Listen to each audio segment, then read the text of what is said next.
بسم الله الرحمن الرحيم.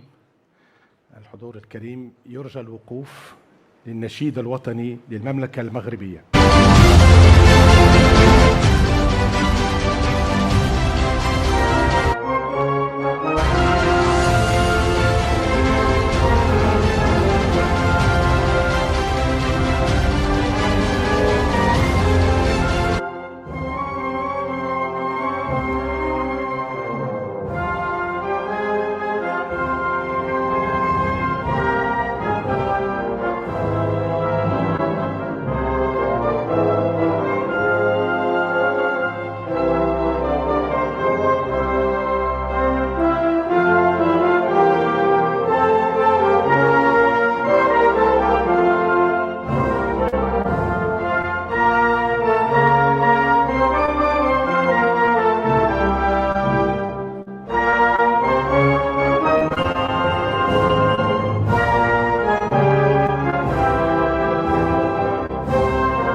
سيداتي وسادتي، أهلا وسهلا بكم في المغرب، أرض تلتقي فيها عراقة التاريخ بروح الابتكار، حيث تمتد التقاليد لقرون ويصاغ المستقبل برؤية طموحة.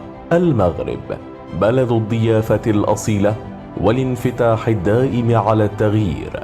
في قلب هذا التحول تبرز مجموعة بريد المغرب كفاعل أساسي في خدمة المواطنين، حاملة إرثا عريقا وماضية بثقة نحو المستقبل.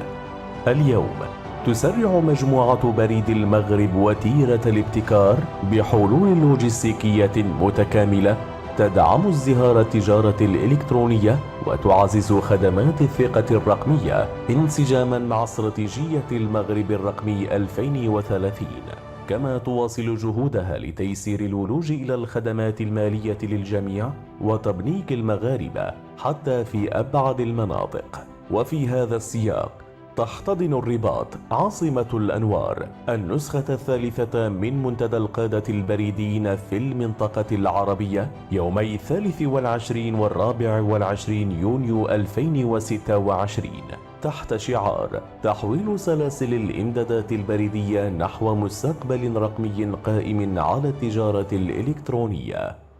معا لنسرع التحول ونبني مستقبلا أكثر ترابطا واستدامة.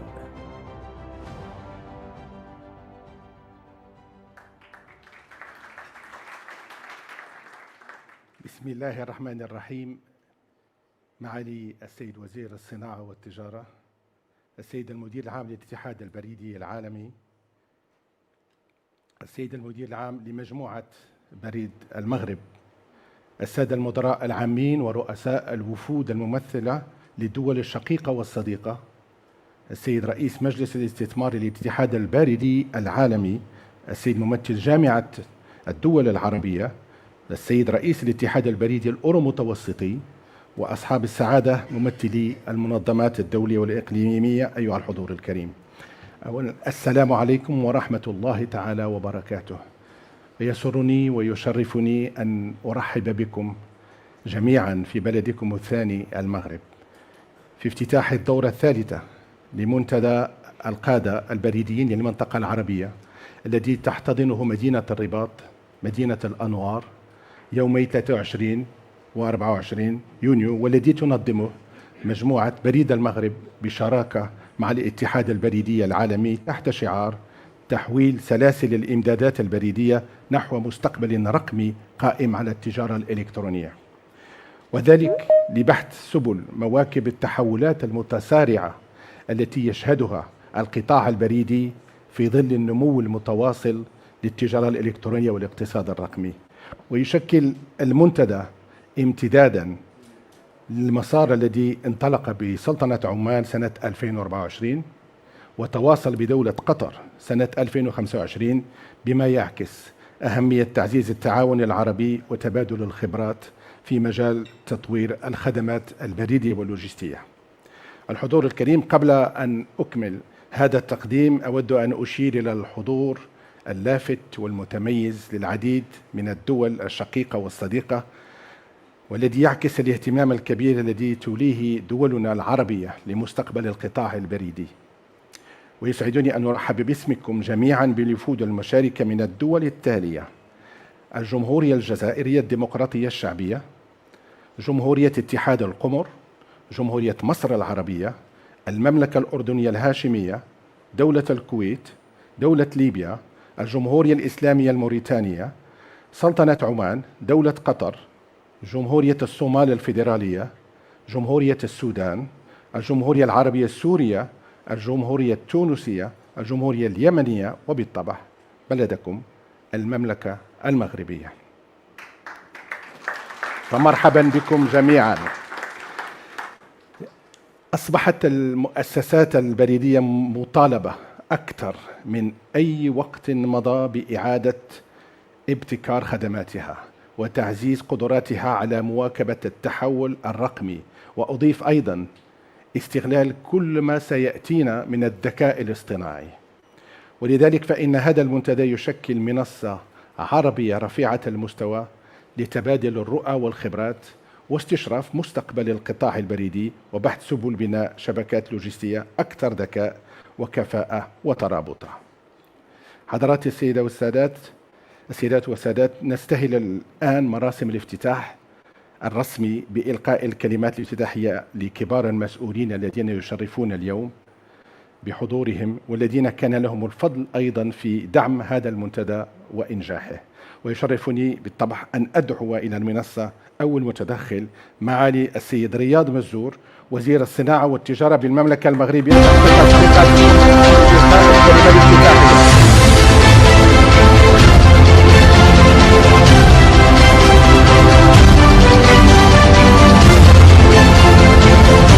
بسم الله الرحمن الرحيم، والصلاة والسلام على رسول الله وعلى آله وصحبه أجمعين. السلام عليكم ورحمة الله وبركاته.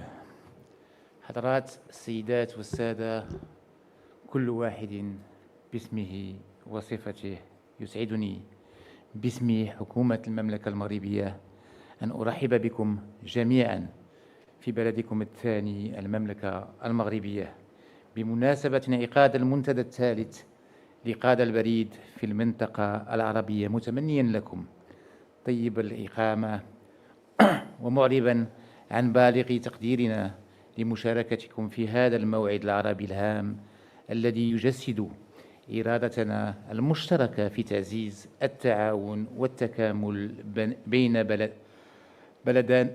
بلداننا الأشقاء. وإنه لمن دواعي الفخر والاعتزاز أن تحتضن المملكة المغربية هذا المنتدى الذي ينعقد في ظرفية دولية وإقليمية تتسم بتحولات عميقة ومتسارعة تمس مختلف القطاعات الاقتصادية والخدماتية، وفي مقدمتها قطاع البريد والخدمات اللوجستيكية الذي أصبح اليوم رافعة أساسية للاقتصاد الرقمي ومحركاً رئيسياً للتنمية والتكامل التجاري. كما يشرفني أن أفتتح أشغال هذا اللقاء الهام الذي نأمل أن يشكل فضاءً مثمراً للحوار والتشاور وتبادل الخبرات والتجارب الناجحة، وأن يسهم في بلورة رؤى ومبادرات عملية من شأنها الارتقاء بالتعاون العربي في هذا المجال الحيوي.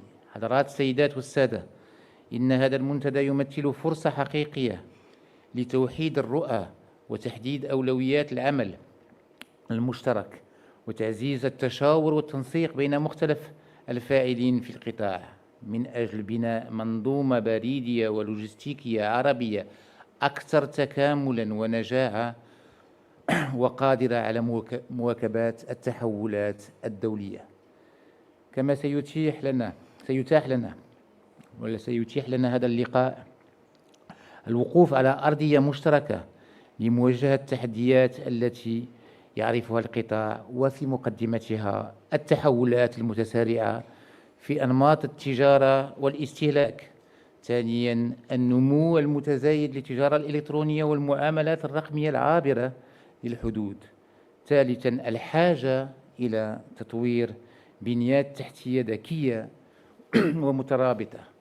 رابعا ضرورة اعتماد حلول تكنولوجية مبتكرة وخدمات رقمية متقدمة. خامسا متطلبات الأمن السيبراني وحماية المعطيات. وسادسا تبسيط الإجراءات الجمركية واللوجستيكية وتعزيز انسيابية تدافق السلع والخدمات. حضرات السيدات والسادة، إن تعزيز القدرة التنافسية لاقتصاداتنا العربية والارتقاء بجودة منتجاتنا وخدماتنا وفق المعايير الدولية لم يعد خياراً، بل أصبح ضرورة استراتيجية تفرضها التحولات الاقتصادية العالمية، خاصة في ظل مجموعة من التحديات نذكر منها الانفتاح الاقتصادي التي تعرفه أغلب الدول العربية، تسارع وتيرة العولمة الاقتصادية والتجارية، الثورة الرقمية والتطور التكنولوجي المتلاحق، والتقارب المتزايد بين قطاعات التكنولوجيا والاتصالات والخدمات اللوجستيكية.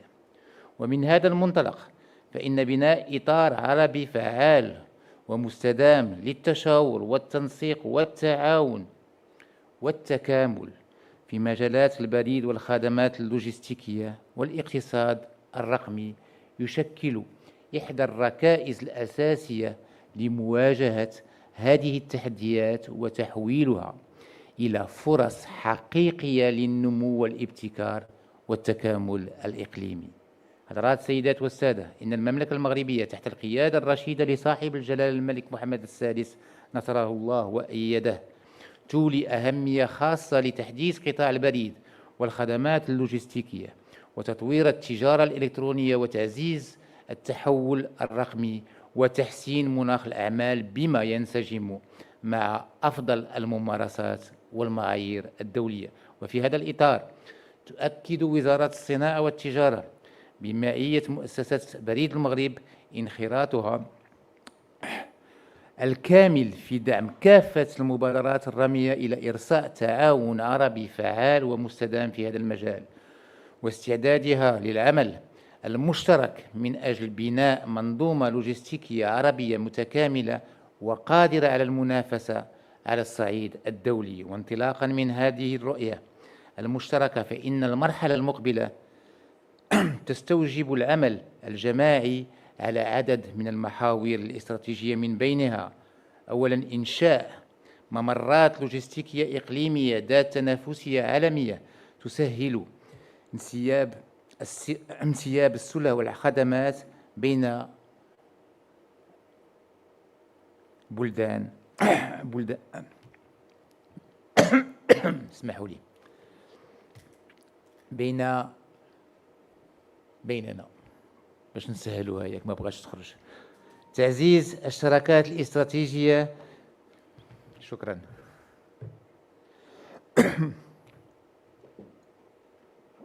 تعزيز الشراكات الاستراتيجية مع شركات النقل والشحن الجوي والبحري. تطوير مراكز لوجستيكية إقليمية ذكية تعتمد أحدث التقنيات في التخزين والتوزيع وتتبع الشاحنات.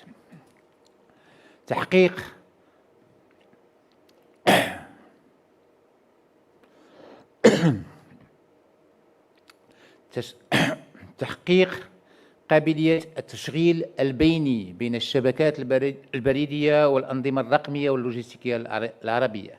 الانتقال من منطق الشبكات الوطنية المنفصلة إلى المنظومة عربية مترابطة ومتكاملة. دعم الابتكار وتبادل الخبرات وبناء القدرات والكفاءات البشرية.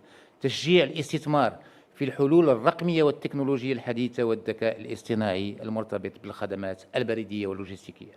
حضرات السيدات والسادة، إن منطقتنا العربية تزخر بمؤهلات استراتيجية كبيرة، سواء من حيث موقعها الجغرافي المتميز الذي يربط بين القارات، أو من حيث إمكانياتها الاقتصادية والبشرية، أو حجم أسواقها الواعدة. وإذا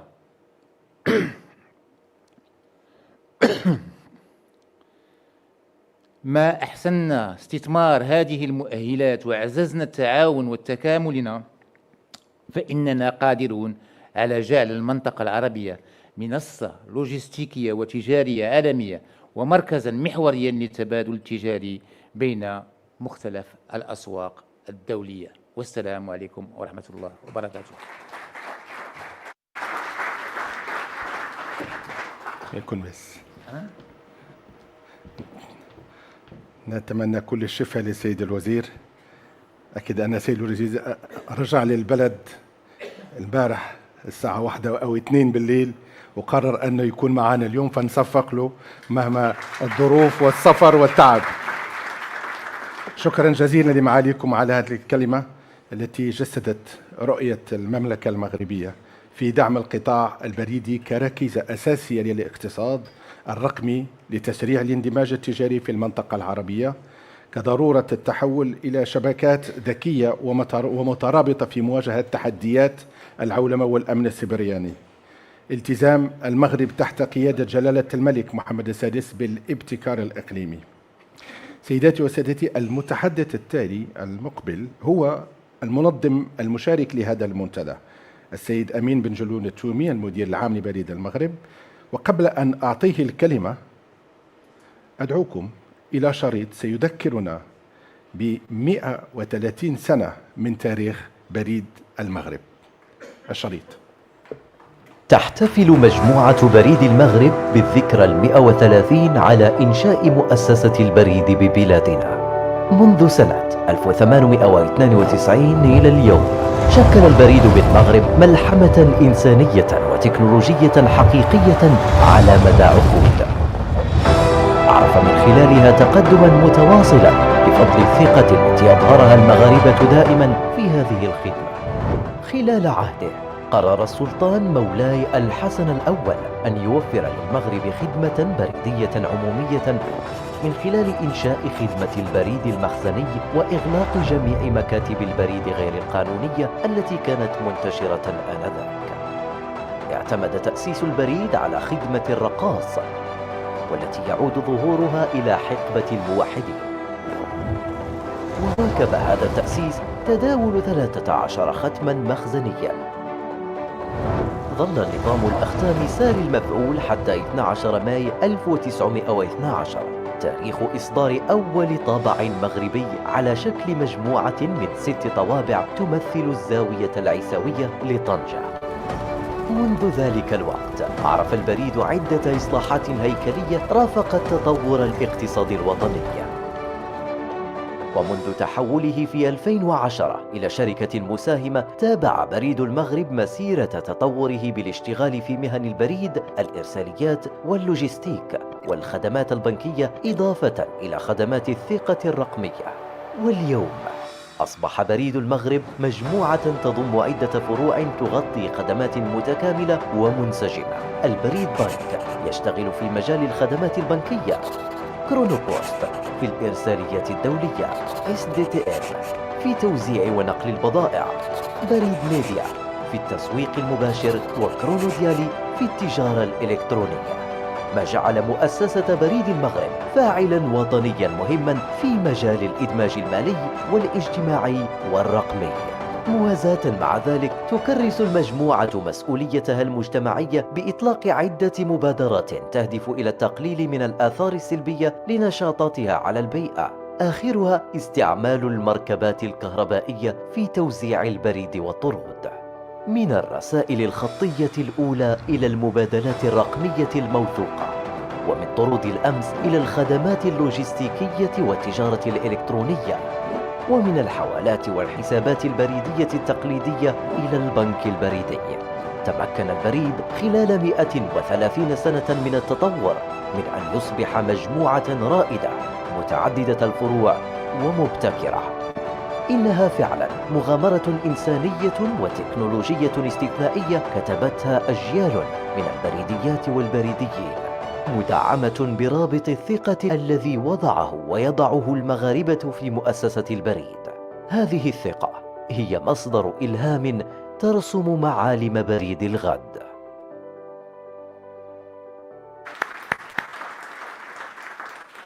قبل أن نرحب بالسي تويمي بن جلون، أريد أن أشير أننا باتصال الآن، بس هو يتابع مع السيد ماسايكو ميتوكي المدير العام للاتحاد البريدي العالمي، يتابع هذا اللقاء بالمباشر وسيتدخل مباشرة من بعد الأخ بن جلون.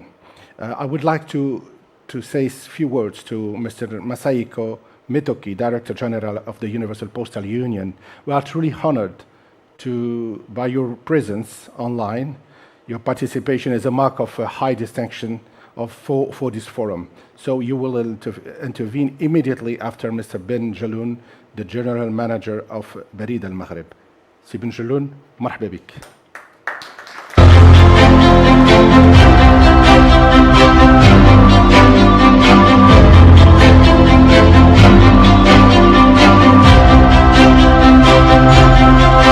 الرحمن الرحيم.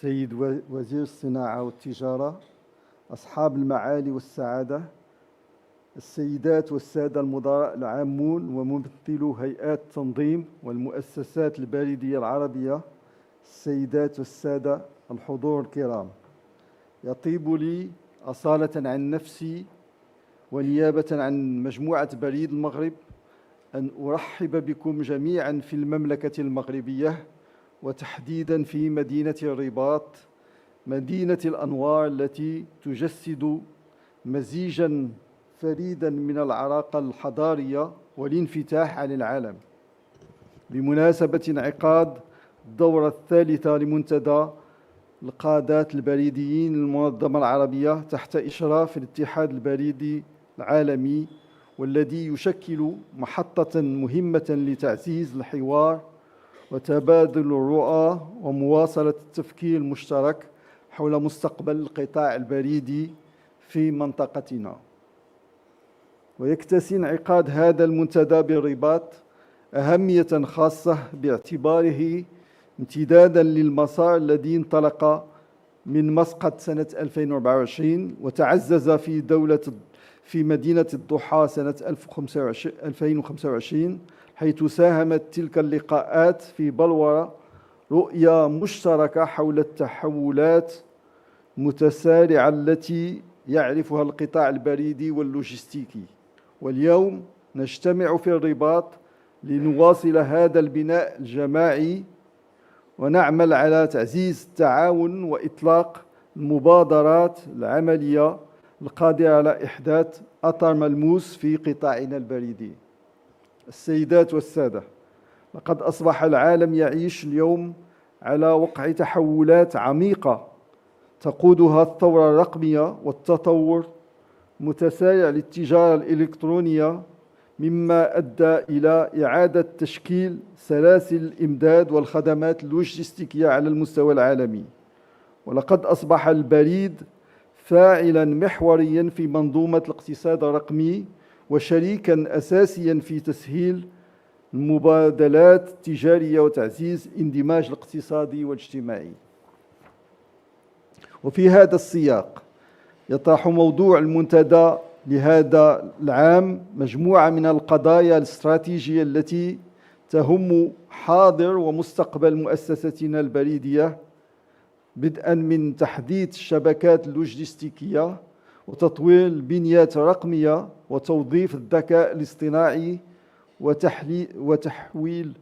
تحليل البيانات، وصولاً إلى تعزيز التجارة الإلكترونية وتسهيل ولوج المقاولات الصغرى والمتوسطة إلى الأسواق الإقليمية والدولية.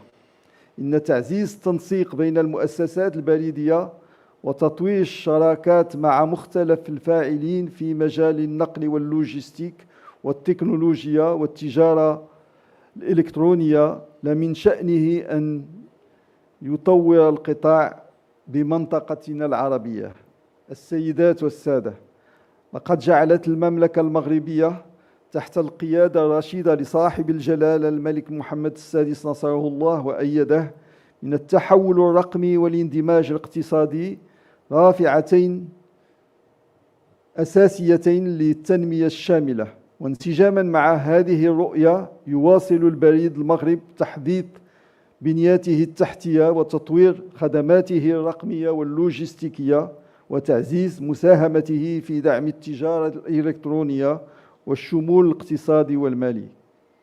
ونحن نؤمن بأن مستقبل القطاع البريدي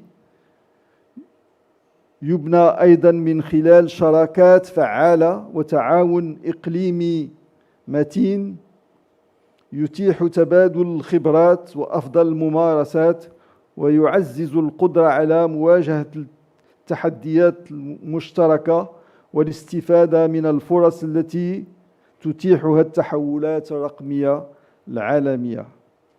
وإذ نعرب على تقديرنا للاتحاد البريدي العالمي على دعمه المتواصل لتنظيم هذا المنتدى، فإننا نتطلع إلى أن تفضي أشغال هذه الدورة إلى توصيات عملية ومبادرات مشتركة تساهم في بناء منظومة بريدية ولوجستيكية عربية أكثر ابتكاراً ومرونة قادرة على مواكبة متطلبات الاقتصاد الرقمي والعالمي. وفي الختام أجدد ترحيبي بكم جميعاً في بلدكم الثاني، متمنياً لأشغال المنتدى كامل النجاح والتوفيق.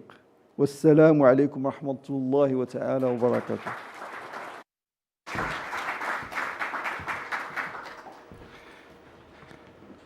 السيد أحمد أمين بن التويمي، المدير العام لمجموعة بريد المغرب، شكرا جزيلا لكم. لقد أبرزتم من خلال كلمتكم الدور الريادي الذي تضطلع به مجموعة بريد المغرب في مواكبة التحولات الكبرى التي يعرفها القطاع، وسعيها الدائم إلى تطوير خدمات بريدية عصرية قادرة على تلبية متطلبات الاقتصاد الرقمي وتعزيز تنافسية المملكة كمركز لوجستي إقليمي.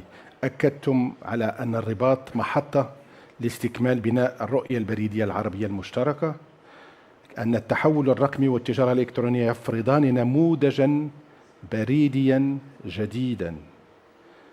العالم يشهد تحولاً عميقاً تقوده الرقمنة والتجارة الإلكترونية، مما يجعل من المؤسسات البريدية فاعلاً أساسياً في الاقتصاد الرقمي، ويستدعي تحديث الشبكات اللوجستيكية وتطوير البنيات الرقمية كما أشرتم إليه، والاستفادة من الذكاء الاصطناعي والبنيات لتعزيز الأداء والخدمات. إذن الآن يسعدني أن نربط الاتصال المباشر ببيرن السويسرية من أجل الاستماع إلى كلمة السيد ماسايكو ميتوكي. فمن فضلكم تقديمه للسيد ميتوكي المدير العام للاتحاد البريدي العام. Mr. Masahiko Mitoki, Director General of the Universal Postal Union, we are truly honored to get you as a speaker for this important meeting. So please, the floor is yours. Thank you very much for your kind introduction. Your Excellency, Mr. Riyad Mezu, Minister of Industry and Commerce of Kingdom of Morocco. Mr. Ahmed Amin Benjamin Tuimi, Director General of POSTAL Morocco. Excellencies, Chief Executive Officers and leaders of designated operators and regulators from Arab region, representative of international organization and partner institution, distinguished guests and participants. Although very unfortunately unable to join you in person, but it is my great pleasure and honor to address you on the occasion of the third Arab Postal Readers Forum taking place in Rabat. Allow me first to express my sincere appreciation to the government of Morocco and in particular to the Ministry of Industry and Commerce for its strong support for this important regional gathering. I also wish to warmly thank Post Morocco and its leadership for hosting this forum and for their excellent cooperation with the Universal Postal Union in organizing this event. Today, e-commerce, digital technologies, and evolving consumer expectations are reshaping global trade at an unprecedented pace. In this context, the Arab region holds remarkable strategic potential. Located at the crossroads of Asia, Africa, and Europe, it benefits from a young and digitally connected population, rapidly growing e-commerce market, and expanding logistic infrastructure. Unlocking this potential, however, requires collective action, which is why the Third Arab Post Leaders Forum is so important. Over the next 2 days, discussion will focus on how to transform postal network for the e-commerce economy, strengthen cross-border trade, and build the logistic capabilities needed for the future.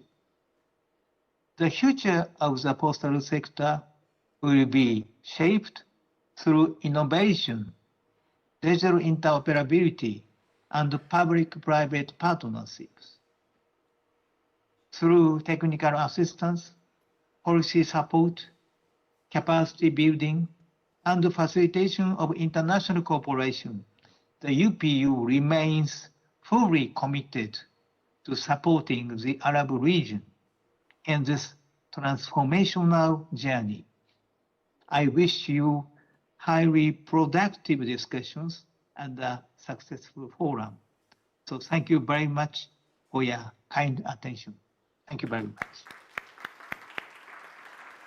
Thank you so much, Mr. Metoki, for your contribution and your precious insight. Thank you so much on behalf of all the participants of this forum. شكرا جزيلا لكم السيد المدير العام على رسالتكم الملهمة، وقد سلطتم الضوء اليوم على 4 رسائل مهمة لنا. الرسالة الأولى: تتمتع المنطقة العربية بإمكانات استراتيجية استثنائية كجسر بين آسيا وإفريقيا وأوروبا، يدعمها سكان شباب متصلون رقمياً، وأسواق التجارة الإلكترونية المتنامية، والبنية التحتية اللوجستية المتوسعة. ويتطلب إطلاق العنان لهذه الإمكانية عملاً جماعياً. لا يمكن تحقيق التحول في القطاع البريدي من قبل منظمة واحدة وحدها، بل يتطلب الأمر تعاوناً وشراكات إقليمية أقوى. وسوف يتشكل مستقبل القطاع البريدي من خلال الابتكار والتشغيل البيني الرقمي والشراكات بين القطاعين العام والخاص، مما يمكن مشغلي البريد من الاستجابة بشكل فعال لمتطلبات التجارة الإلكترونية وتوقعات العملاء المتغيرة. وأخيراً سيد المدير العام، أكدتم أن الاتحاد البريدي العالمي ملتزماً التزاماً كاملاً بدعم المنطقة العربية من خلال المساعدة التقنية ودعم السياسات وبناء القدرات والتعاون الدولي في سعيه إلى تعزيز أجندة التحول الهامة هذه. أشكركم مرة أخرى سيد المدير العام على التزامكم القوي بتطوير القطاع البريدي في المنطقة العربية، فلنصفق له مرة أخرى.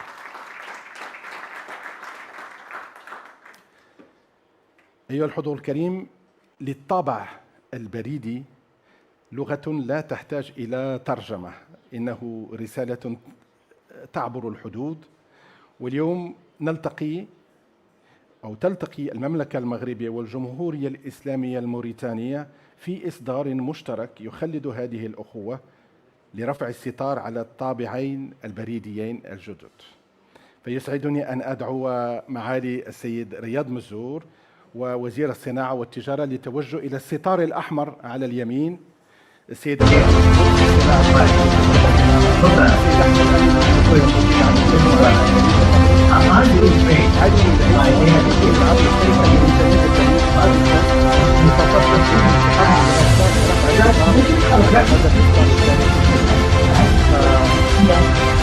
هذا الإصرار لا يحمل فقط حسب يحمل كسر الإصرار وذكر طبعا أيضا يقودنا إلى قلب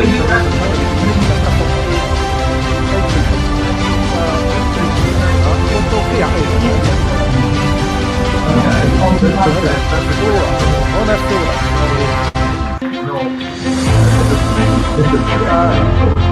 حسب الإقليم والفساد التحفة المعمارية عبقرية العمارة الطيبة التقليدية المسمى القارات العالمية الطابع الثاني يأخذنا إلى موريتانيا الشقيقة إلى مدينة المغرب العريقة منارة العلم والثقافة السحباء والتي تحمل هي طرف الحضارات إلى أحد الحضارات العالمية. هنيئا لكم. هذا الإصدار هو الخامس الذي يصبح بريد المغرب الدولة العربية الشقيقة قدم سنة 2021 عمان والإمارات سنة 2024. أشكر لكم العلي العيسى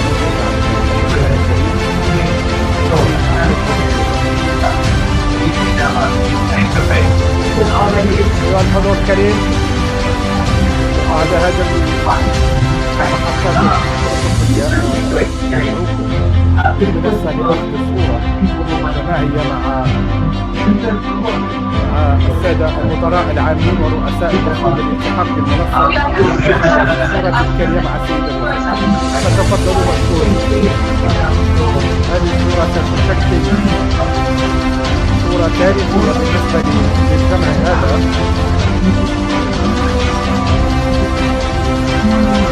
تجسد روح التعاون والتضامن الجميل في المنطقة العربية. مجالات مهمة بالنسبة لهذا اللقاء.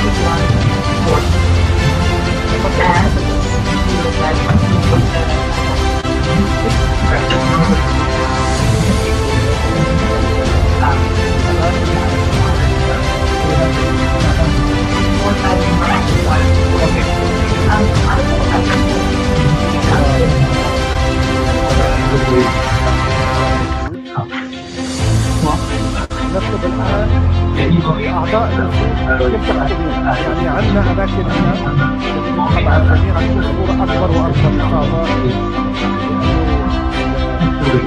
المسافات كبيرة. تفضل تفضل. أعضاء الوفود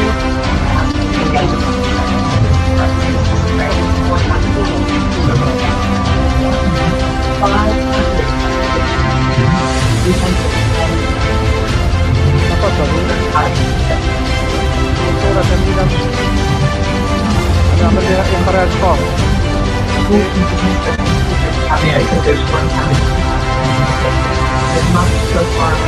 ما يبيع ولا أحد.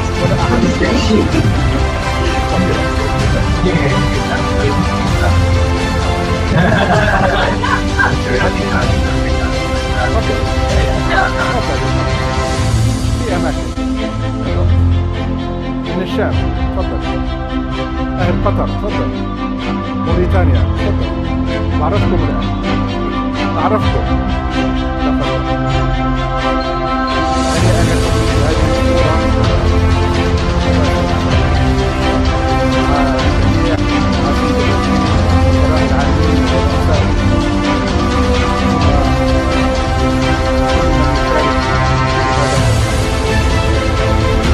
شكرا. وسنشرع بعدها في قليل أعمال هذا المنتدى.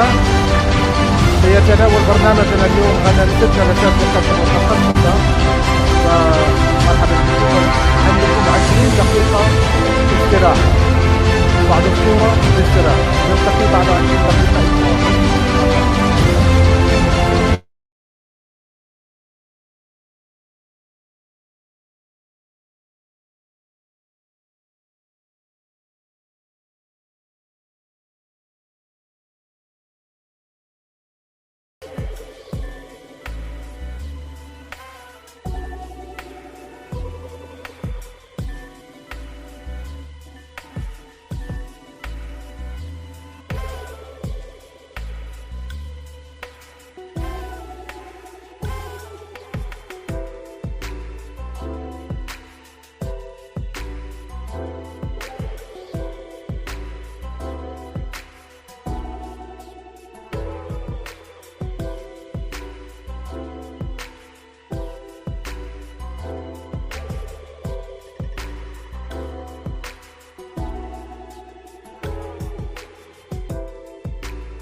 بسم الله الرحمن الرحيم.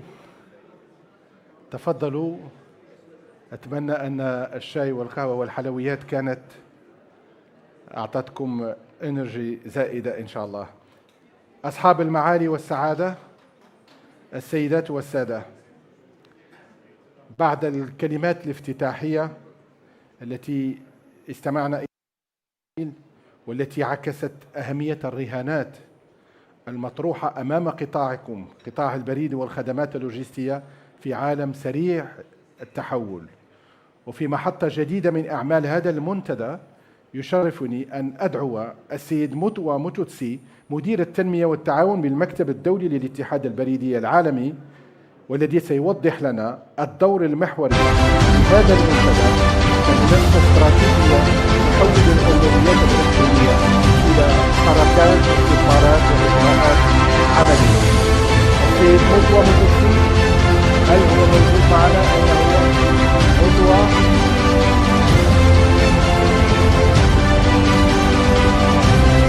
مرحبا، تفضل تحت تشويقاتكم السيد موتوا موتوتسي.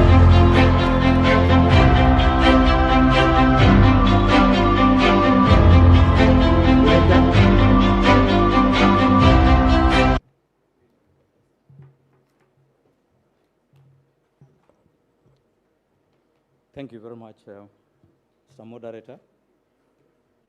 And good morning, all colleagues. After listening to our leaders, the Minister, the CEO of Morocco Post, and the DG of UPU, it's a pleasure now to set ourselves into the forum mood.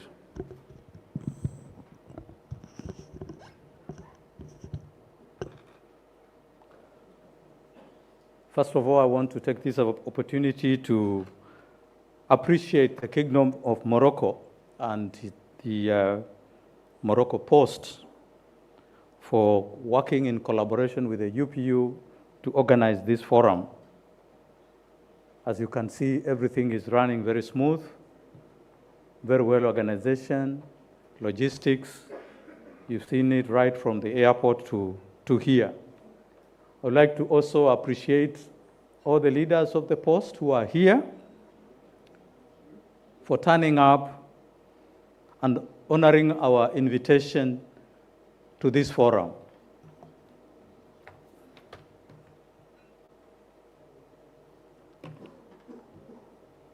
My presentation is just to put into perspective why we are here, why we are talking about postal leaders forums all the time, what is the significance of this, what we stand to gain out of this, and why this is important for all of us. As it has been said during the opening ceremony, this is the third Arab Postal Leaders Forum. We started in Oman 2024, went to Qatar last year, and here we are in Rabat, Morocco for the third edition. This particular forum for this year, we have planned it to be in line with the UPU's direction for 2026-2029. As you all know, we had our Congress last year in Dubai, and we are in the cycle where we are implementing the strategy for 2026-2029. So we have aligned this forum to the alignment of the strategy. And this includes key focus in areas like regionalization, discussing important things within the regions, and taking regional approach to developing the posts. We're also looking at areas of helping one another, resource mobilization in different ways, and partnerships within the regions that are helping the posts to deliver together from the regional perspective. And of course, we will be reflecting on the regional priorities and the focus of the region. And very importantly, these forums bring together the leaders of the posts, that is CEOs of postal organizations, ministers, you've seen the minister was here this morning, other partners, international organizations, and investors. And the structured dialogue that we are going to go through here will trigger actionable initiatives and perhaps open also investment pathways in the process. So this, I can say, is the foremost forum where we can have interaction with all the leaders of the posts. Apart from the Congress, we don't have any other forum where we have this kind of attendance in place.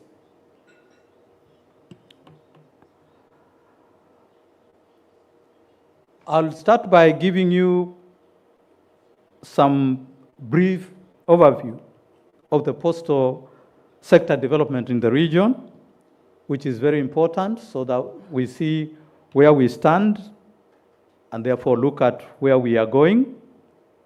We'll also reflect on the priorities that we have developed in various ways.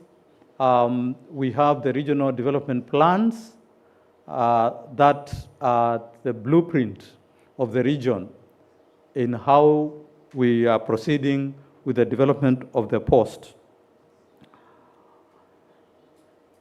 Then this will lead to the program of work and of the various panels. The panels also have been designed in such a way that they support what I've been talking about as the focus of our meeting here.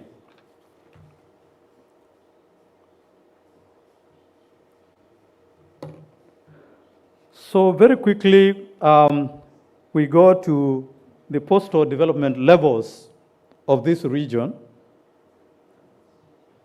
And this region, as you know, traverses 2 continents. There is the continent of Africa, northeastern Africa, which is part of where we are. And then there's Western Asia region,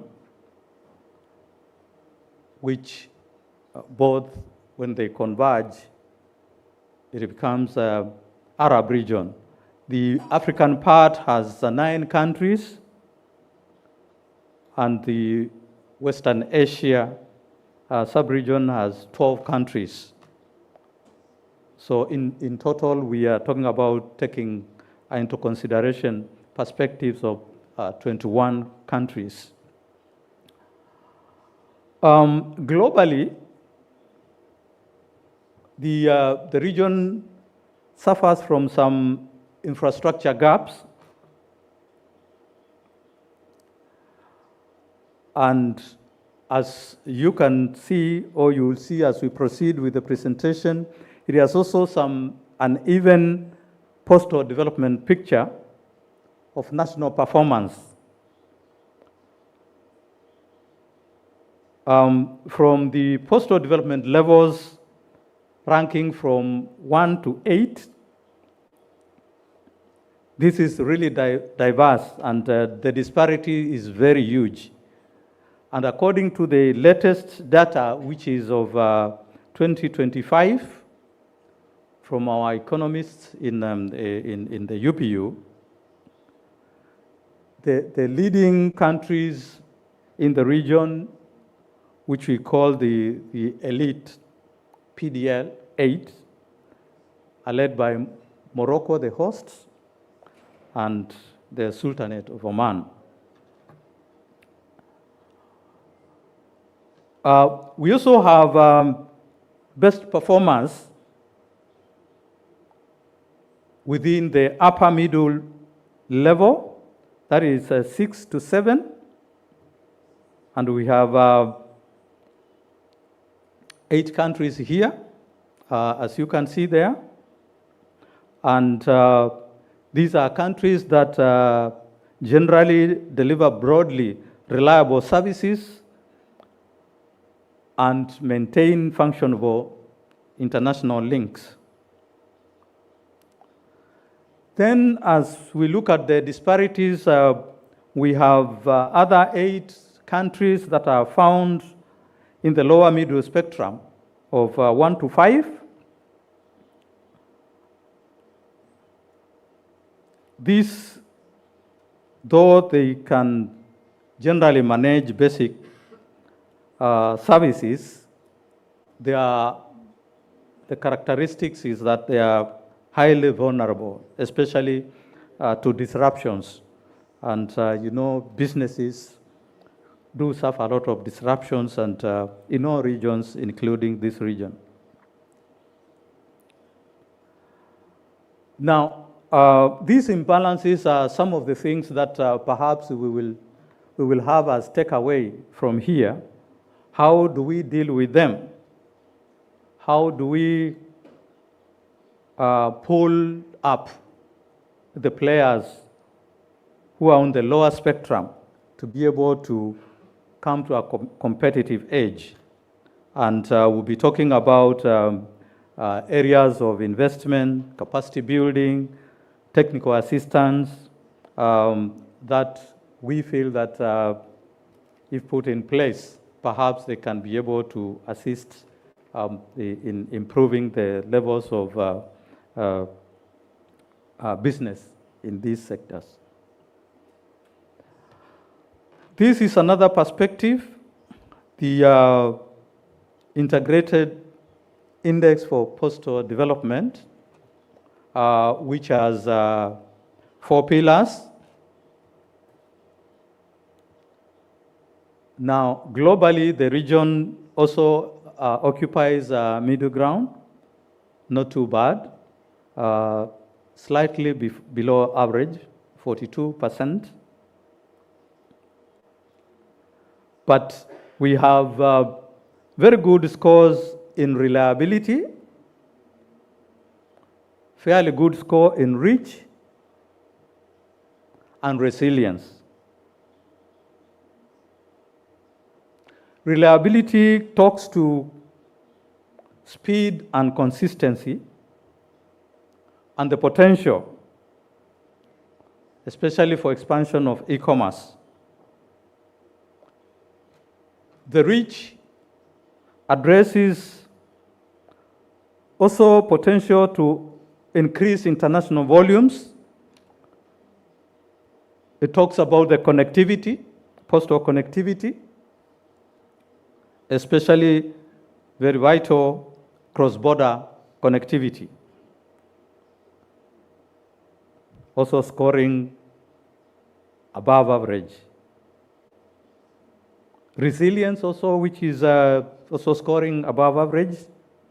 This is where you get the potential for innovation and investment, and especially to adapt to the various changes in our postal market.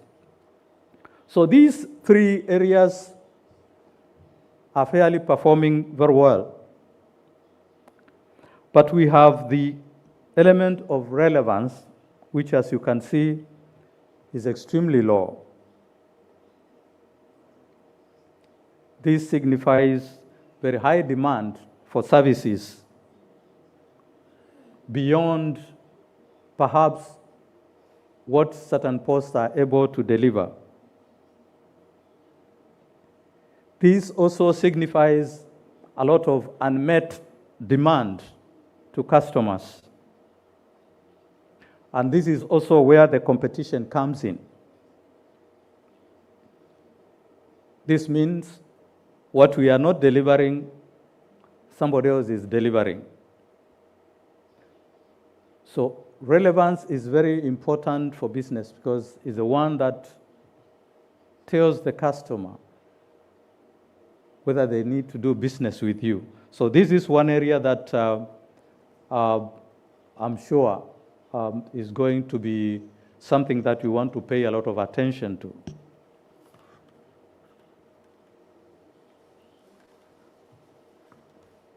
Moving forward, checking on UPU's digital panorama. This is for the year 2025. This looks at the level of digitalization, the direction it is going, the clear win areas, the handicaps that some players may coming through. And as you can see, the levels, there are good levels of digitization of postal services in this region, but we have seen a number of barriers that the respondents who were talking to this particular study talked about. And the highest of them is digital skills among staff of the post, insufficient investment for digital networks. There is resistance in some cases of staff, management, and slow adoption to customer behavior. We're not tracking what customers perhaps want. Customers all the time, they want the easiest way. If you can take it to where they are, that is better than asking them to go and pick somewhere else. There are also challenges within the post because of the ownership and the models of the organizations. There are challenges in finding partners, sometimes because of government procurement systems and rules. And then because of this, also some private sector players don't find it suitable, perhaps, to partner with the post. Now, very importantly, some of the players also cited the lack of enabling environment. This has to do with the restrictive regulatory framework. I think we have regulators in the room. They also need to know they are being cited as an impediment to development here. Competition, stiff competition, is also affecting this development, particularly from the private sector. We also have areas where the government support is lacking or is not sufficient. Most of our posts are owned by government, and if government do not think it is vital to invest in digital systems within the post, then these are some of the things that are drawing us behind.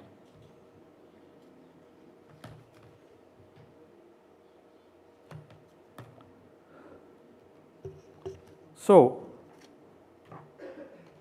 moving to sort of solutions that we have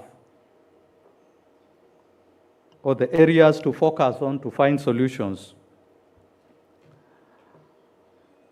Within the 2026-2029 UPU Development Cooperation and Technical Assistance Program for Arab region, we have 4 objectives on areas to focus on: operational efficiency and e-commerce development, digitalization and service diversification, regulatory and policy reform, and regionalization and resource mobilization. These are the 4 key areas that the UPU is focusing on to work together with the Arab region in a way to improve, to see the improvement of the sector in the areas where they are weak.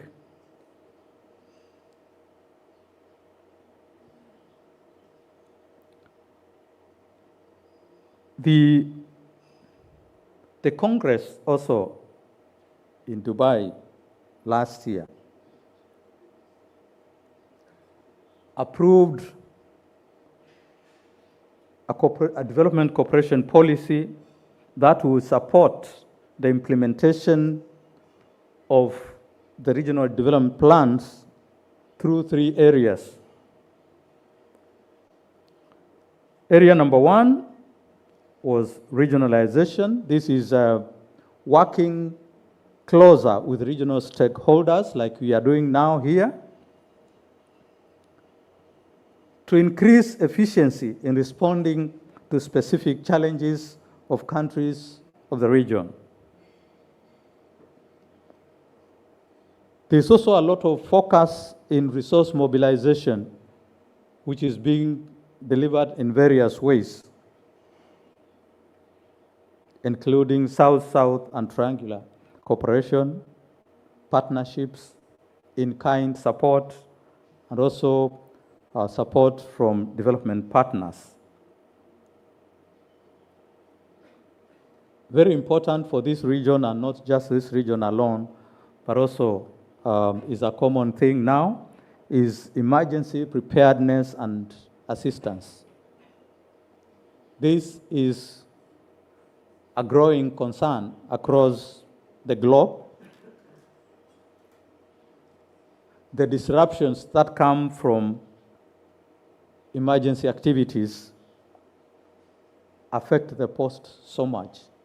And I know in this region you have cases you can cite of these kind of disruptions, and they are there across the world. Some of them are climate related, others are of different types, including political. So we will be looking at this within the next 4 years so that we can come up with an action plan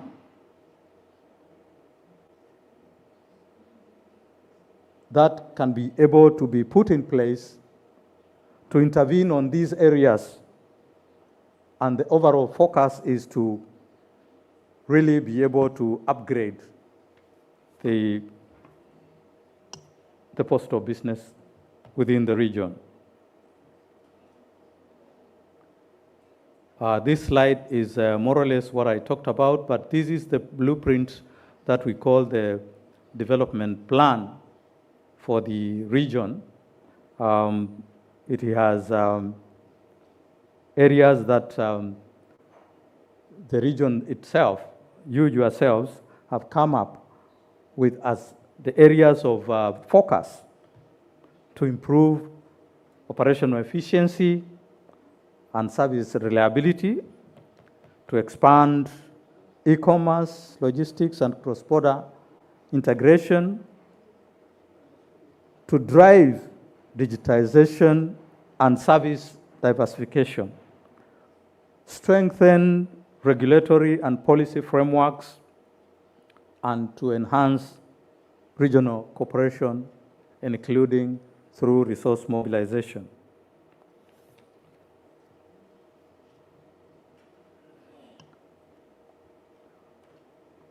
At the UPU, on the component of technical assistance, we do have now 2 regional offices in the region. We have Doha and Cairo, and I think the officials in charge of those offices are here with us. You know them. Maybe they can just be upstanding if you don't know them. Yes? Great. They are seated together. That is the lady and the gentleman who are taking care of your needs. And we work very closely with the headquarters to be able to deliver on the needs and expectations of the region.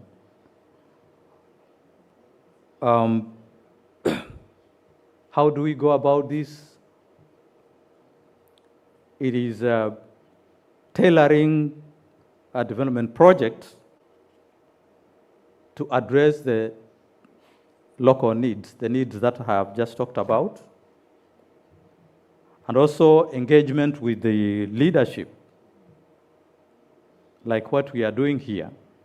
From what we are going to hear from the leaders here, we're going to put together and be able to see the areas of intervention. We also carry out tailored capacity building, national level and regional level, provision of postal equipment to posts that want to expand into new areas, particularly digital areas, and also seeking support on your behalf from various players.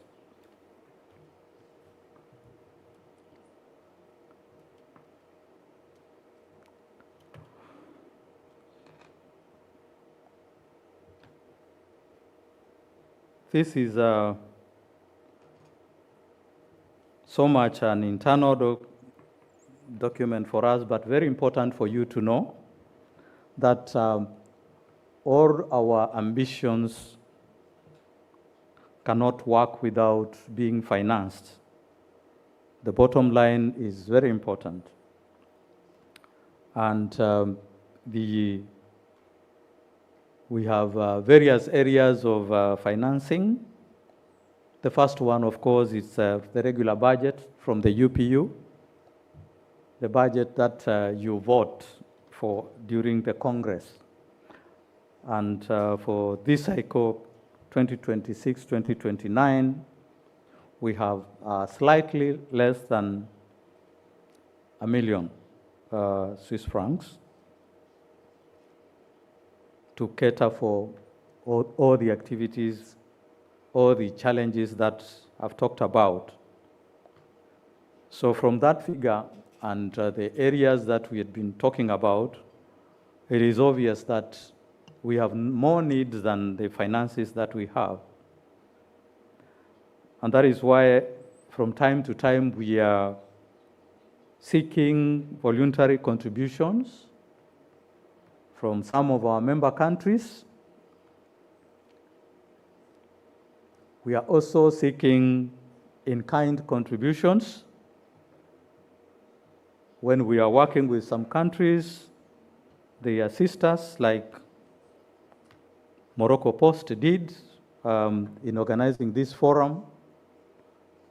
A lot of the expenses here were met by Morocco Post. So this is the kind of in-kind contribution that we are talking about. Then, of course, for countries, they have other areas like QSF, Quality of Service Fund, where they can apply to and get some technical assistance, get some financing for their various projects, upgrading of their postal systems, and so on. Within the expanded mandate of this Leaders Forum, we also bring about many players from across the sector, and the collaboration between the Post and these solution providers,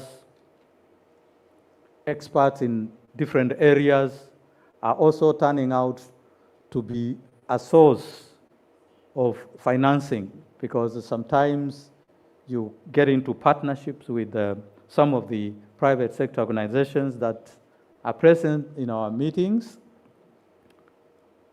and through that partnership, you are able to develop certain systems together and profit together. So some of the people who have attended these meetings who are not the traditional designated operators, the intention is that you have discussions and see the areas where you can collaborate together.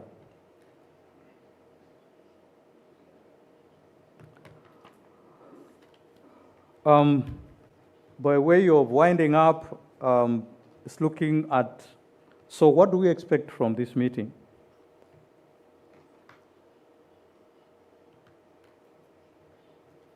We expect that the discussions that we are going to have here are going to continue helping us to pinpoint our priorities properly. You cannot solve a problem before you identify it properly. So we need to be very clear of the needy areas, the areas that we need to focus on so much, and among yourselves and with the UPU, see how this can be done. This is also going to help us with enhancing the regional coordination. You are one network in the region, and indeed even a global network. So it is important for that collaboration to take place so that the weaker link is not too weak to make your business weak. As I had said also, there are investment opportunities that we can discuss among ourselves here, partnerships that we can enter into improving our businesses.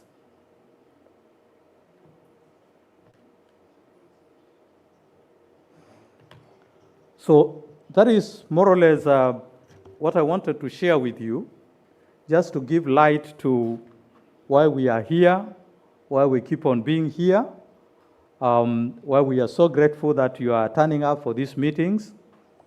And of course, at the end of it, after my presentation, we are going now to start having the panel discussions, 6 of them, 3 today and 3 tomorrow, and we'll really try to traverse through all the entire spectrum that you need to address to upgrade your postal business, your postal systems, and we put together what we think is the best minds that can share with you crucial information, perspectives,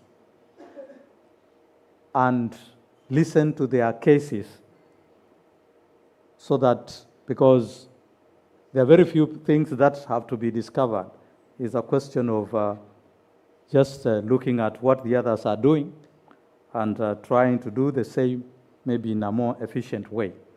So thank you very much for your listening. This is all I had to share with you as a way of curtain raiser to our 2-day interaction on the Postal Leaders Forum for the Arab region. Shukran. Thank you. You will stay with me a few minutes. I would like to thank Mr. Moutua. Please stand up here. I would like to thank Mr. Moutua for his very strategic presentation. شكرا لك سيد موتو على مداخلتك القيمة. سيتشرف السيد أحمد أمين بن جلون التويمي لتقديم جائزة رمزية لمساهمتكم. Mr. Amin Ben Jaloun, the General Manager of Barid Al-Maghrib, will give you a special award for your contribution to this event. So, beautiful picture with Mr. Motwa Motafu and Ahmed Amin Ben Jaloun. Thank you.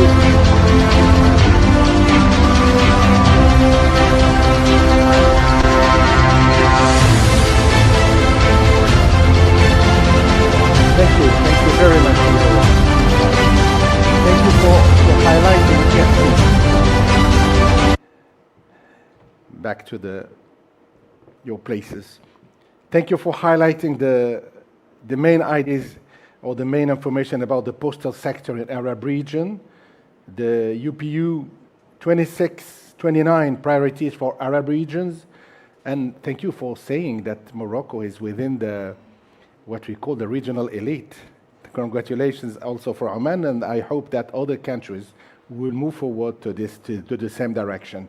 So while, Mr. Moutoua, while many countries are convinced and governments are convinced that we have to go to the digital development, even if private partners are involved, the issue of digital talents is real, and the digital infrastructures also.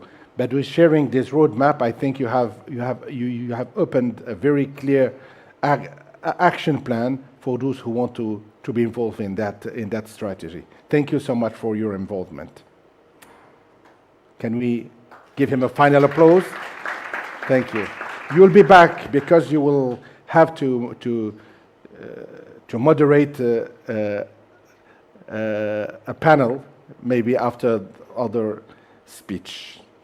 أصحاب المعالي والسعادة، السيدات والسادة، لقد شهد العالم خلال العقدين الأخيرين تحولات غير مسبوقة في حركة التجارة الدولية.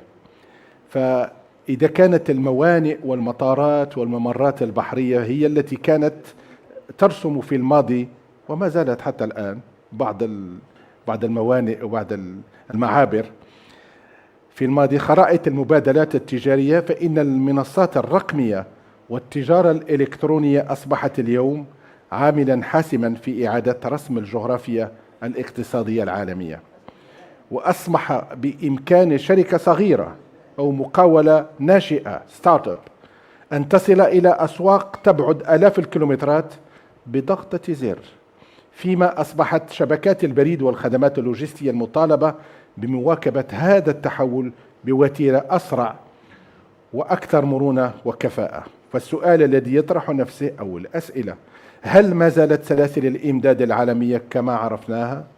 وما الدور الذي باتت تلعبه المنصات الرقمية في رسم خريطة التجارة العالمية؟ أسئلة سنجد إجاباتها مع السيد أندري فرون، تعرفونه، فهو من المختصين في ما يخص ميدان البريد. Please, Mr. Farron, please join me to the stage for your speech.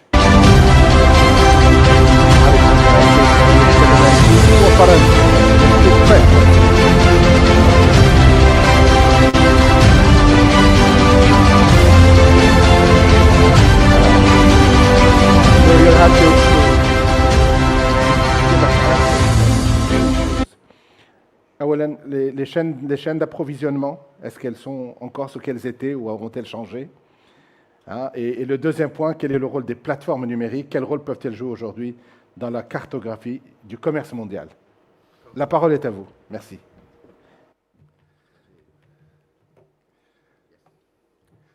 This changes the slides.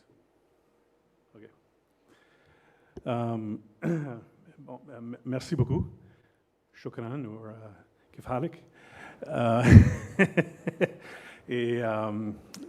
Thank you very much for inviting me here. I'm glad to be here. I'm going to be doing a little bit different presentation. Before I go there, Morocco is also ahead of most countries, or many countries, in soccer. I think they are doing very well, correct? And in fact, if I can just add a few other statistics, there are 8 Arab countries in the World Cup, double what it used to be before. So, and I think Qatar scored its first point. Would that be correct? Was that it? Anyway, I might be wrong, but I know that there are some good things happening. Let me get to the presentation because we have a lot of stuff to cover. I call it From Rule Taker to Rule Shaper. And geez, before I even get into this, so my name's Andre Ferrand. I am a management consultant. I do strategic advisory management consulting for regulators and for postal operators. I've done many, many different projects. I've done half a dozen revenue diversification projects. I've done work with USO costing and so on and so on. If you want to know more, I'm available and I can talk more after this. But I just wanted to share with you this presentation that I called From Rule Taker to Rule Shaper. And you'll explain, you'll see why very shortly. I'm going to walk you through the story so that you are prepared and hopefully better prepared to, I guess, answer a lot of the questions that you have to answer during the 2 days. So I'll give you a structural background of e-commerce, or of just the postal parcel industry in general. I will then talk a little bit about the border reset that's been happening probably for the last decade, not on all points because there's so much. The region's own conditions, because it's a region, but there are many differences between this region and also between this region and other regions in the world. I'm pretty sure if you've ever been to a postal conference in Europe, you'll see a ton of parcel lockers. And you wonder, like, does this apply to me? Anyway, the point being that parcel lockers are a thing in Europe, but that parcel lockers are not not working well and don't even have critical mass in the United States. The point I want to make is that each region is starting to bifurcate a little bit, not a lot, in terms of its peculiarities and its last mile logistics and things of that nature. So we can't really treat the global market like a global market the way we used to. So I just wanted to kind of just make that comment. And we receive a lot of parcels, but we're not necessarily fully in control of this. We get stuff that's made in Asia, that's using a platform that's probably from Silicon Valley, and where there's a decision sometimes, or maybe in the past was made more often in Bern, but now more increasingly in maybe Washington, maybe even Tehran, maybe China. But the point I want to make is that there's very little that I mean, many of the decisions that impact the region are from outside the region, and the region has an opportunity to perhaps take more control of its destiny, especially with the more recent activities around the UPU with the Dubai strategy and so on. And also, you're not capturing all of the value. If the item is coming from China, you're probably arguably getting only about 50% of the item's value. So, structural backdrop. I'll be a little bit quick on this one.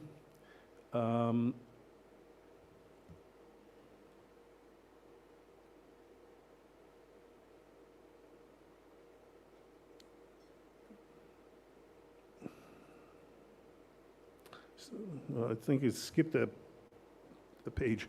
Nevertheless, the first page was around e-commerce.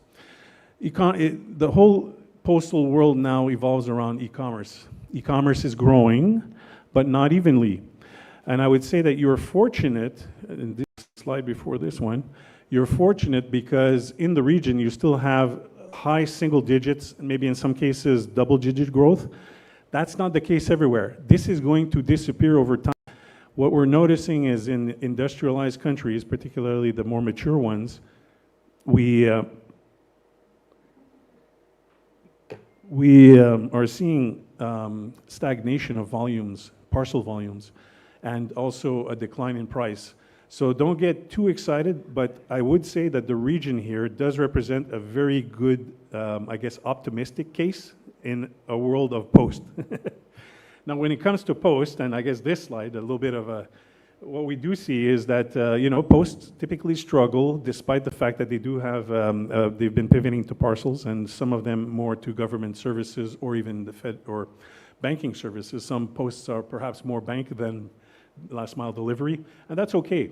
But I guess what we are seeing over the past number of years is that it's getting more and more difficult to achieve profitability if you're a postal operator. So there are a few things you can do with that, and I'll get into that a little bit later. But cost pressure, pricing ceilings as well, because your costs increase, but you can't increase necessarily price because of competition, makes it very hard. There are 6 forces. I will go quickly. And this is from other research that I do. Marketplaces are dominating, not just doing last mile and integrating vertically, but they're dominating. They're capturing more market share on top of that. Amazon in the US is bigger than it was before COVID. So it's 43% or 42% market share, and they do last mile delivery. What does that mean? It means your captive market for last mile delivery is gone. They do it. It's goodbye. So unless something really drastic happens with one of these large marketplaces, you're probably just sitting on the sidelines. Number 2 is China cross-border surge. That's continuing, and it will continue even despite all the noise we're seeing from a cross-border perspective. I'll just stop there.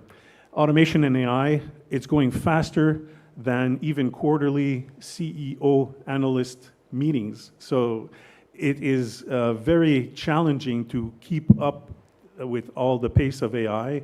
Automation's been there for decades for some posts, but what we're talking about here is more modern and lower cost per unit type of automation that can help streamline, say, singulation and a few other activities if you have enough volume. Payment shift, cash is going away, and we're seeing more buy now, pay later. That's what those mean, and also just the wallets or anything electronic. Pricing pressure on parcels. That's because there's been such a tremendous competition happening since COVID particularly. You have some that grew up with COVID and like the native competitors, and then you have those that were there before that just piggybacked on additional volumes. But the point is that pricing pressure is real. We are seeing over the years, in fact, there's a statistic, POSTAL, their average cost for a parcel or price for a parcel was actually lower in 2025, don't get me wrong, 2024 than it was in 2008, not adjusted for inflation. So that means it gives you just a signal that there's really a lot of price pressure, and for most of the industry around the world, it's really about gaining or capturing more market share and trying to do that without lowering your price. So that's a very, very challenging situation.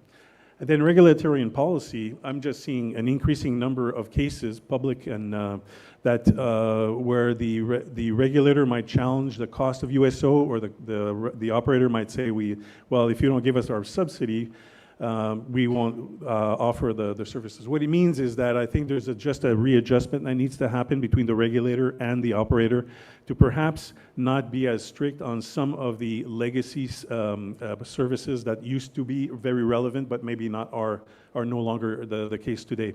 And I would also say in this particular example here, so we're seeing a lot of changes to to the universal service obligations. It's inevitable. It's just a matter of time. You're going to see a change in frequency, not for necessarily parcels, but for mail, and also perhaps even door delivery versus non-door delivery. Although in the region you are not maybe as familiar with door delivery for mail, but if you're a Canada Post, a USPS, or an Australia Post, also part of the mail team, that's a big change. The cross-border reset. Number 1 is de minimis is gone. I won't even go into tariffs. There's so much stuff on tariffs, and it's going to change. A lot of stuff comes back. It's illegal. Trump does something and then has to undo.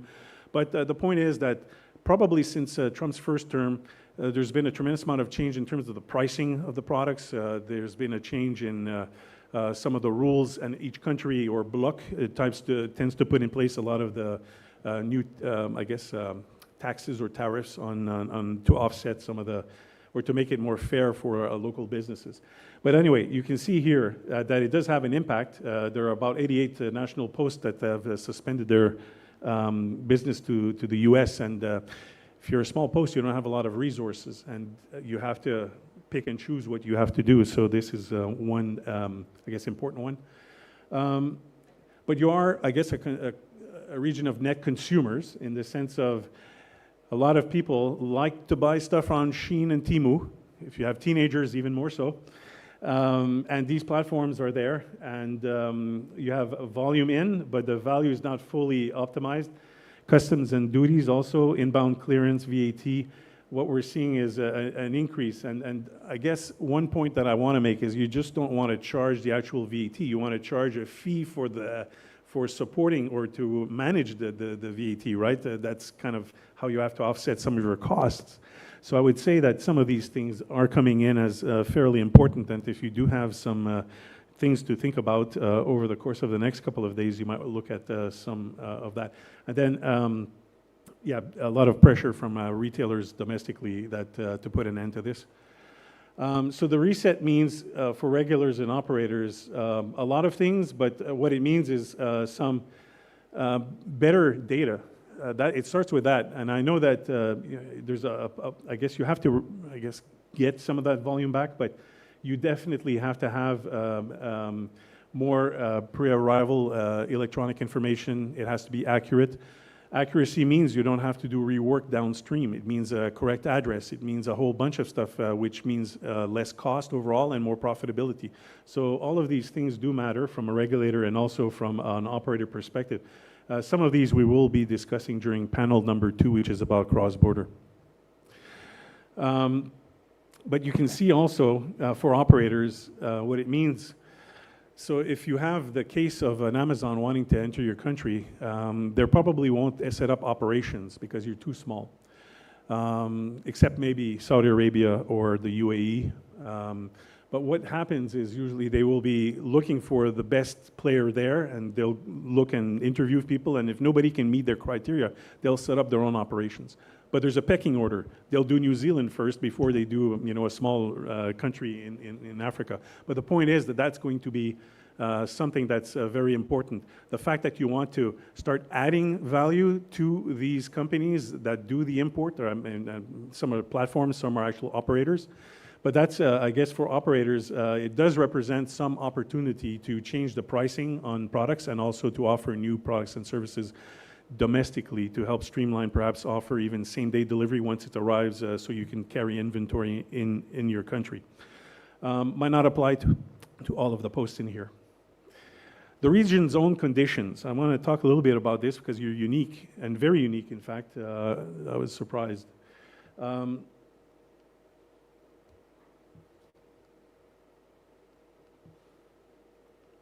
Yep, okay.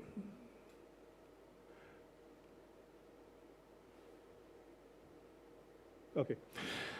One thing that I think I'll say out loud is that you have 2 tiers. Now, even with this region is different than other regions, but even within this region, you have some, you have, I guess, you grew up in a rich family or you grew up in a poor family, and you're somewhere in between. What I mean by that is oil money, Saudi Arabia, they have the means to invest in what they want from a postal perspective. Not all posts do this. They sometimes have budgets that exceed what you can find like in Europe and other, I guess, postal operators. And they're fortunate, but not everybody's like that. But what I would say here is that you have your Gulf GCC players, particularly UAE, KSA, and also Qatar. 2 out of the 3 I know fairly well. And so this is just continuing and putting a lot of investment in infrastructure and to how to monetize a lot of the assets you have, not just the physical assets, but also some of the other assets like address management. So UAE, for Saudi, for example, they receive some revenue tied to the management of the postal codes and the addresses. I'll come to a topic about who should pay for this, right?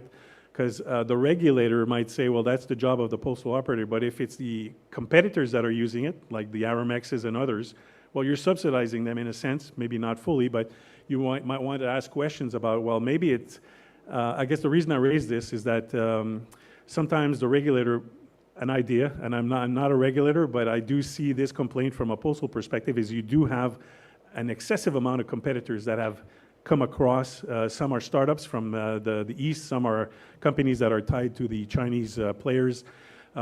Some are just legitimate startups from the local market, that just have a good idea and a bit of funding. But the point is that what you want to do is, from a regulator perspective, You might want to explore how to do this, but also how to protect the primary postal operator in some, to be decided, but to determine what is the best way to perhaps protect the operators from perhaps someone that's willing to break prices. There's an example for that. If you look at what's happening in Saudi Arabia, but also in Malaysia and others, there are some private players that are well backed, they have financing, and they will subsidize the cost of last mile. And that is truly unfair, but you have to live with it. But if you don't have a regulator that is ready to support you, that is a challenge that you have to face. So something to consider. I've had discussions with CEOs around this, and I'm not sure it's the right decision, but something to consider. You have a couple of other examples here of kind of the demand and the friction is located. I'm going to skip this. If you want more and if you want these statistics, it's available. I will make it available to the folks in this room because there's a lot of stuff. The other thing I want to talk about is infrastructure and addressing. It's one of the biggest challenges. That number in the corner, 27 versus 250. Amazon delivery, the Amazon delivery guy at my house, so I live in South Florida, and you know, I have home delivery, I have that benefit, and I have Amazon to do that for me. The average Amazon driver will deliver about 300 parcels per shift, and they do that in one day. They do that with one van. They fill the van to the max. They use a Sprinter van, and it's and they usually do this with small, medium-sized items, right? They don't go. We're not talking about big and bulky, but compare that to 27. 27, and that's an improved number. It wasn't even that for a postal operator that's in the Arab League. I won't mention who. But that's kind of what was their number, the number of drivers, the number of parcels that can be successfully delivered in a day. Now, notice the difference. That's why Amazon can do it for $1, and then someone else can't, okay? So all of this has to do with route density, has to do with a number of other statistics, but it also has to do with the fact that if you don't have a correct address, you spend a lot of time trying to find the address. You kind of call, and then you're somewhere else. And there's also heat, which can be a factor. I mean, it's not fun if you're a driver without air conditioning or even without a car, and you're doing this on a motorcycle, and it's like 39 degrees Celsius at night. So also can have an impact if you put chocolate bars in parcel lockers in the middle of, say, the desert.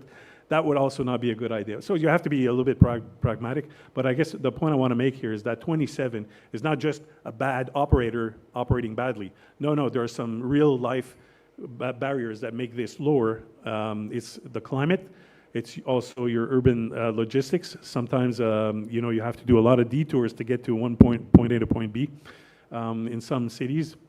It's also the fact that you're having inaccurate addressing. And the last piece, which I think is on the next slide, is also the cash on delivery, which if a person, you know, or if you don't do a DDP product, you might be surprising the recipient and they might refuse, and that really creates a whole nightmare. You've lost any profitability you've had on that parcel.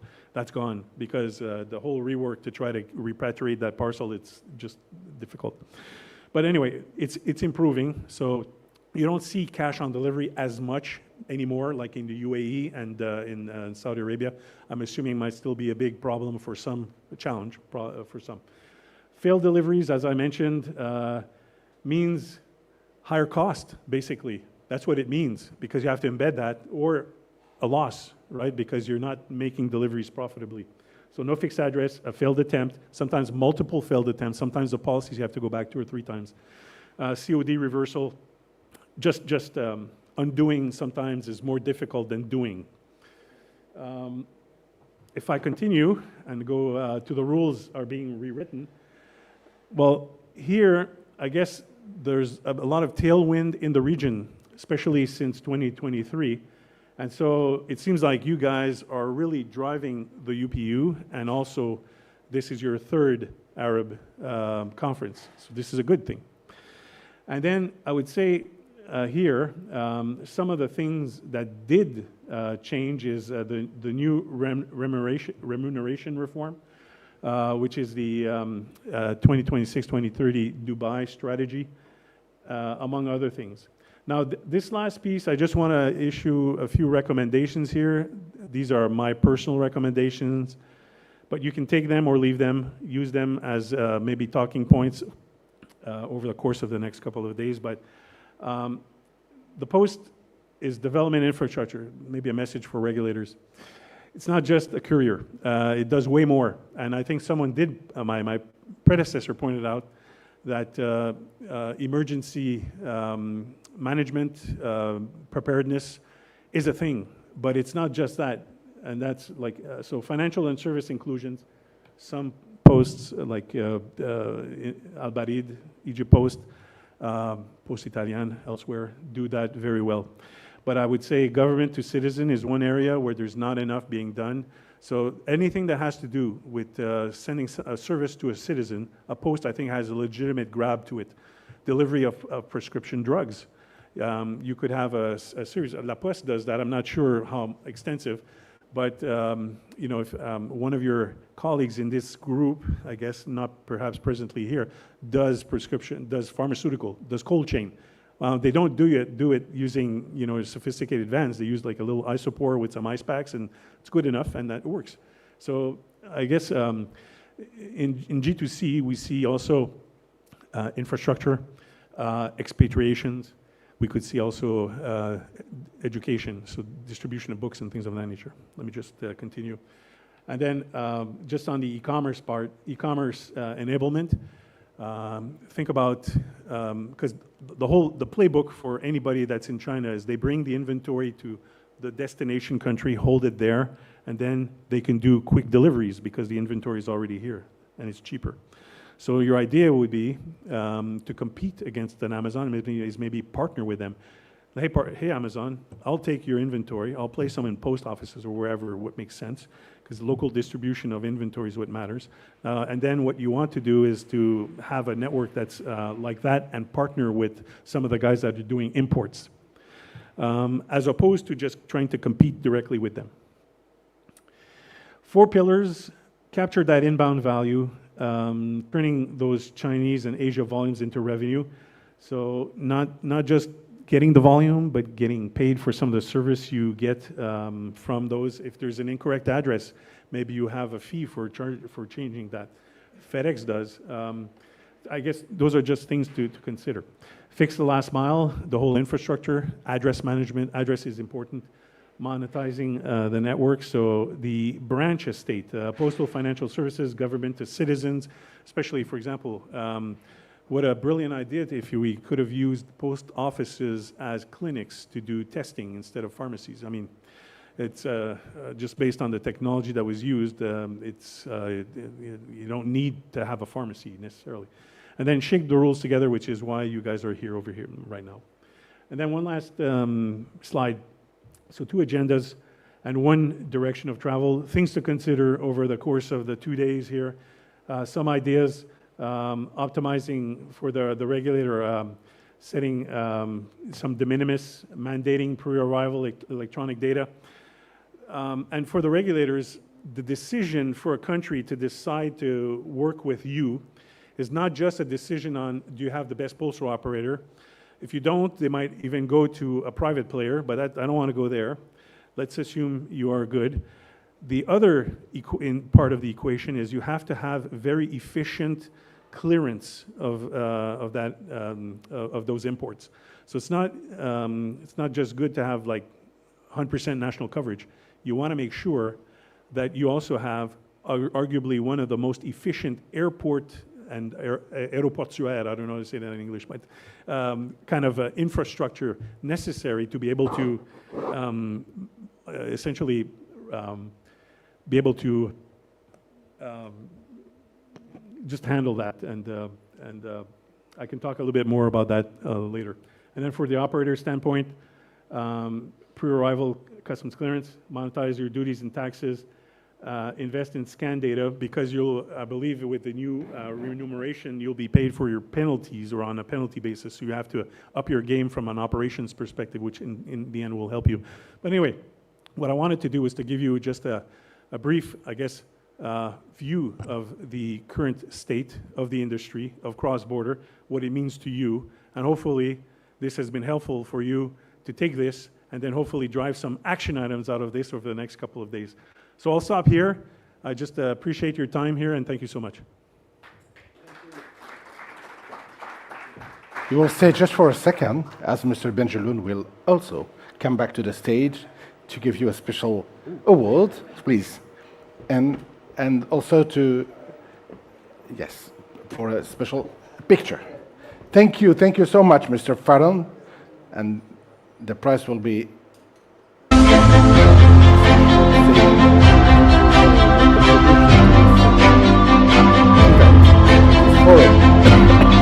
I'm sure that all the participants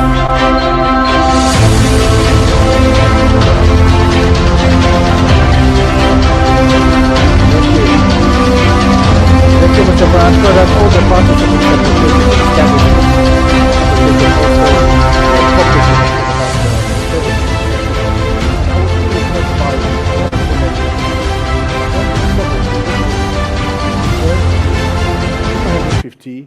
within the benchmark.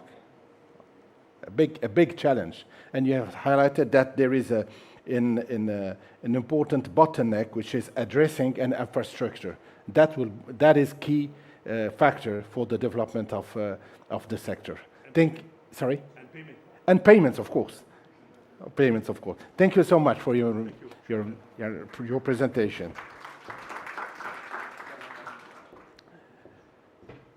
ذكرنا بأن التجارة الإلكترونية لم تعد مجرد قناة جديدة للبيع والشراء، بل أصبحت قوة اقتصادية تعيد تشكيل طرف الإنتاج والتوزيع والاستهلاك على المستوى العالمي. كما أبرز كيف أن سلاسل الإمدادات لم تعد تبنى فقط حول اعتبارات التكلفة، بل أصبحت ترتكز أيضا على المرونة والسرعة والقرب من الأسواق والقدرة على الاستجابة الفورية للطلب. الحضور الكريم، ننتقل الآن إلى أولى الجلسات النقاشية لهذا المنتدى، والتي ستضعنا أمام سؤال جوهري: كيف نعيد ابتكار الشبكات البريدية لنواكب اقتصاد التجارة الإلكترونية، لتواكب الاقتصاد التجارة الإلكترونية؟ وللإجابة على هذا السؤال يسعدني أن أدعو من جديد السيد موتوا موتوتسي. Please welcome Mr. Motutsi to moderate the panel. The next panel. Please join me to the stage, and you will have to invite your panelists, speakers. Yes, join me.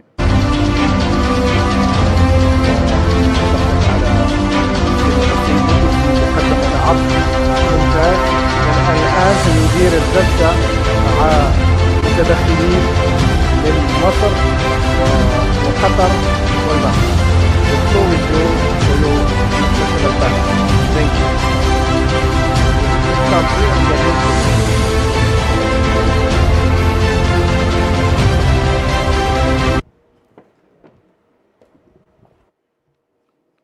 Thank you once more, moderator, for this. The main moderator, because you've called me a moderator also. Okay. Thank you very much.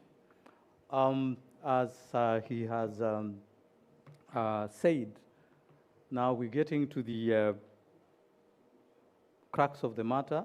We've been talking about modernization. We've been talking about transformation. We've been talking about investment into new networks of doing business, logistics, ecosystems, and everything that has got to do with the modernization of the post. I know we are going to have very distinguished speakers today and tomorrow, but I have a very great panel here myself to start with. Maybe the best beginning point of this. They represent the big, the innovative, and the transformative. And I would like to start with Mr. Ahmed Bajaloun, the Director General of Morocco Post. Please come up stage. Our gracious hosts and Post Morocco, you saw from the statistics that we gave earlier and also from the video that they played, I think you can ascertain that there is a lot of development taking place in this, in the post there. The other panelist is Hassan El Sayed, Chief Executive Officer of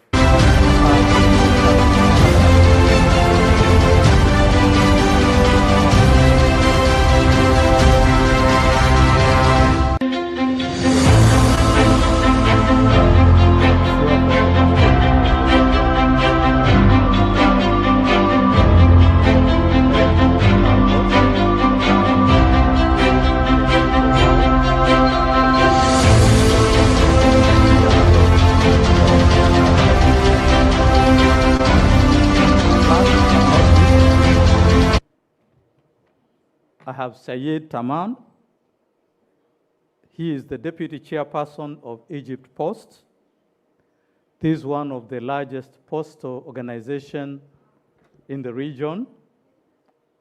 And we are going to hear how the Big Post has been able to offer services profitably and also meeting the government perspectives of universal service.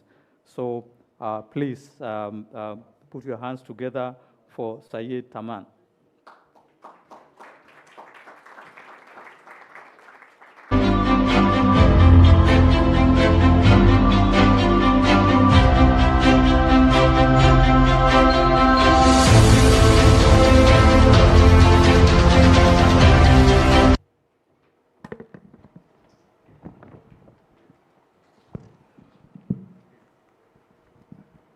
Welcome, gentlemen.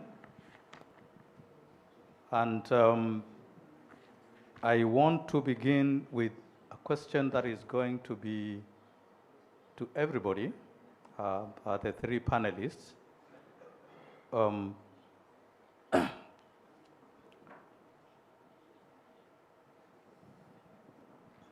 Just a moment.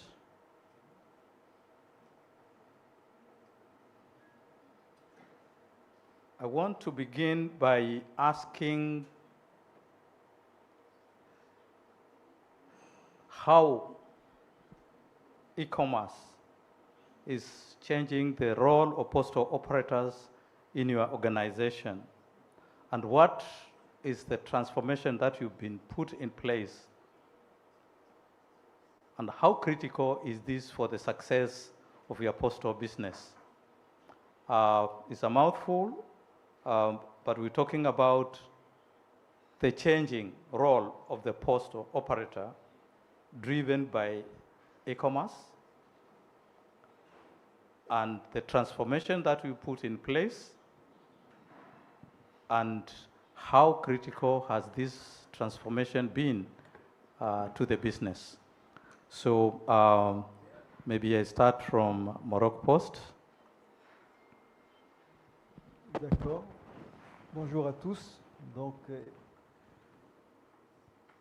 effectivement, le commerce électronique joue un rôle déterminant dans le développement du business au sein des postes. Je vais parler de l'expérience marocaine. Donc, comme tous les autres opérateurs, nous avons progressivement et en continu perdu les volumes du courrier. Et donc, il fallait s'adapter à, je dirais, à ce qui se passe, qui est d'abord le business du colis et plus spécifiquement le e-commerce. Alors, la particularité pour le e-commerce, c'est que c'est un secteur dans lequel la concurrence est acerbe. Donc, il fallait que la Poste puisse, je dirais, jouer un rôle majeur pour développer le e-commerce dans notre pays. Et pour cela, je vais essayer de ne pas être long, il fallait justement pour pouvoir s'adapter à ce marché, de pouvoir traiter de gros volumes.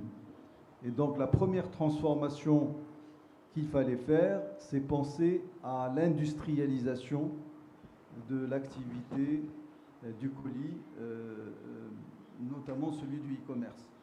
Avant, donc, Post Maroc disposait d'une plateforme centrale pour le tri du courrier. Donc nous avons, depuis une quinzaine d'années, mis en place cette plateforme. Aujourd'hui, avec la transformation et les changements qui s'opèrent, donc il fallait, je dirais, développer une plateforme moderne et qui va pouvoir supporter justement le tri des colis, notamment du e-commerce.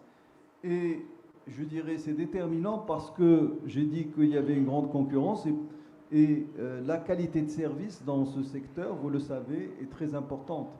Et donc, il y a une concurrence, je dirais, à la fois d'acteurs organisés, mais en tout cas dans notre pays, nous souffrons aussi d'un secteur informel qui, je dirais, aussi opère dans ce secteur-là. Donc la Poste doit montrer l'exemple de la qualité et se réorganiser pour que les coûts, parce que vous savez, au niveau de cette activité-là, il faut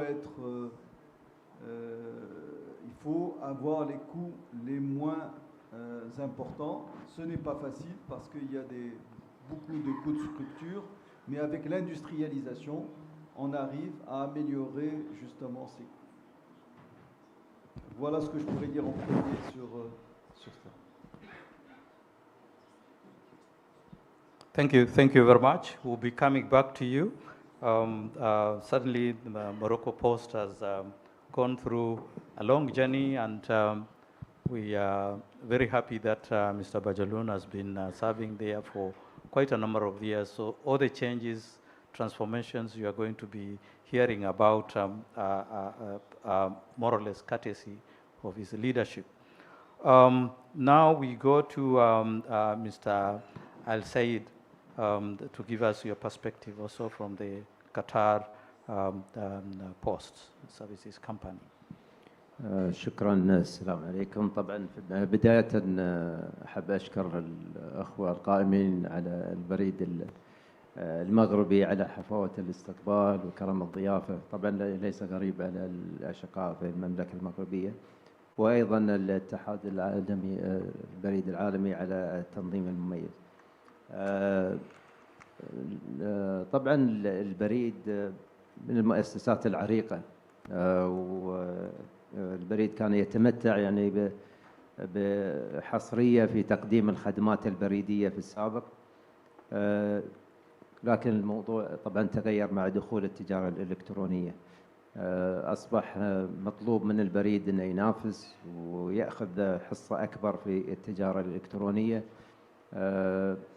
كان يتطلب من البريد طبعا أنه يغير في إجراءات وآليات العمل. طبعا بدأ في السابق كانت المعالجة للرسائل والمستندات الورقية، والحين أصبح الموضوع يتطلب احتياجات فيها طبعا تدفق كبير من التجارة، من الطرود والشحنات من التجارة الإلكترونية، وهذا أيضا مما أدى إلى تغيير في ثقافة، وأيضا إدخال أنظمة تقنية اللي ممكن تدعم هذه العملية. وهذا اللي يمكن شكل تحدي بالنسبة للجهات البريدية، لأن الشركات اللوجستية الخاصة طبعا بدأت من جديد مقارنة، يعني هو الأسهل أن أبدأ من جديد، من إني أغير من ثقافة وهيكل وآليات عمل قائمة. فهذه الإشكالية.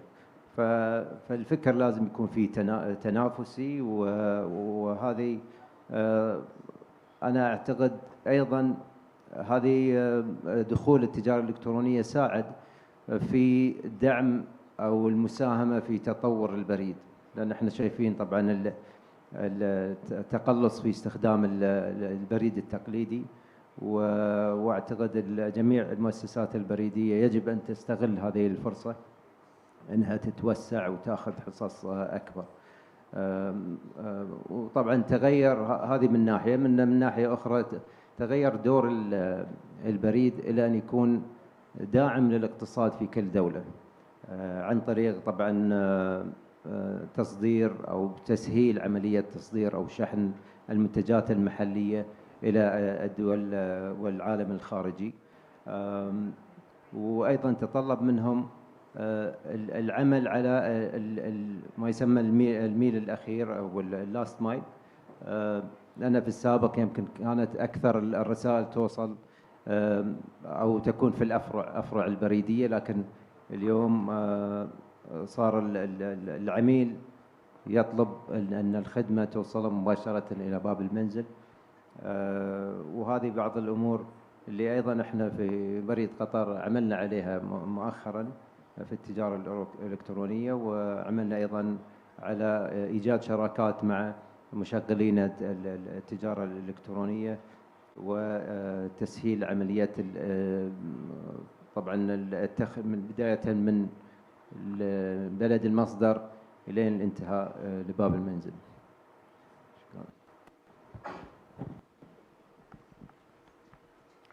Thank you very much for that perspective. Again, as we heard from Morocco Post, Qatar also talking about issues of competition from the private sector, but also talking about the dynamics of the new needs and expectations from customers, where the door-to-door delivery is more preferred, and of course, what that means in competition is if you don't do it, somebody else will do it, so you have to do it. So these are new dynamics that are coming through as a result of the emphasis on e-commerce, where the delivery perspectives are quite different from the traditional letter delivery. So thank you very much, sir.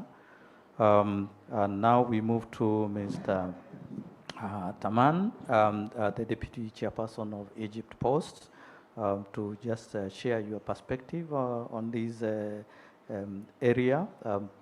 As we say that the introduction stage, I know the Egypt Post has a wide network, large tracks of delivery routings and all these. So how are you managing this as you transform from the traditional post to the e-commerce delivery? شكرا لحضراتكم. طبعا في البداية بنشكر البريد المغربي على حسن الاستضافة، وده مش غريب على المغرب، ويعني الحفاوة والاستقبال والترحيب يعني بنشكركم عليه. في البداية طبعا زي ما كلنا متفقين ان اصبح النهارده في صناعة واعدة واصبحت تحدي بالنسبة للمشغلين البريديين، وهي عملية التجارة الإلكترونية. التجارة الإلكترونية النهارده بتتسارع في كل لحظة، ويمكن كل يوم بتحتاج مننا التطوير، والتطوير في الأساس هو في البنية التحتية. اللي بيمتلك النهارده بنية تحتية قوية أصبح النهارده هو المؤهل للعب دور رئيسي في سوق التجارة الإلكترونية. يمكن البريد المصري أدرك ده من سنوات عديدة، وبدأ بالفعل في التحول من البريد المادي التقليدي لمنصة وطنية لوجستية. أصبح عندنا النهارده العديد من المنصات اللي بتقدم التجارة الإلكترونية. عندنا منصة وصلها، دي منصة العميل بيقدر من خلالها يعني يتعامل مع كل الشحنات والباعث الخاصة بيه. كمان عملنا تطوير في الخدمات اللوجستية على المستوى الرقمي، فأصبح عندنا النهارده منصات مرتبطة بالمنصة اللي بتقدم الخدمة للعملاء، زي منصة نورما جو ونورما لايف. دي النهارده بتدينا قدرة على من بداية استلام الشحنة من العميل لغاية التسليم النهائي. أكيد احنا عملنا عملية تطوير كامل للبنية التحتية للمراكز اللوجستية. أكيد من الحاجات المهمة برضو اللي احنا لازم كلنا ما ننساهاش فكرة تطوير العنصر البشري. لابد النهارده من وجود قدرات بشرية مؤهلة يعني تقدر تتواكب مع التطوير الرقمي والدور بتاع اللي بيلعبوا التجارة الإلكترونية في الاقتصاد الرقمي عامة. شكرا.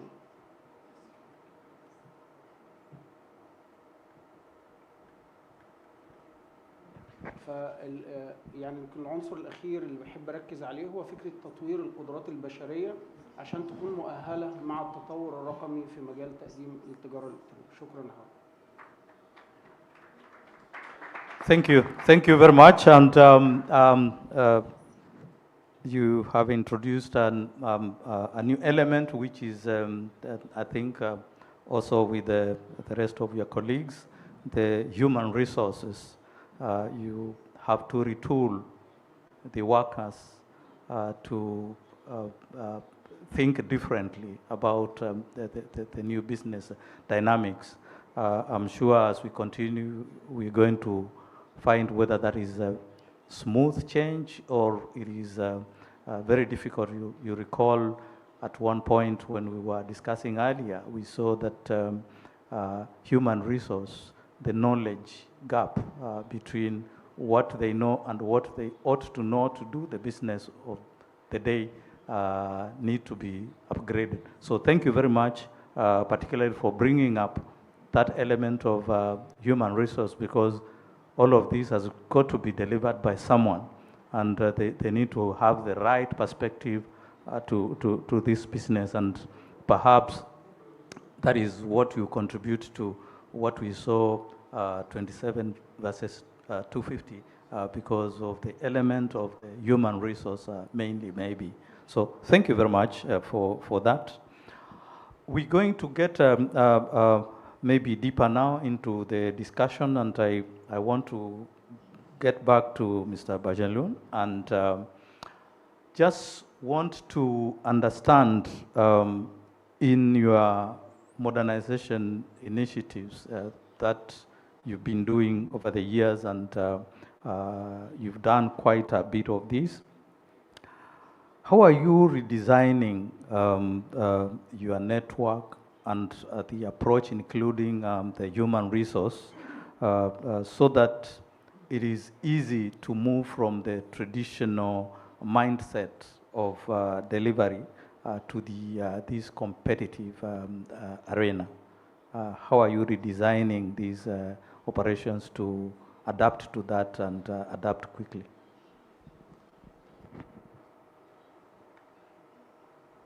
Merci pour votre question. Effectivement, Barid Al-Maghrib a, depuis quelques années, lancé des gros projets de transformation qui accompagnent justement ces mutations qui arrivent dans le secteur postal. Je vais donner quelques initiatives que nous avons réalisées et qui sont, je dirais, très diverses.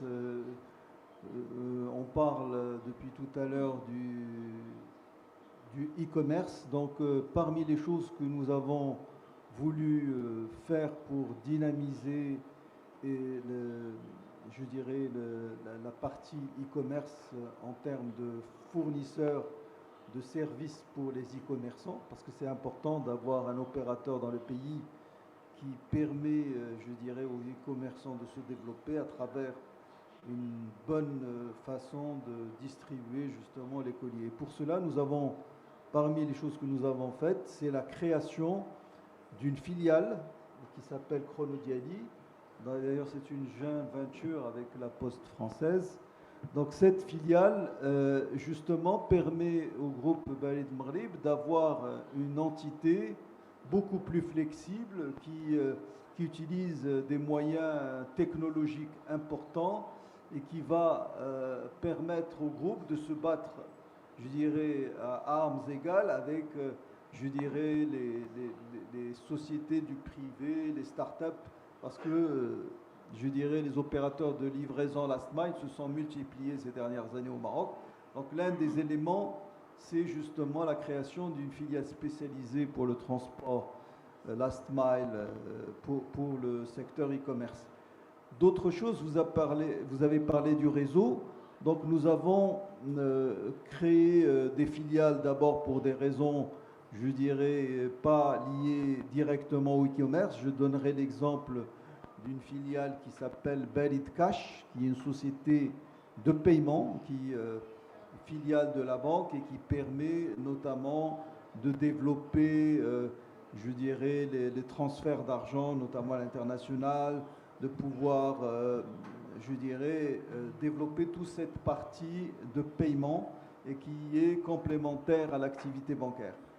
Pourquoi j'en parle en parlant de la partie logistique? C'est que avec plus de 2000 points de vente, ces agences permettent de justement de pouvoir à la fois, je dirais, on peut déposer des colis dans ces points de vente qui sont en plus de ceux de la Poste, et on peut aussi recevoir ces colis dans ces points de vente. Donc nous avons donc développé ce réseau qui permet de donner aux citoyens beaucoup plus de flexibilité pour recevoir ces colis, et notamment ceux du e-commerce. Donc si vous voulez, en termes de réseau, donc on a créé des réseaux diversifiés. J'ai parlé de celui-là. Il y a aussi, je dirais, tout le réseau de la structure bancaire comme dans d'autres pays. La banque postale fait à la fois les services financiers, mais aussi les services de la Poste. Et donc, nous avons démultiplié les réseaux. Donc ça, c'était un élément important. Et puis, il y a un élément majeur que je voudrais citer. Pour pouvoir faire du e-commerce, évidemment, il faut pouvoir investir dans la digitalisation et dans la data. Il faut pouvoir exploiter la data, utiliser de l'intelligence artificielle pour pouvoir notamment faciliter les tournées de distribution. Donc le e-commerce demande, je dirais, beaucoup de savoir-faire et beaucoup de, je dirais, de technologie pour pouvoir, je dirais, être compétitif par rapport à une démultiplication d'acteurs venant du privé et qui opèrent aussi dans ce secteur du e-commerce. Vous avez parlé des ressources humaines. Évidemment, tout ce programme de transformation est accompagné par, je dirais, des formations et tout un certain nombre de programmes pour pouvoir permettre aux salariés de suivre, je dirais, le développement du groupe Al-Maghrib.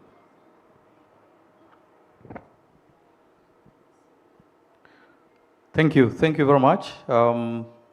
New technologies, focusing emphasis on last mile delivery, diversification, moving into financial services, and digitization up to the levels of artificial intelligence. And you also talked about retraining of staff to prepare them for this. These are major activities that you have had to undertake. Now, just one follow-up. Of all these, which would you say is the one area that has given you the greatest impact on service quality and efficiency of all these aspects you've talked about?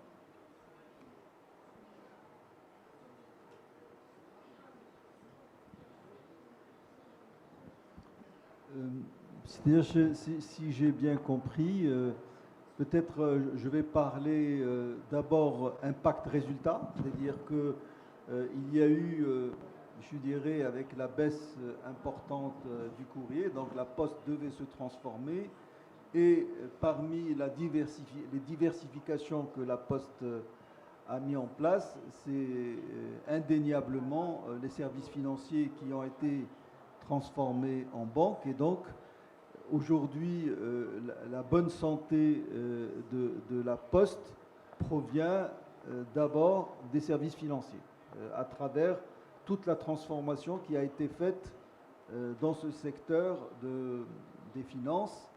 Mais je dirais en deuxième lieu, ce qui a eu de l'impact, c'est justement ce que j'ai dit que nous avons fait sur le développement du traitement des colis en général.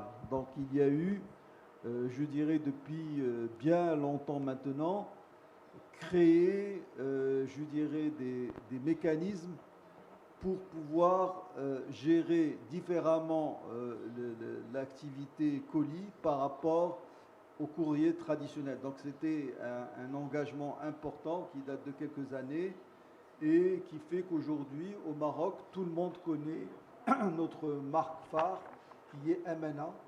Et donc, ça, c'était un impact important, c'est-à-dire développer une solution pour avoir une activité colis majeure dans la poste a, je dirais, une part de marché significative sur notre marché marocain.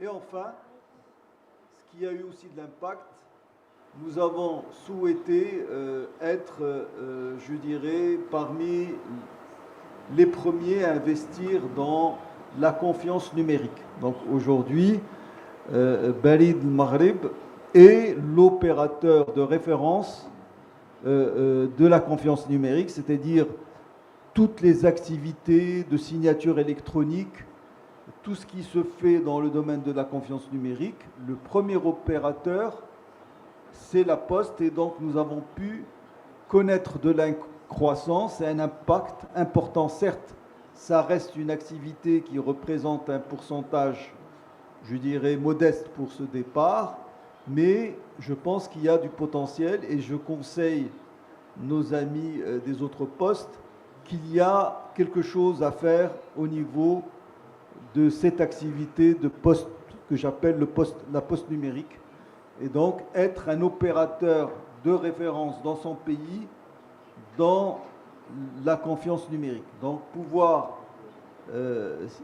faire de l'authentification forte, avoir de la signature qualifiée, de l'eurodatage, je dirais aussi le fameux courrier recommandé. Aujourd'hui, on peut avoir la même, je dirais, valeur juridique d'un courrier recommandé à travers une solution aussi de la poste numérique. Donc voilà quelques exemples d'impact donc sur le colis, sur la partie numérique qui est importante.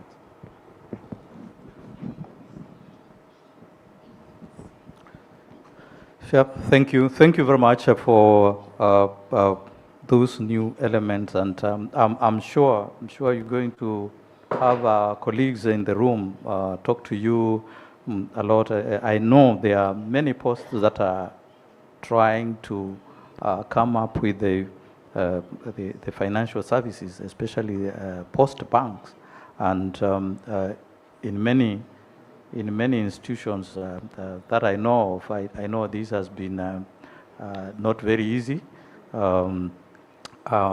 Morocco Post is very successful in this area, as the CEO has said here. So please do engage with him either here or offline after this to really understand, because he says this is one of the areas that has had a lot of impact, of course, including the modern parcel processing, which has also given rise to improved business, and the new area which is calling digital trusts, which I think this is must be a new area to many people, and it is something that maybe we need to talk to Mr. Bajaloun to fully understand, not just on the panel here, but also after this. So thank you very much, sir. Thank you for sharing this. Let me now turn to Mr. Taman and talk about Egypt Post, which we understand has a very large network, big region to cover, and of course it must be having some legacy infrastructure that has been there for over the years. So how are you balancing this legacy infrastructure with the modernization that is now required to spur the post now into modern business and profitability.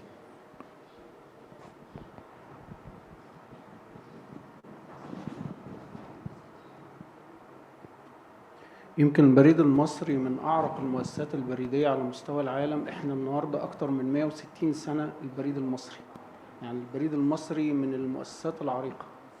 يمكن البريد المصري النهاردة أصبح بيتمتع بشبكة واسعة جدا وكبيرة جدا على مستوى الوطن. عندنا أكتر من 4600 منفذ لأداء الخدمات، سواء الخدمات المالية أو الخدمات البريدية المستحدثة وخدمات التجارة الإلكترونية. العميل النهاردة بيقدر من خلال المنصات إن هو يطلب الخدمة، وكذلك من خلال النقاط اللي موجودة على مستوى الوطن بالكامل. طبعا وصلنا لأكثر من 4600 فرع. عندنا أكثر من 130 سيارة متنقلة، بحيث إن أنت بتقدر النهاردة توصل للعميل في أي مكان، بحيث تبقى دايما في سهولة في أداء الخدمات. استلزم ده كمان تطوير في المراكز اللوجستية، لأن حجم التجارة الإلكترونية النهاردة في تنامي وفي تعاظم، فأصبح النهاردة لازم يكون في مراكز لوجستية مؤهلة لأداء الخدمات. تطلب بذلك تطوير في البنية التحتية. أنشأ البريد النهاردة شركات خاصة بالتطور التقني والتكنولوجي. فعندنا النهاردة شركات تابعة للبريد الوطني، هي شركات خاصة بتطوير الأنظمة الإلكترونية. الحاجة الثانية، أنشأنا شركة للبريد الخاص. أنشأنا ودخلنا في شراكات مع شركات للدفع، لأن تطوير منظومة الدفع هو جزء من تطوير خدمات التجارة الإلكترونية. عملنا برضو تطوير في المراحل الأخيرة من الميل الأخير في عملية الاستلام. نوعنا بين آليات التسليم التقليدية وآليات التسليم الذكية. عندنا النهاردة محطات للتسليم الذكي، اللي النهاردة العميل مش مضطر ان هو ينتظر الرسالة بتاعته في مقر معين. يقدر النهاردة من خلال المحطات الذكية اللي منتشرة في كل مكان، يقدر النهاردة يستلم الشحنات أو الباعثة الخاصة بيه. طورنا نقاط الخدمة على مستوى الجمهورية بالكامل.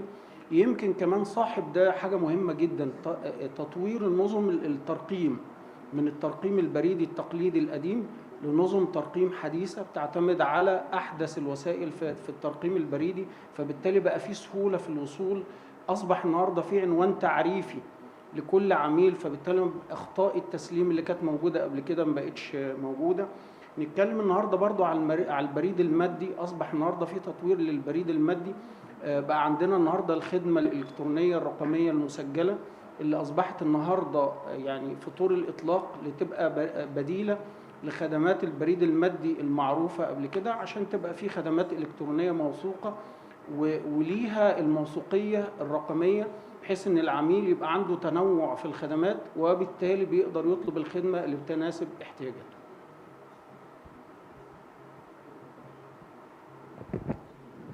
Thank you very much.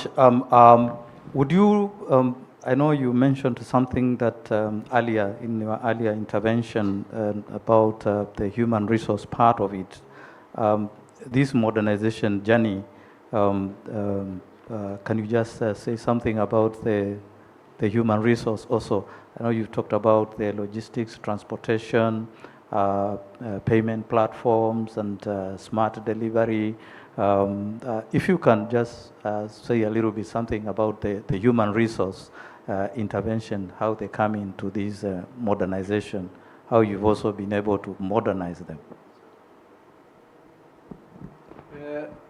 عملية التطوير هي عملية مستمرة، وعشان تقدر توصل لعملية تطوير لابد ان انت يعني تتوازى مع التطوير في العنصر البشري. فانشأنا مراكز تدريب متطورة وحديثة جدا، ربطناها بكل الاحتياجات الخاصة سواء في تطوير الأنظمة أو في تطوير الخدمات نفسها. فأصبحت المراكز التدريبية ديت مؤهلة لأنها يعني تطور القدرات البشرية المحلية، وكمان احنا بنتيحها كأوجه للتعاون مع المنظمات الإقليمية، بحيث ان بيبقى من خلال المراكز التدريبية اللي موجودة عندنا يعني بنتيح الدورات والمشاركات الفعالة اللي من خلالها بننقل التجربة الفريدة اللي موجودة عندنا لكافة الجهات وكافة شركاء التنمية في كل مكان. Thank you very much. Thank you. Mr. El Sayed, Qatar Post, is heavily digitizing and automating the services that you offer. What investment into this modernization can you say has had the greatest operational benefit for the post? All these changes you've been doing, technological advancement, what is the single one that you can say this has had the greatest operational benefit to our postal services? In one word, أنا أعتقد رضا العميل. رضا العميل هو الأساس اللي أعتقد الكل يعمل علشانه. وطبعا التطور اللي تقوم فيه المؤسسات سواء كانت من أنظمة عمليات أو طبعا احنا في بريد قطر صار في طبعا طفرة في التحول الرقمي بعد ما تحول القطاع الخاص، فصار في تغيير في تطوير أنظمة العمليات، دخلنا أنظمة الفرز الإلكترونية والروبوت. في عدد من الخدمات اللي أيضا أطلقناها، خدمة اللي تدعم التجارة الإلكترونية، خدمة كونكتد اللي تعطي عناوين افتراضية طبعا المواطنين والمقيمين في دولة قطر انهم يطلبون الشحنات خاصة المنصات اللي ما ترسل مباشرة. وايضا في عندنا مشروع صندوقي، المشروع اللي في صناديق بريد تسلم تركب طبعا عند باب المنزل ويتم تسليم الطرود مباشرة عليها. طبعا هذه الصناديق هي غير مخصصة فقط لمؤسسة المي، وهذا أعتقد إذا أنا أنصح إخواني هنا أنه يكون يونيفرسال، يعني يكون مفتوح لجميع الشركات حتى الأطراف، يعني شركات طرف ثالث. في أيضا بعض الخدمات الرقمية اللي اليوم احنا نخطط لها، طبعا ذكر السيد أحمد اللي هو التراست سيرفيس أو شهادات الثقة الرقمية، أيضا أو البريد الإلكتروني الموثق، أيضا إحدى المشاريع اللي نشوفها مصاحبة أو أجسنت للخدمات اللي نقدمها. وأنا أعتقد يمكن أحد الإخوان هنا ذكر موضوع الشراكة، خاصة في هذه الخدمات اللي تكون ليست 100%، يعني هي أساس أو جوهر خدمات بريدية. أعتقد الشراكة جدا مهمة في هذه المجالات. عملنا أيضا مع شركة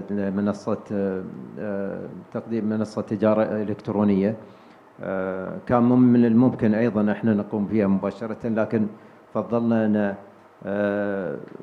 نروح بتوجه الشراكة في هذا المجال، على أساس أن إحنا نكمل طبعا السبلاي تشين، إحنا نقوم بموضوع اللوجيستكس، التخزين لكن ضروري تكون في منصة تجارة إلكترونية وطنية أيضا أساسا نكمل السلسلة.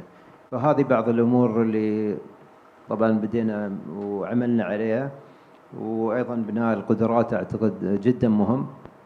فبالنسبة للتجارة الإلكترونية شكلنا قطاع كامل للتجارة الإلكترونية، طبعا ركزنا على التدريب وعلى توظيف أيضا الأشخاص اللي المهيئين للتجارة الإلكترونية بشكل عام. في أمور أيضا التخليص والربط مع شركائنا، سواء كان الطيران القطرية وأيضا مع هيئة الجمارك. أصبحت الشحنة تأتي مباشرة، يعني من المطار لمقر البريد، ويتم التخليص ومعالجة الشحنات من هناك. والآن في توجه طبعا في ظل الأزمة الحالية، في توجه أن بعض الشحنات تأتينا من الجو، وأيضا نقوم بإرسالها لدول الجوار. وطبعا هذه طبعا بالشراكة مع أيضا بعض منصات التجارة الإلكترونية العالمية اللي احنا أصبحنا في قطر يعني هاب أو منصة للمنطقة، بحكم طبعا الشبكة الموجودة في شبكة الطيران القطرية، وهذا ساعدنا أيضا في هذا المجال. Thank you very much.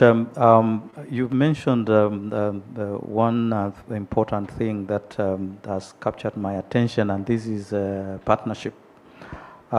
Because when we talk about all these transformation, we're talking about a lot of investment. And sometimes maybe when you evaluate the return on investment, then you figure out that perhaps partnership is a better way to go than investing yourself. I would like you to share with us what are your thoughts between building your internal capabilities in this modernization process or identifying key partners who you can work with, and so that your investment is much less and you end up perhaps even achieving more. أعتقد الموضوع جدا مهم. نحن في بريد قطر يمكن لسنا من الجهات المحظوظة اللي لدينا رخصة يعني للحوالات المالية يعني وغيره. طبعا المنظم ليس بالسهولة عندنا في قطر، فصار في عندنا التركيز على الخدمات اللوجستية وأيضا الخدمات مثل ما ذكرت المصاحبة والخدمات غير الكور. سألت عن موضوع الشراكة. طبعا أنا أعتقد في خدمات أساسية من المهم أن تظل في البريد، قواعد البيانات، العناوين، الأمور هذه أعتقد ضروري أن تكون على أساس أنه يكون في سيادة على هذه الخدمات وهذه المنتجات. لكن الخدمات المصاحبة هي من الأفضل أن نقوم بالشراكة، ليس فقط للتمويل. أنا أعتقد المعرفة بالخدمة أو النو هاو هذا مهم جدا. مثلا إذا تكلمنا عن خدمات الرقمية أو خدمات تكون خارج النطاق أو أساس عمل البريد، من الأفضل أن يكون فيه شراكة حتى لو كان في تقاسم في الربح. بهذا الشكل طبعا ما في التجربة ممكن تكون أسهل بما أن في شريك عنده الخبرة وعنده التجربة. هذا واحد. ثانيا يعتمد على الشبكة والثقة اللي في عند البريد، وطبعا علاقات البريد مع الحكومة. فهذه طبعا وين يعني من الطرفين، ويسهل عملية أيضا التوسع، لأن دائما أي خدمة جديدة لازم فيها مخاطرة. واليوم نتكلم عن التجارة الإلكترونية والتغيير اللي تم والنقلة والتحول الجذري اللي صار من البريد التقليدي إلى التجارة الإلكترونية، فما بالك في بعض الخدمات اللي تكون أيضا أبعد من ذلك. فبالعكس احنا في دولة قطر احنا في توجه للشراكة، يعني ليس فقط منافسة، الشراكة في تقديم خدمات في قطر ولا خارج قطر أيضا. Thank you. Win-win situation in Qatar Post. Mr. Bajalun, how far have you engaged in partnership with other players to deliver your modernization? Is it also turning out as a win-win, or are you putting investment rather than partnerships? Merci pour votre question. Je pense qu'il est important dans notre métier de coopérer, de chercher des partenariats. Bon, Je dirais Barid Al-Maghrib a démarré depuis très longtemps sur des partenariats. Nous avons par exemple une filiale dans l'Express international, et donc nous avons dès 2001, donc ça fait 25 ans, je dirais, créé cette filiale en joint venture avec la Poste française. Nous avons sur certains projets cherché des partenaires justement des pays frères pour pouvoir au niveau même je dirais dans la zone arabe pouvoir développer des projets pour pouvoir avoir des solutions gagnant-gagnant. Et donc moi je suis très favorable à tisser des partenariats.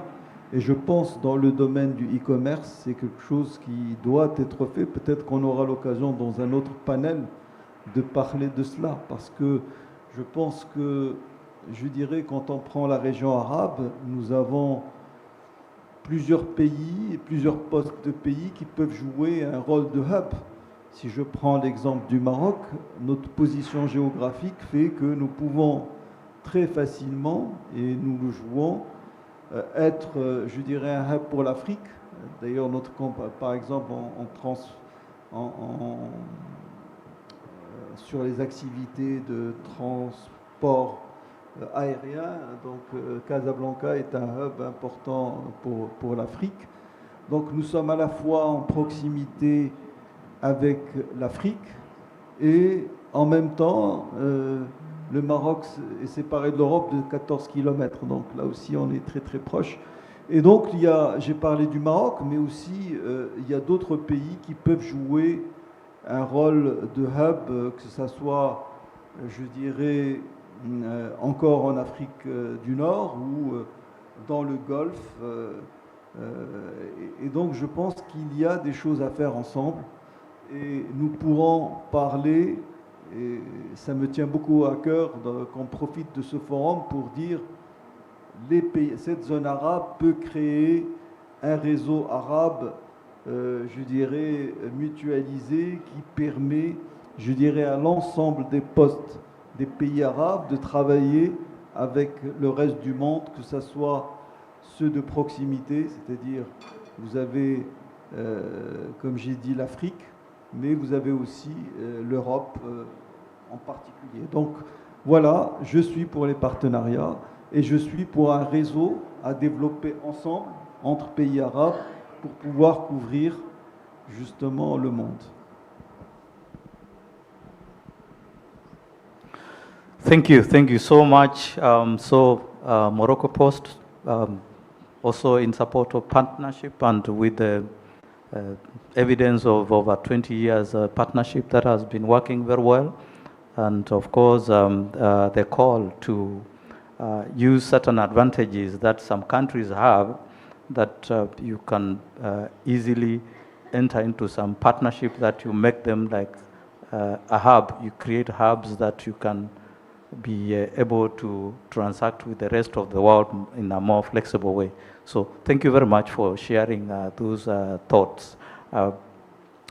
Mr. Taman, do you also have the partnerships within the Egypt Posts, and is it a direction that you are strategically pursuing, or are you preferring to make the investment yourself?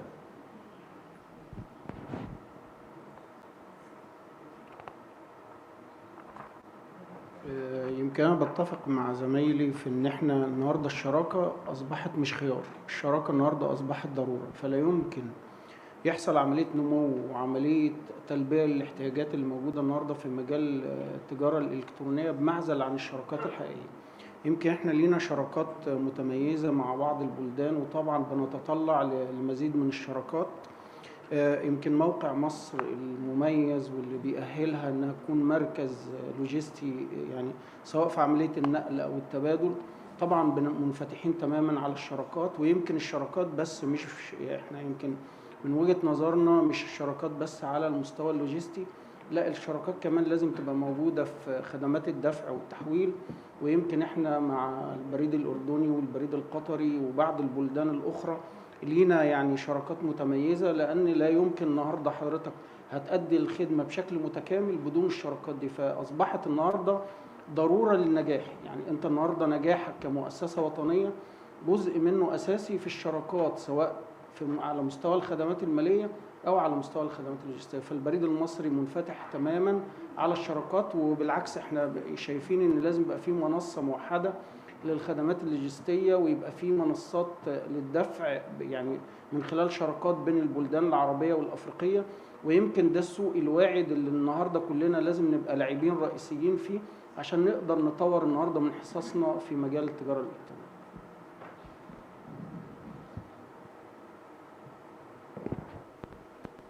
So the message is there.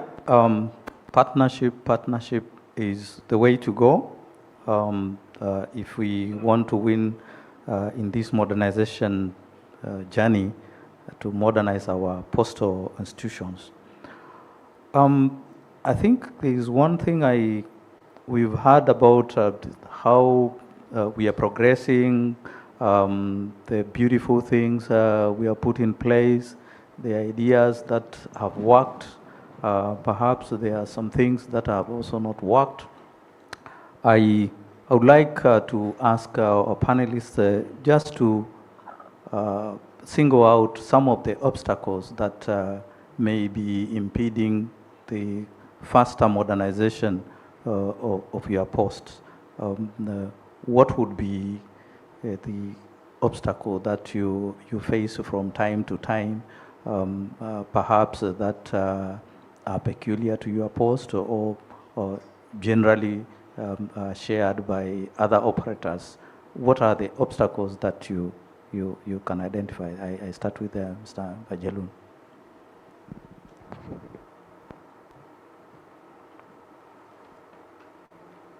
Je pense que tout le monde sera d'accord ici que les obstacles, il y en a, il y en a eu. Et je dirais, peut-être que nous avons tous traversé, je dirais, une difficulté liée à l'ampleur de la baisse du courrier et la diversification qu'il fallait mettre en place pour pouvoir tenir bon, je dirais, à ces mutations du secteur.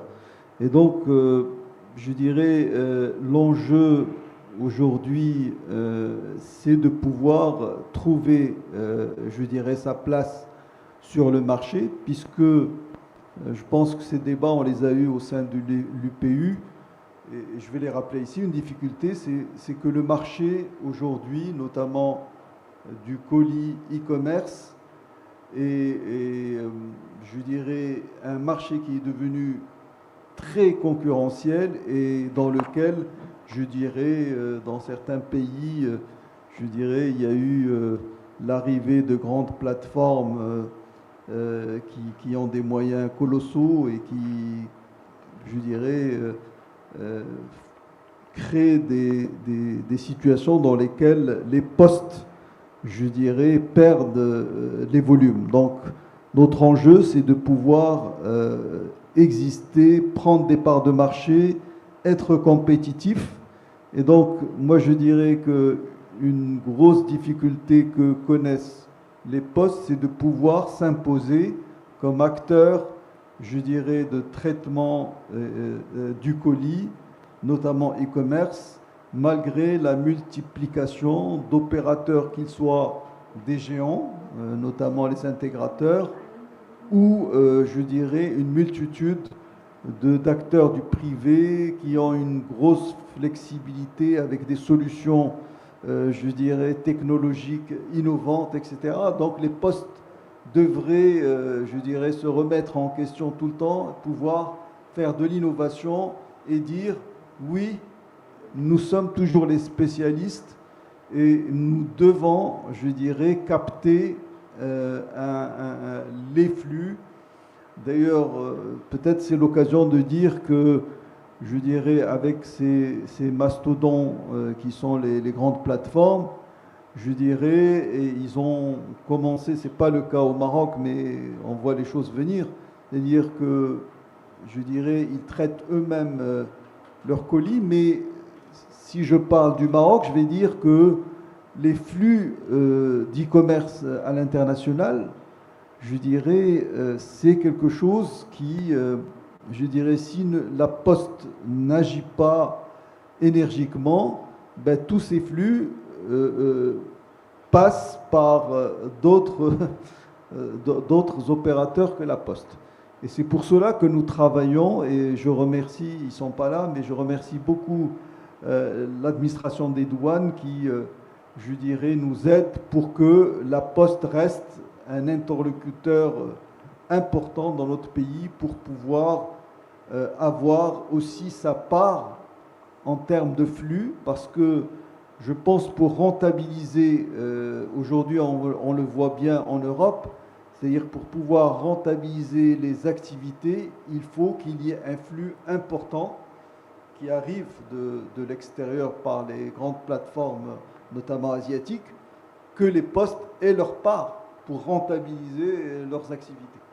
Donc c'est important qu'on puisse lever les challenges et pouvoir aussi avoir une part de ce gâteau qui sont tous les flux importants qui arrivent, je dirais, de l'international et qui, si on n'agit pas, peuvent aller soit être traités par des plateformes et donc avoir une continuité chez eux, soit chez des acteurs du privé sans que la Poste puisse en profiter.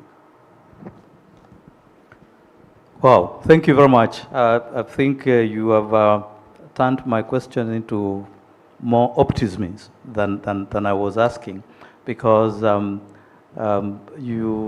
think he's talking about instead of focusing on challenges, you try to see how you can be more competitive. So the challenges become like a trigger for you to work more, to look at other areas where you can be more competitive. Very interesting. I think you have redirected my question, and instead of focusing on challenges, now I'm trying to see how our other colleagues now can talk about, in particular, how you can transform these challenges into still being competitive. Mr. Al-Sayed. أنا أعتقد السيد أحمد تكلم عن موضوع مهم جدا اللي هو موضوع الكفاءة والتنافسية. المواضيع التقنية والفنية هي مش التحدي كأساس، لكن تحدي طبعا الجدوى الاقتصادية من وراء الاستثمار في هذه البنى التحتية والتقنيات. طبعا اليوم على حسب الخدمة اللي نقدمها، البنى التحتية المطلوبة للطرود اللي مطلوب منها أن تعالج وترسل وتوصل خلال أسبوع مختلفة عن الأنظمة اللي مطلوبة اللي تحتاجها خلال 24 ساعة. والآن في حديث عن خلال ساعة أيضا، أو البولت ديليفري. فهذه كلها ترتبط بالخدمة نفسها، يعني هي مثل البيضة والدجاجة. هل أني أنا أبني أنظمة تكون متطورة وأضع استثمار كبير وأنتظر الخدمة لما تأتيني أنا يعني في البريد، أم العكس؟ وخاصة اليوم في ظل طبعا دور الجهات التنظيمية بفتح السوق، وأيضا في بعض الدول لا ترى أن تعطي للبريد أي امتيازات خاصة. فشكل موضوع يمكن شوي تحدي بالنسبة للمؤسسات. فهذه أعتقد هذا جانب أيضا مهم، اللي هو إذا كان في حاجة 100%، أنا أعتقد الجميع راح يستثمر وراح يطور، بما أن في عملاء وملتزمين. أيضا من الطرف الثاني لو نشوف العميل أو مثلا مشغلين التجارة الإلكترونية ينظرون إلى التنافسية والسعر فما في أي ضمان أن هذه الشركات تستمر في العمل مع شركات البريد. اليوم في سوق مفتوح، وأيضا للكل حق الاختيار. فأعتقد لهذا السبب يمكن بعض الجهات تكون يعني تدرس الموضوع قبل الاستثمار في بنى تحتية كبيرة. يصير في عندنا يمكن بعض مثلا نقول وايت إليفنت، يعني صار في عندك بنيت شيء كبير لكن ما في استخدام.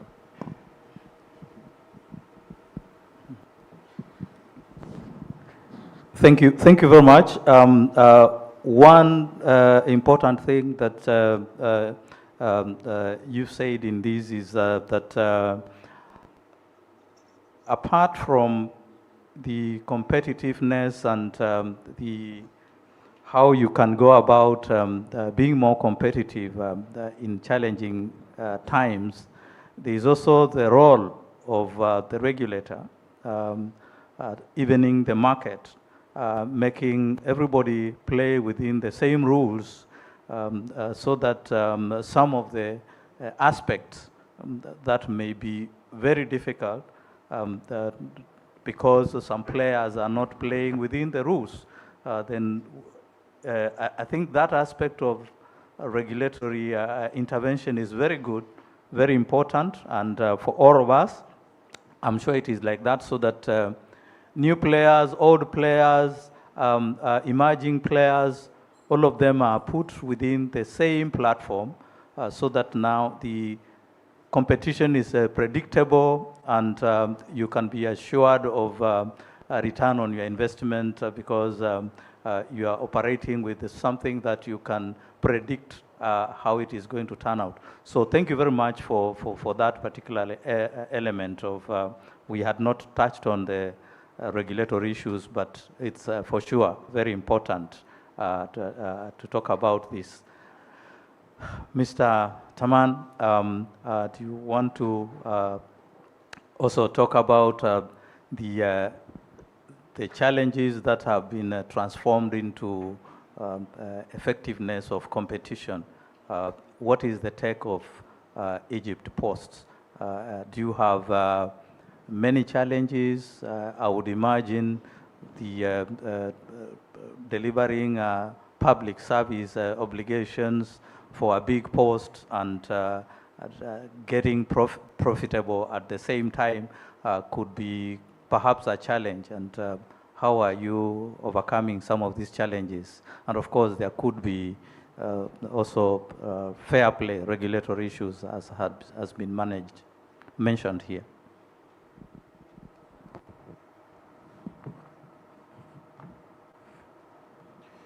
يمكن التجربة المصرية في الشأن ده يعني بتتشابه مع نفس التجارب اللي اتكلمنا عنها. هي فكرة النهاردة الاستثمارات المالية الضخمة، انت بتحتاج النهاردة لاستثمارات مالية كبيرة عشان تقدر تعمل عملية تطوير في النظم التكنولوجية سواء في المراكز اللوجستية النهاردة، وبتحتاج يعني انفاق عالي عشان تقدر النهاردة تنشئ مراكز لوجستية مؤهلة. التزامك النهارده كبريد مشغل حكومي، التزامك بالخدمه الشموليه، فانت النهارده مطالب انك تتوافق يعني تبقى موجود في كل الاماكن. النهارده عندك منافذ ونقاط منتشره في ربوع الوطن. يمكن المنافسين ما عندهمش ذات الالتزام، فده بيعمل نوع من انواع الخلل في عمليه الانفاق وعمليه المنافسه. فده كمان بيدي للمنافسين اللي خارج الاطار الرسمي ان هم يوفروا اسعار غير تنافسيه، اسعار متدنيه، فبالتالي ده بيحط ضغط على المشغل الرسمي اللي هو عنده معايير ملتزم بيها من حيث الجوده ومن حيث التامين ومن حيث الثقه اللي يتمتع بيها مع العميل. فبالتالي هو عنده التزامات لابد ان هو يعني لا يمكن تجاوزها.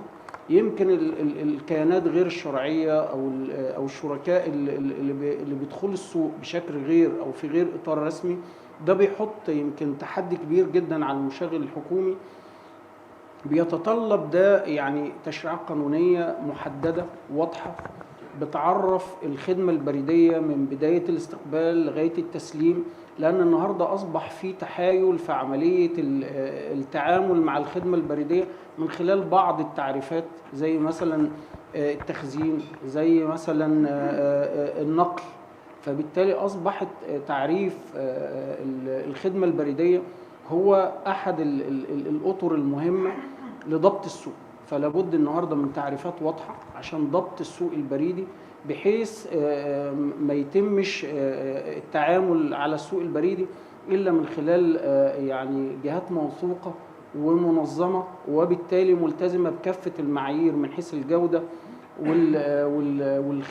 وخدمات ما بعد البيع وموثوقيه الخدمات اللي بتقدمها المشغلين الحكوميين. يمكن ده ما يعدش التزام على المنافسين، فده بيخلق تحدي.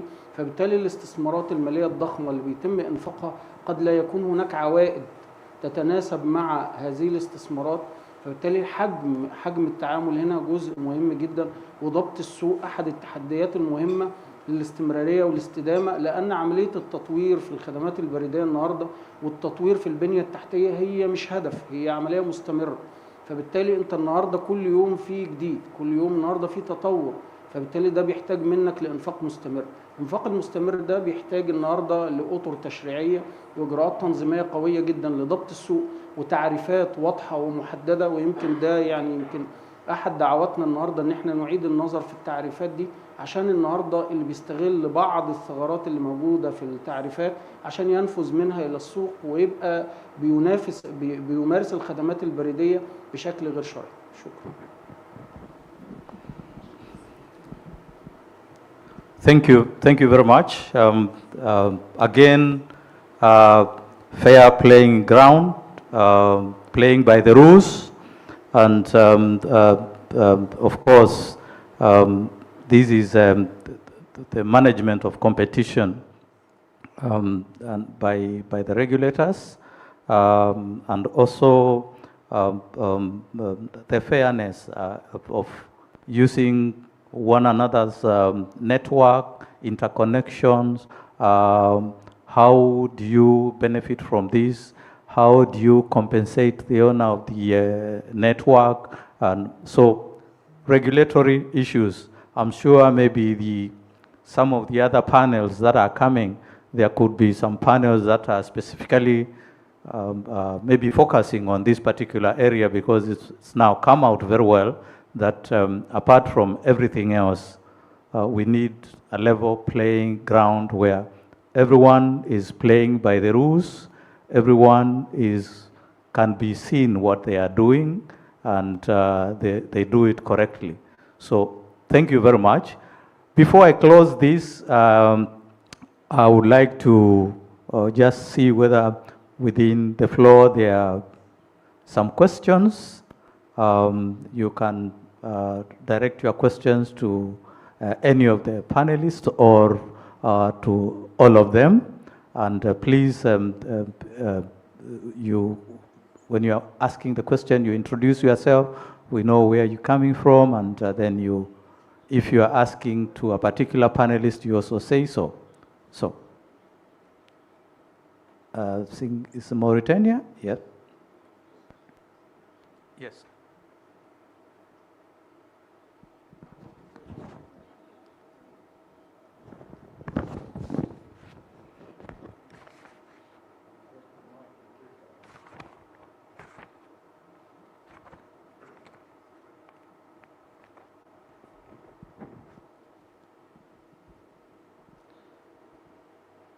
Do you have some microphones?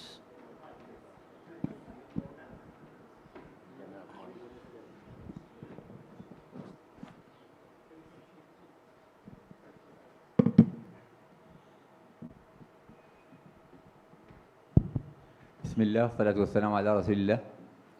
الاسم علي عيسى، وعلي العيسى، والمتعارف في موريتانيا. أشغل منصب المدير العام للبريد الموريتاني، ولدي سؤالين موجهين للأخوة الكرام وأشكرهم على المداخلة القيمة، وأشكر الأخ متوى على الإدارة الجيدة للجلسة الأولى من هذا الحوار البريدي الهام والثري. السؤال الأول موجه للسيد بن جلون. بناء على تجربتكم الثرية والغنية وما راكمه البريد المغربي من خبرة، إذا كنتم مكلفون اليوم بإنشاء مؤسسة بريدية، ما هي الإجراءات التي ستتخذون لإنشاء هذه المؤسسة البريدية باختلاف ما هو قائم؟ والسؤال الآخر موجه للأستاذين الرئيس المدير العام لبريد قطر ونائب رئيس بريد مصر. ما هي المهارات المطلوبة في القادة البريديين اليوم ضمانا لاستمرار تقديم الخدمة البريدية ومواجهة للتنافس الشرس من مؤسسات البريد الخصوصية والعاملين في هذا الحقل؟ إذا كنتم مكلفون كذلك بإعداد طواقم بريدية، طواقم البشرية، ما هي المهارات المطلوبة حتى نحافظ على الدور التقليدي للبريد والقدرة على التنافس؟ شكرا.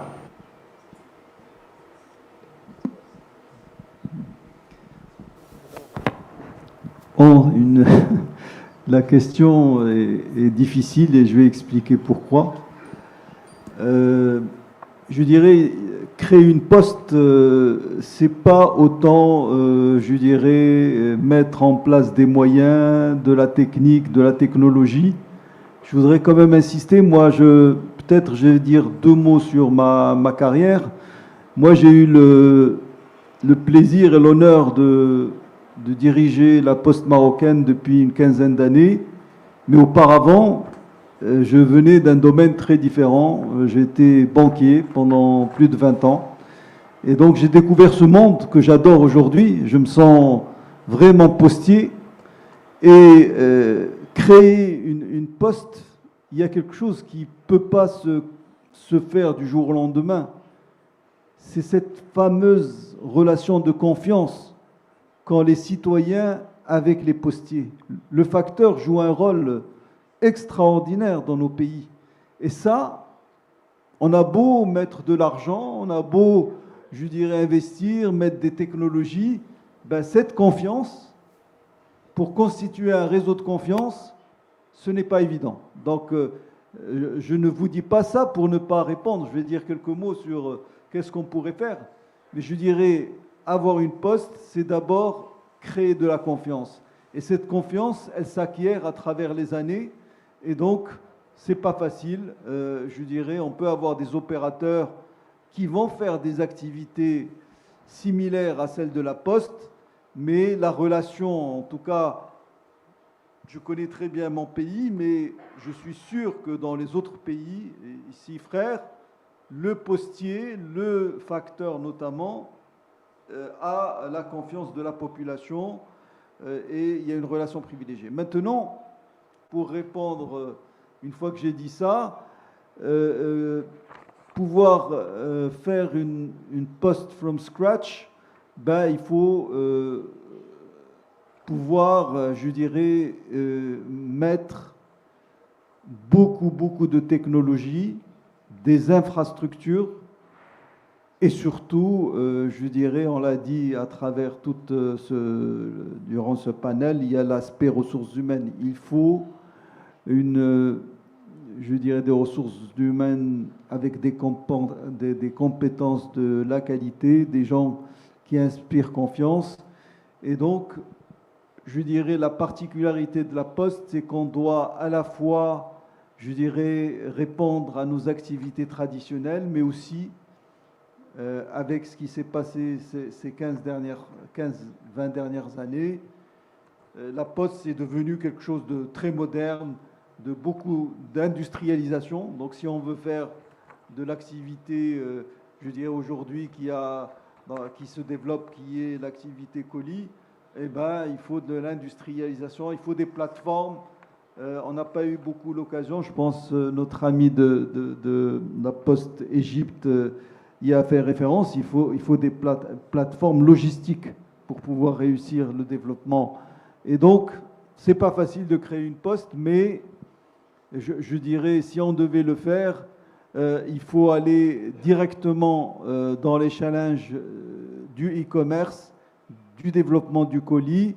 Pourquoi pas, tout à l'heure j'avais parlé de l'activité numérique. Le numérique peut être, je dirais, une activité parce que cette fameuse confiance de la poste, elle peut aussi se traduire dans le monde virtuel. C'est-à-dire la poste faisant foi, enfin le timbre de poste qui fait foi, ou le cachet de la poste fait foi, se transforme aujourd'hui dans le monde numérique.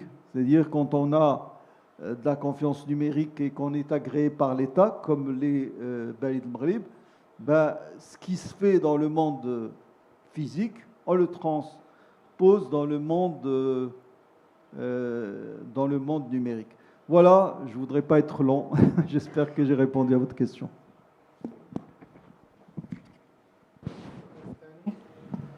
Satisfied? Okay. The next one was Somali. That one. Somali.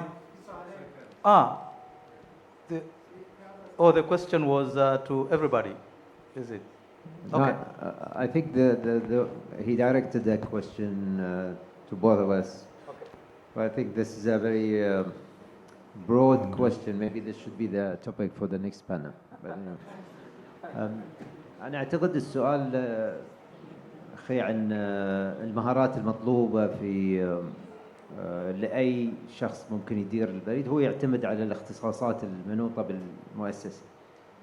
إذا كان الاختصاص يشمل طبعا خدمات مالية ولوجستية أم فقط لتوفير خدمات البريد اللي هي شمولية. أنا من رأيي يمكن الفكر أو المهارة المطلوبة في أي شخص ممكن يدير شركة بريد. أنا أعتقد البريد هو دائما يرى أنه كأنه حمل، يعني حتى لو ما كان مطلوب منه أنه يحقق أرباح دائما الحكومات تشوفها كأنه حمل. فعلى الأقل لازم يكون فيه يمكن نموذج معين إن البريد يقوم بتوفير الخدمة من غير لا يكون في دعم مالي أو من الحكومة. فأهم حاجة يمكن عند الشخص لازم يكون عنده الفكر التجاري. أنا أعتقد هذا رقم واحد، فكر تجاري بحت. لأن الخدمة الشمولية ما فيها تطوير، يعني ما أعتقد في مجال لتطوير الخدمات الشمولية. الأفرع موجودة، الصناديق موجودة، الأرقام قاعدة تنزل، الإحصائيات قاعدة تنزل. مهما أعمل اليوم الناس قاعدة تتحول للخدمات الإلكترونية والإيميل وغيرها. فهذا ممكن أي شخص يقوم فيه، يعني هذا الاستمرارية بالوضع الحالي. لكن اللي احنا نتكلم عنه وتكلم عنها أيضا الزملاء، في خدمات كثيرة يعني سواء كان النطاق اللوجستي ولا الخدمات الإلكترونية ولا الرقمية، هذه كلها منتجات لازم ينظر لها من ناحية بداية كدراسة جدوى، طريقة الجو تو ماركت أو الذهاب للسوق، كيفية التنافس. فهذا كلها أمور تجارية بحتة. فأنا أقترح إذا شوفون أحد عنده الفكر هذا، يعني الخلفية التجارية. في البداية طبعا بشكر حضرتك على السؤال القيم والهام، وهو بيرجعنا لنفس النقطة اللي احنا اتكلمنا عنها، ان العنصر البشري النهاردة ما هوش احد عناصر التطوير، هو يمكن العنصر الاهم وهو العمود الفقري في موضوع التطوير النهاردة. عشان كده النهاردة لو احنا بنتكلم على الخدمات، انا مش هتكلم على ان يبقى العنصر ده مؤهل من ناحية الخدمات البريدية واللوجستية. ويمكن يعني نجاح النهاردة أي حد بيدير البريد لازم يكون عنده الخبرة المالية والخبرة بالسوق المالي ودايما التطوير والتحديث السريع اللي موجود فيها، لأن الخدمات المالية النهاردة والإلمام بيها والتطوير اللي بيتم فيها جزء من نجاح الشخص اللي بيدير المنظومة البريدية. على الطرف الثاني من التحدي انه ما يبقاش بس الالمام بالخدمات البريديه الماليه والتحديث المستمر فيها. الخدمات اللوجستيه النهارده بقى فيها تطوير مذهل، النهارده بقت فيها تحديات كتيره جدا، فيها شركاء، النهارده بقت صناعه استراتيجيه مش متعلقه بس بالخدمات البريديه، هي متعلقه بالاقتصاد عامه.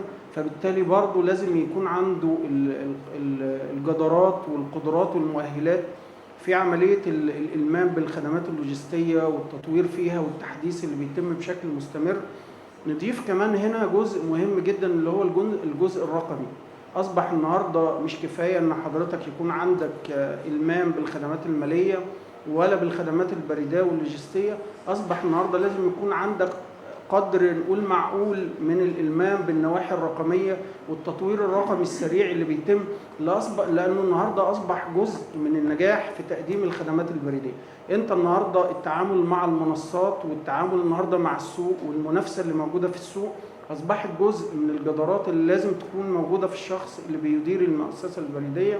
النهاردة الفكر الاستثماري أو الفكر الاقتصادي أصبح جزء من إدارة الخدمات البريدية، لأن عدم تحقيق عوائد معقولة، مش هنقول عوائد يعني متميزة، عوائد معقولة بتغطي التكاليف العالية النهاردة الاستثمار في المجال الخدمات البريدية.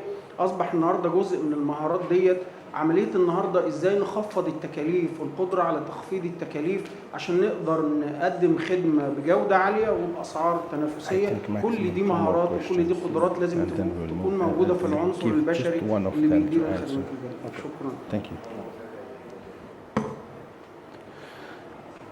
هل من سؤال؟ اثنين بعدين هنمر للفقرة المقبلة إن شاء الله. We're going to have 2 more questions because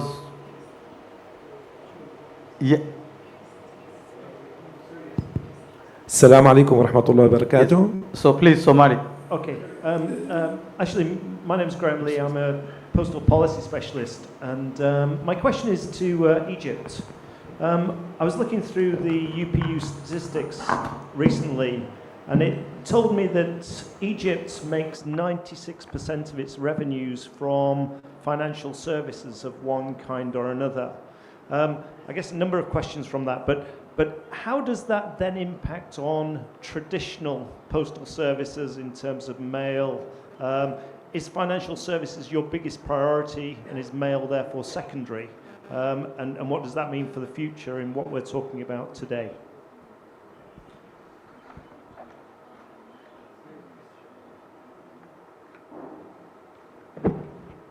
وطبعا زي ما ذكرنا ان في التحديات النهارده بتاعت الكلفه العاليه والقدره على المنافسه والاستدامه. اصبح النهارده البريد المصري عنده تنوع، البريد المصري النهارده عنده تنوع، فهو بيدير قطاع الخدمات الماليه يعني بالتكامل مع المؤسسات المصرفيه، ويمكن بيحقق منها عوائد متميزه هي اللي بتمكنه من القدره على تحمل التكاليف فيما يتعلق بالخدمات البريديه، لان الخدمه الشموليه يمكن زي ما اوضحنا في النقاش بتحملك النهارده تكاليف قد لا يتحملها المنافسين. فده اصبح النهارده لابد انك انت النهارده توجد لنفسك موارد بديله واستثمارات تقدر من خلالها تحقق عوائد تقدر النهارده تحقق بها الاستدامه والاستمراريه في اداء الخدمات البريديه. مش بس الخدمات الماليه، هو يمكن البريد المصري كمان هو ذراع الحكومه المصريه في اداء الخدمات. فالمواطن المصري النهارده بيحصل على كافه الخدمات الحكوميه سواء الرقميه او الخدمات اللي بتتم بشكل مباشر او بشكل فيزيكال بيتم برضو عن طريق فروع البريد المنتشره. وده نوع من انواع استغلال المنافذ اللي اتكلمنا عنها، ان احنا عندنا اكتر من 4700 منفذ. فالنهارده التنوع في اداء الخدمات البريديه هو اللي اصبح النهارده بيربط العميل بالبريد المصري، وبتظل الثقه المتبادله بين البريد المصري وبين العميل هي ديت رأس مال البريد المصري في الاستمرارية والاستدامة. بل أصبح أن بعض الجهات المالية الكبيرة النهاردة بتؤدي خدماتها عن طريق البريد المصري كجهة موثوقة وآمنة ومتاحة وسهلة الوصول بالنسبة للعملاء. فده نوع من أنواع التنوع والتكامل بين الخدمات وبعضها اللي بيؤهل البريد المصري للاستمرارية والاستدامة والتطوير. Last question, yes. We are here, sir. السلام عليكم ورحمة الله وبركاته. عماد الدين حمد، مدير عام المؤسسة السورية للبريد. طبعا قبل ما أسأل في زميلي الأخ السوداني كمان هو سيشارك سؤال آخر من بعد إذنك. من باب التعاون. أوكي. ممتاز. طبعا شكرا. نشكركم السادة الزملاء المدراء الأكارم على الحوار الماتع والهادف والمركز والمهم جدا الذي كان يركز على أمور كثير نحن كبريد سوري نحن نركز فيها الآن في المرحلة الانتقالية التي يعني نحن فيها كبريد سوري. لكن قبل ما أطرح السؤال بجملة بسيطة، نود إبلاغكم وإعلامكم أن البريد السوري سيعيد تفعيل استقبال الطرود الدولية بعد أسبوع 1st of July بعد توقف أكثر من 15 سنة.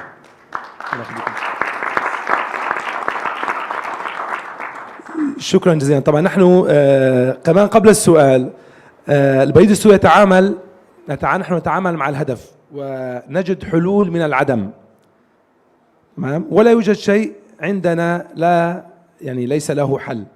في هذا البيئة العمل المعقدة نحن نعمل خلال سنة ونصف بعد تحرير سوريا ووصلنا نتائج، وإن شاء الله بعد الشحن الدولي لنا يعني توسع في الخدمات إن كان مالية وخدمات أخرى وشراكات وMOUs بين الزملاء العرب. الآن سؤال طبعا موجه للسادة الأفاضل المحاضرين جميعهم: كيف يمكن المؤسسات البريدية العربية تعزيز التعاون فيما بينها لتجنب تطوير الحلول نفسها بشكل منفصل؟ يعني كيف كل دولة، كيف ننسق مع بعض عشان ما يكون كل دولة بشكل منفصل تجد حلول، قد بيكون كجروب، كيف سيكون هذا التنسيق؟ وشكرا جزيلا. وهي الأخ السوداني، تفضل أستاذ. شكرا جزيلا سيد متوه، وشكرا للأخ عماد. السلام عليكم ورحمة الله وبركاته. آدم إبراهيم، مدير البريد السوداني. كيف يمكن للمؤسسات البريدية تسريع عملية التحول الرقمي مع إدارة القيود المالية المفروضة وتنافس أولويات الاستثمار؟ ده السؤال الأول. السؤال الثاني: هل ينبغي للمؤسسات البريدية أن تركز على أن تصبح مزودا للخدمات اللوجستية أم مزودا للخدمات الرقمية أم الاثنين معا؟ السؤال موجه لكل المحاضرين، وبرضو أشكر البريد المغربي على الاستضافة وحسن الاستضافة وكرم الضيافة، وللاتحاد الدولي للبريد. شكرا جزيلا.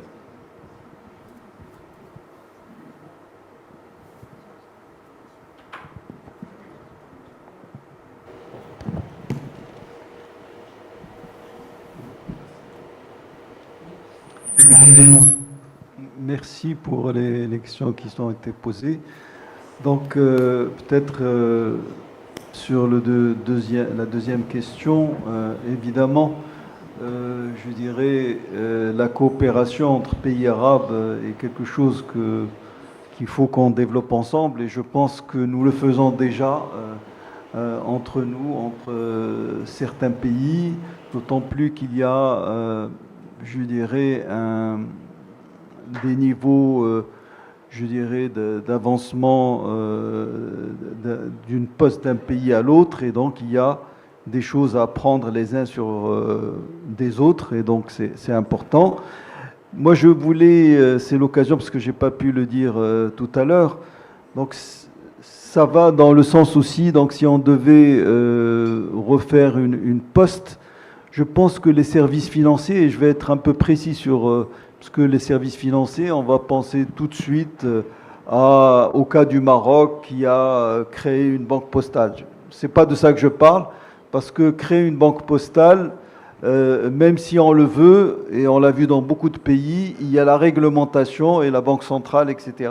On n'a pas forcément une licence pour pouvoir faire de la banque. Par contre, et là je reviens au vif du sujet, c'est-à-dire que pour rentabiliser les activités de la poste, les activités logistiques, il faut pouvoir faire quelques opérations financières au minimum, je dirais, et les postes l'ont fait, par exemple en ce qui concerne le transfert d'argent, historiquement, dans les pays, les postes faisaient du transfert d'argent. Par exemple, si je prends la poste marocaine, c'est depuis plusieurs décennies, il n'y avait pas la banque et pourtant, je dirais, je crois il y a 25 ans ou plus, la poste avait signé avec Western Union. Comme le Maroc a une forte communauté qui vit à l'étranger, qui envoie de l'argent au pays, donc ça a été, le fait de faire ce type de service financier a permis d'apporter des revenus à la poste en complément des activités,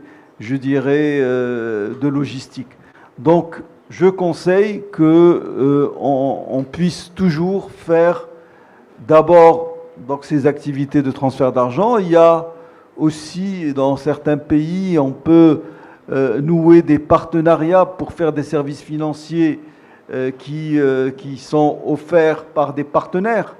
D'ailleurs, si je prends encore une fois, pour illustrer mes propos, la poste marocaine, donc nous avons offert à nos citoyens des solutions d'assurance. Nous n'avions pas le droit de faire de l'assurance, mais on faisait de la distribution d'assurance. Ensuite, on a pu aussi offrir des crédits à la consommation à nos citoyens. Nous n'étions pas une banque. C'est juste pour dire que la Poste, au vu, elle doit, je dirais, profiter sur la proximité qu'elle a en général avec les citoyens et offrir des services complémentaires, surtout aujourd'hui avec le courrier. Donc il était important de préciser que la Poste peut faire des services financiers et gagner de l'argent pour pouvoir, comme ça a été dit, compenser les activités, notamment de services universels, qui sont en général déficitaires. Donc, je ne me rappelle pas très bien de la première question.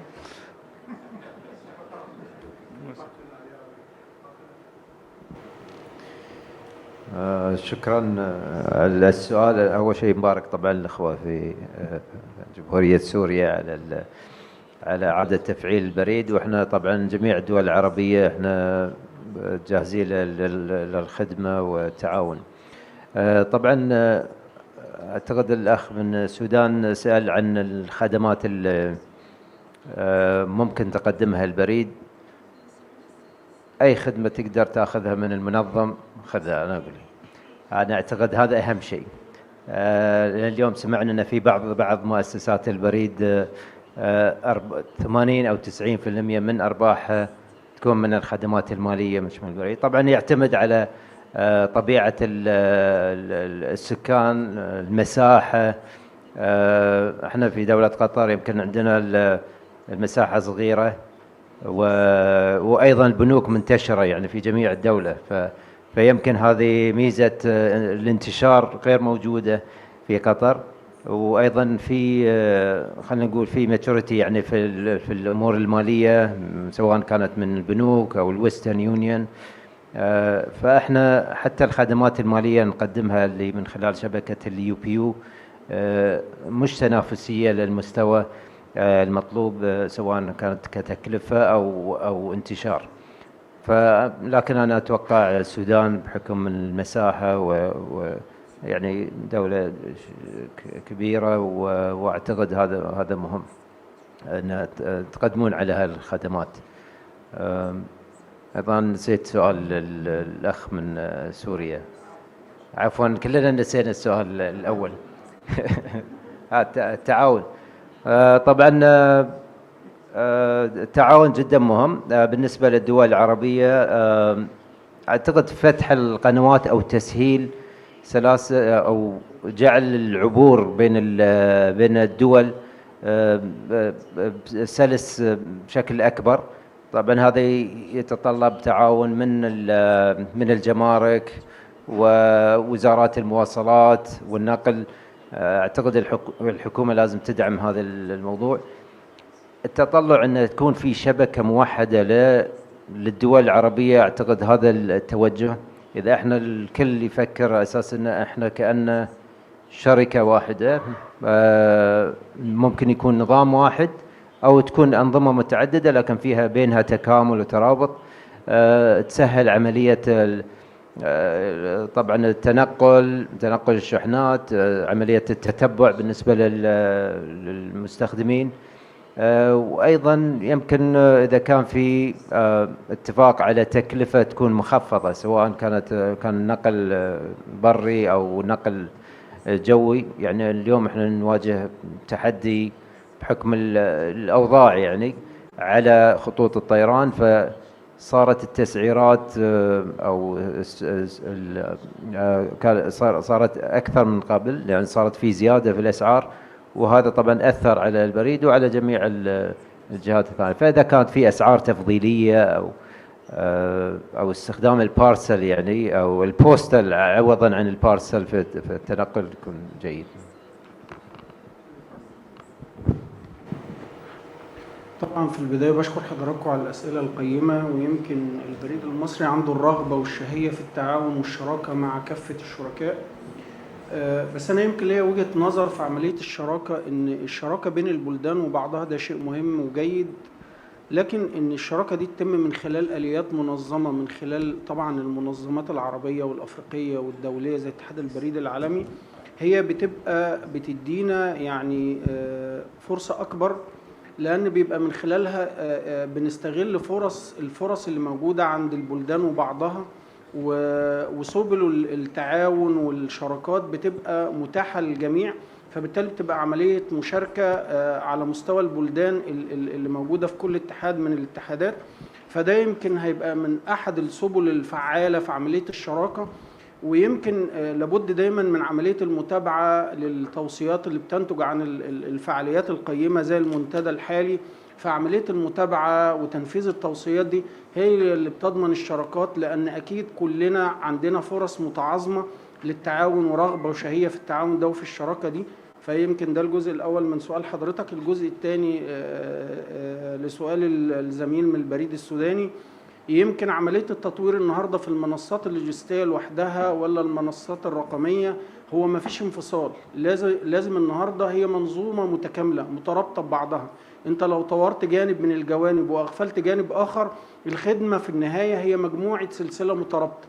فالأداء الجيد في مرحلة معينة وعدم التطور في باقي المراحل هيخرجك خارج المنافسة. فهضرب لحضرتك مثلا البريد المصري على من خلال مثلا الخدمات المالية طور النهاردة تطبيقات للدفع، زي مثلا عندنا تطبيق متاح النهاردة لخدمات الدفع والتحويل اللي هو الإيزي بي، ده موجود وله بطاقات من خلال البريد المصري. فبالتالي ده تطوير لمنصات الدفع. لما نيجي النهاردة لمنصات الخدمة، عندنا طبعا منصة النهاردة زي وصلها، فبالتالي ده نوع من أنواع تطوير في المنصات الرقمية لأداء الخدمات. هل ده منفصل بقى عن الخدمات اللوجستية؟ لا، عندنا تطوير برضو في المنصات اللوجستية. فعندنا النهاردة منصتين رقميتين مهمين جدا في الخدمات اللوجستية، اللي هي نورما جو ونورما لايف. فبالتالي عايز أوضح لحضرتك أن الترابط بين كافة عناصر أداء الخدمة سواء المالي أو اللوجستي أو البريدي لازم يكون متكامل، ولازم يكون بالتوازي وعلى نفس القدر، لأن إغفال جانب على حساب جانب هو في الآخر هيأثر على جودة وأداء الخدمة وعلى قدرتك على المنافسة في السوق. لأن زي ما احنا بنقول النهاردة إن السوق متطور والسوق متسارع، فلابد دايما يبقى عندك القدرة على التطوير والمنافسة عشان تحقق أهم شرط من شروط أي مؤسسة، وهي الاستدامة. شكرا لحضرتك.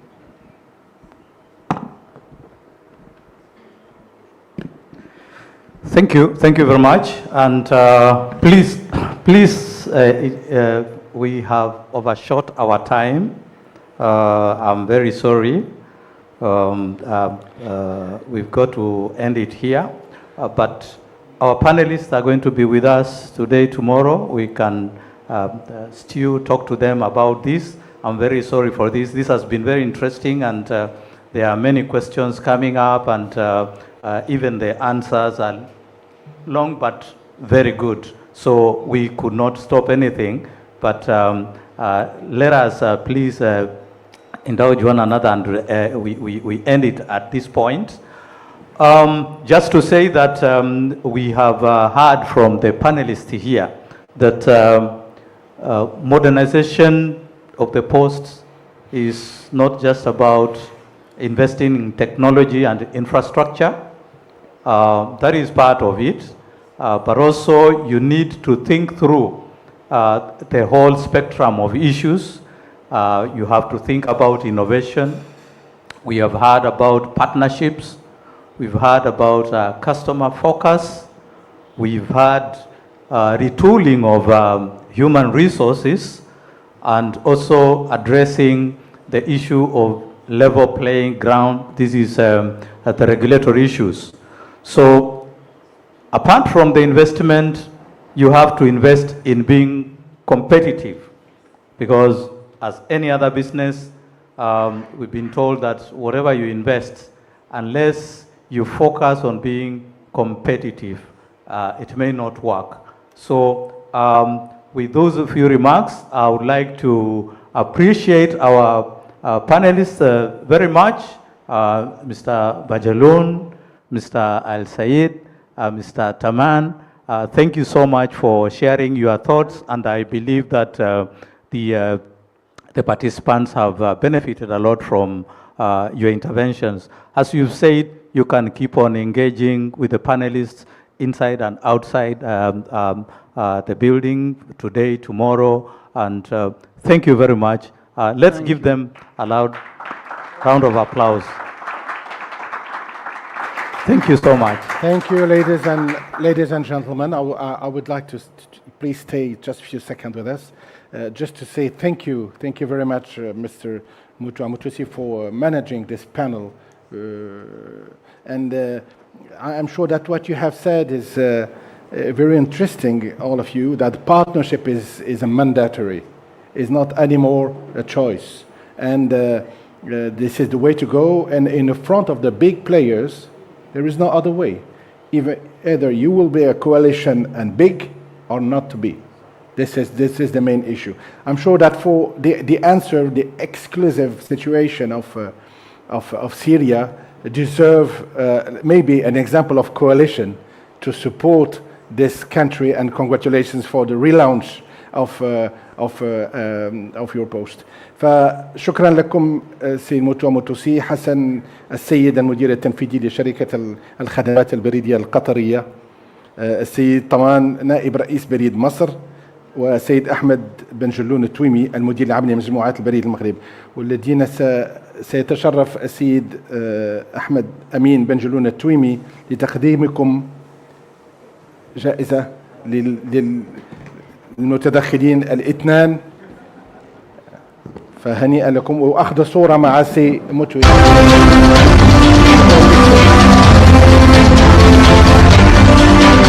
هذه فوائد تقديرية على مشاركتكم.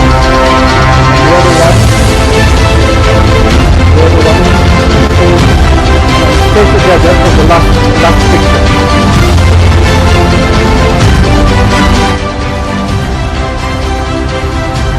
Thank you.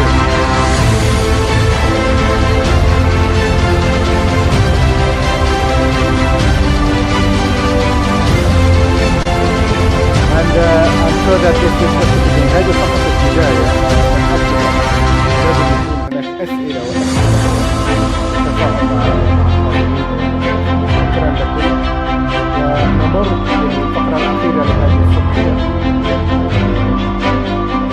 كيف يمكن لحل عالمي وحدة مسار التسليم وأداء الرسوم الجمركية عبر الحدود؟ سؤال سيجيبنا عنه السيد لاتي ماتاتا، Director of Post and Technology Center، من خلال تقديم للحل العالمي الذي يقدمه الاتحاد البريدي العالمي لنظام التسليم مع دفع الرسوم الجمركية DDP، ودعم نماذج الاتحاد البريدي العالمي المختلطة للتدفقات التجارية. سيد لاتي ماتاتا، وين هو؟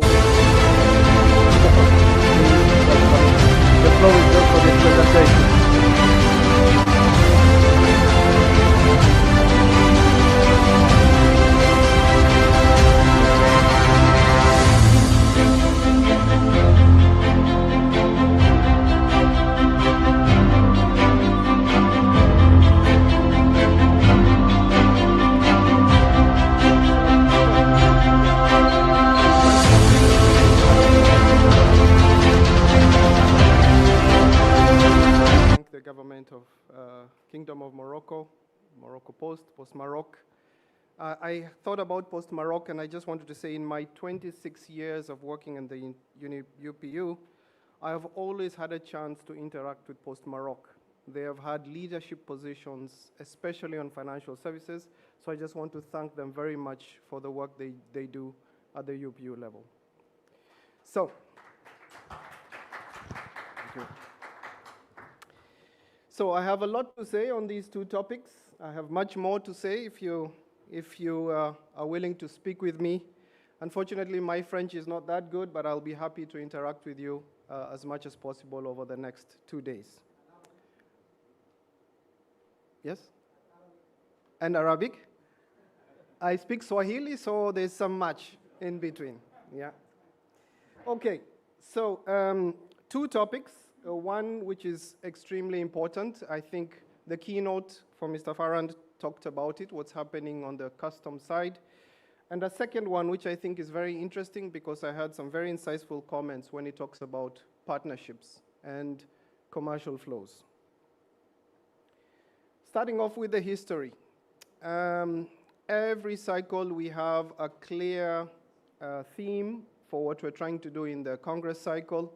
This cycle, the theme is diversification. So I don't need to, I think, go into that considering all the comments again this morning, new ways of doing business as the Post. However, under the diversification theme, we have 3 focus areas when it comes to technology: digital transformation, partnerships, and cyber resilience. I will speak on digital transformation and partnerships. On cyber resilience, this is a huge topic, which I will be happy to elaborate further outside this particular presentation. Now, we always have a vision statement, and who is we? We is the Telematics Cooperative, of which I'm happy to note that all postal operators in the Arabic region are members. So this is your vision that you approved, and it's got 2 key words that I like to highlight. One is primary, and second is the integrator. Primary platform and integrator of our wider postal sector players. Going to our strategy itself, we always like to put our strategy into a single diagram that we present over and over again throughout the next 4 years. So I just want to know by a show of hands who has not seen this particular diagram. Oh, 1, good, 2. All right, so then I don't have to repeat myself. Yeah. It's very simple. In brief, we have been, and when I say we, I and all postal operators, you have been very successful in developing solutions which cover all postal business processes. Very important. We now have solutions for the key business processes of a postal operator. What does that mean? That means if we put them together, it can be seen as one platform. We have been very, very successful. Now, the next important point is we now see our partners as equal players. On one side, we have postal operators, and on the other side, we have our partners. Who are our partners? Our customs operators, our carriers, and our new commercial partners, our postal business partners. So these integration, or this work to integrate our partners, is all about supporting new ways of business under this theme of diversification. What I have in red there is then again the 2 technology or focus areas that touch this particular presentation, DDP and supporting the hybrid models. Starting off with our customs declaration system. Now, I'll not go into each one of this, but just on data movement, data quality, security, movement of data cross-border, and integration, we have a very, very mature solution. The first point on data capture is we provide tools not only for the postal employee, but also for the postal customer. Now, again, we saw in the presentation keynote, there's different development levels across the Arab region. Some of you already have solutions, others of you don't have solutions. Well, if you don't have a solution, all of you use CDS. I think I see from my stats 13 postal operators in the Arabic region use CDS already. So you have tools as part of what you pay already to deploy to your customers, and of course your employees already use these tools. When it comes to quality, a lot of work has been done to improve the quality of the data that you capture. Most importantly is customs-related information. One is HS codes, second is checks against prohibitions and restrictions and denied parties. Finally, we do have work to improve the quality of address information. So CDS provides automatic address validation against the UPU's postcode database. We have new functionality coming from the EU, stop words. So this then is built into the system and prevents common unauthorized words being used to capture declarations. On security, two aspects. The EAD check, which has been part of almost 10 years of work to validate that the customs of the destination has already approved the item to be received in the country, is already in place. What we are adding now is what we call a dangerous goods search tool. So now, in the topic of machine learning, AI, we're using algorithms to detect whether a postal item is dangerous and alert the postal employee. On EDI exchanges, a lot of work to keep the standards up to date, and on integration, a topic I will speak on further. Now, coming to DDP, the objective is quite straightforward. It's not simple, but it's straightforward. One is we intend to provide a solution to help you ship goods via DDP service to all 192 UPU member countries. That is the vision, that is the objective. Second, to do so, we allow you to collect payments at origin across different platforms, so the omni-channel approach. We also allow you to settle the collected dues with the destination customs as efficiently as possible. Right now, to the United States, to the EU, it will be bilateral, but we're working very hard to build a multilateral solution. Finally, not forgetting the actual work that needs to be done, transport and delivery to the recipient are already in place. Talking about the solution now that we have put in place. It is flexible, it is modular. We are using service providers.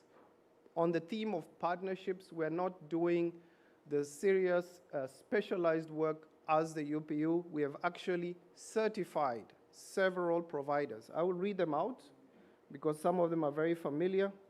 The customs and post section of Amazon itself, Boxy, iCustoms, JFS, which operates out of in the US but supports India Post, Safe Package, Truckers Finders, and Zonos, who are currently providing the service into the United States and who we're working on to find a service into the EU. We also provide several payment methods depending on the profile of the customer. So it's all about flexibility. Now, I did look to see how many postal operators in the Arabic region are using this particular solution. And there are only 3. I shall not name them, but there are 3. So I encourage you, if you're not doing shipping using DDP already, please approach us. The process can happen within 1 week, especially if you're using CDS already. Now, we have been very successful. We only started under a lot of pressure in August because of the US executive order. But as of today, we have 50 postal operators who are using this solution. About 23,000 postal items are declared every day. And we have 3 providers who are being used of the 7. And we're continuing to grow. So this is just a dashboard showing the activity that we're seeing.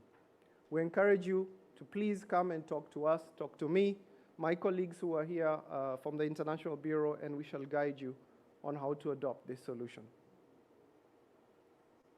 Now, let's talk about the situation today.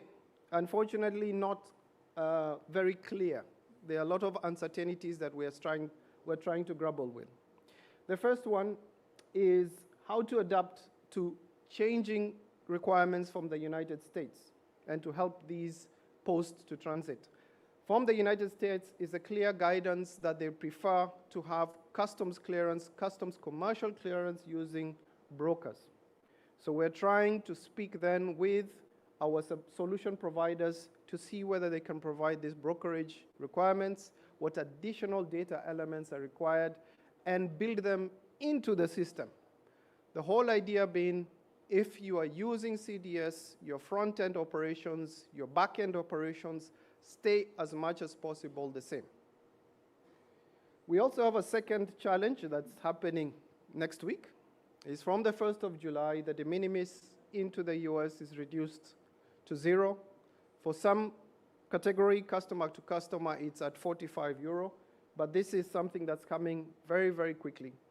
Now we have the challenge that the EU is, of course, 27 states, and they all have different implementations of the requirements. So here, we're working as fast as we can to provide a solution. We only just yesterday sent out a letter to all of you informing you of what the PTC is doing, and hopefully we shall have a solution to help you go forward on traffic to the EU.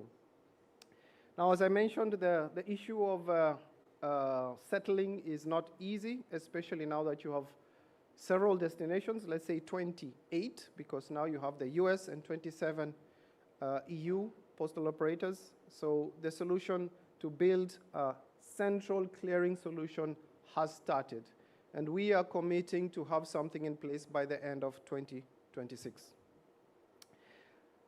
The story doesn't change. Again, in the keynote, the whole world now is moving towards the DDP requirements. They're changing their customs regimes. So we may have the US, we may have the EU, but other countries, maybe some countries within your region, are considering this approach. So the whole idea is we work together to achieve this. Finally, on TechCert. Now, I think this is important because we have seen a lot of success in this program. I just wanted to highlight why it is important. It gives you trust in the providers, the commercial providers who come to you. It then guarantees interoperabilities. I heard a lot of discussions on partnerships. That means you're working with technology providers or even other partners, and you have to integrate your solutions. What we do is validate those solutions, certify those solutions, and give them a UPU stamp such that when they come to you, you are assured that it will work out of the box. Of course, from their side, if they work with one partner, they are certified by us, they have access to the entire UPU network. And finally, on the point of competition, you then will have several commercial partners who have a stamp from us saying they are certified. That means you don't have to do that. At the same time, you're in a position to negotiate. A very good example now is on the DDP service. As I mentioned, there are 7 who have been certified against our solution. You are free to speak to them and see to get the best offer for this particular service. So this covers DDP. As I mentioned, I'm going fast. I will leave some time for any questions at the end. Moving to what we call hybrid support. So there was a lot of work in the previous cycle to look at the integration of the UPU's traditional postal network with a commercial network called cargo. And back in Riyadh, for those of you who were there was a lot of discussions and approvals of the so-called 3 Riyadh models. Now, our vision is very, very clear. 1 is to provide seamless interoperability, and 2 is to minimize the impact on our postal operators.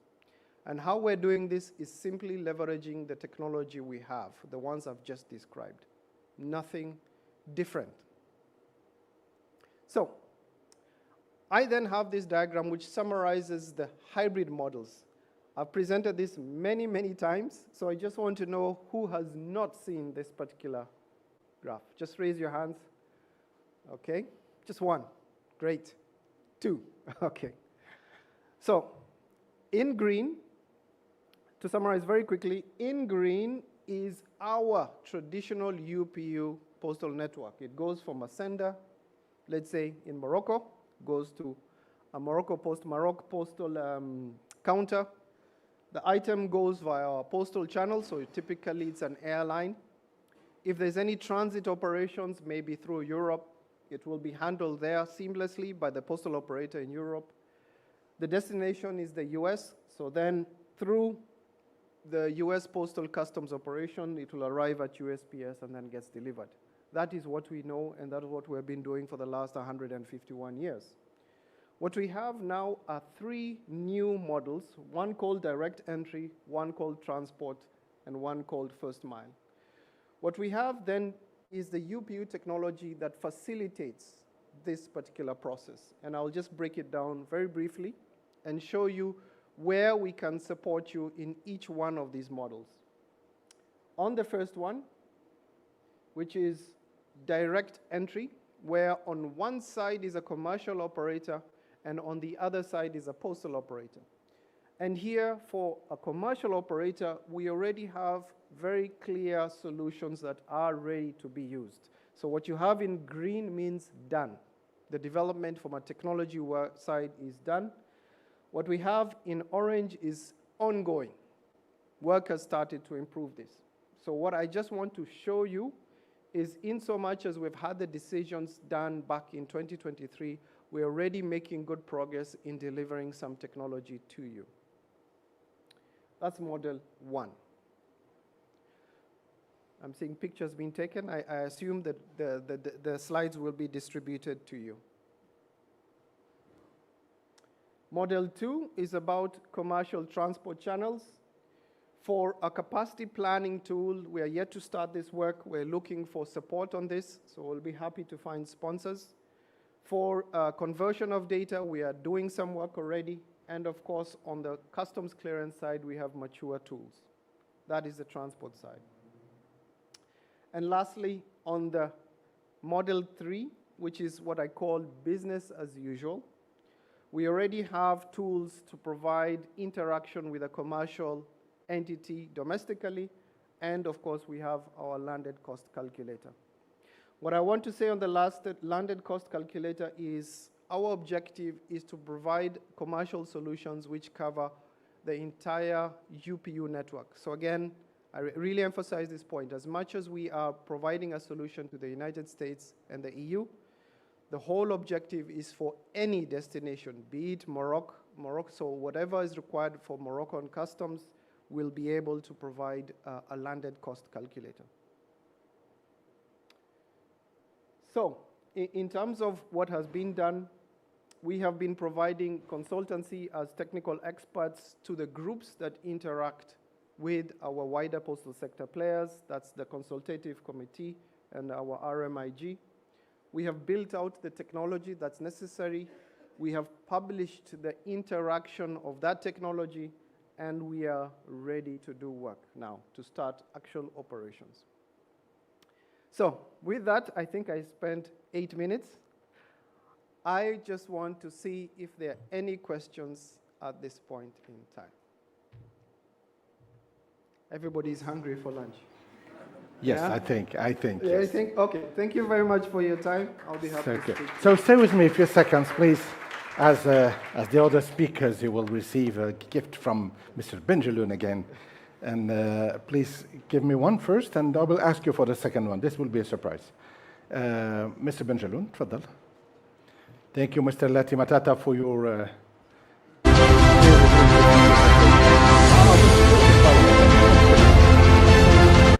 A new US requirement, new European Union requirements. When?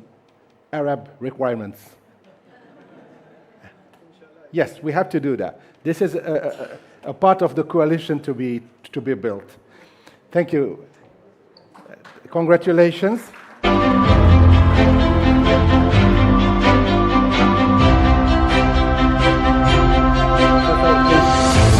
have one. The last one is for you.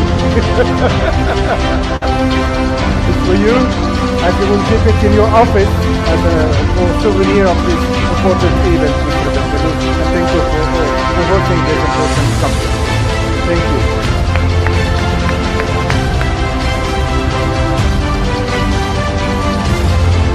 Ladies and gentlemen, أصحاب المعالي والسعادة، أتوجه الشكر والتقدير إلى ضيوفنا الكرام على ما قدموه من رؤى ثرية وأفكار ملهمة، كما أشكر الحضور الكريم على تفاعلهم ومشاركتهم. بالطبع نشكر أيضا كل التقنيين والمترجمين، وأيضا فريق الاتحاد البريدي العالمي على وقوفه وراء هذه التظاهرة، وفريق بريد المغرب اللي كان وراء أي خطوة من أيام هذه واليوم. فشكرا لكم. بهذا نختتم أعمال هذه الجلسة الصباحية، على أمل أن تتحول الأفكار التي طرحت اليوم إلى مبادرات ومشاريع وأسئلة وأجوبة وشراكات تعزز مكانة القطاع البريدي العربي في الاقتصاد الرقمي العالمي. أشكركم جميعا وأتمنى لكم وقتا ممتعا خلال استراحة الغداء هنا باليمين على شمالكم، على أن تتواصل أعمال المنتدى بعد ساعة، يعني الساعة 1:09 الساعة 2:09.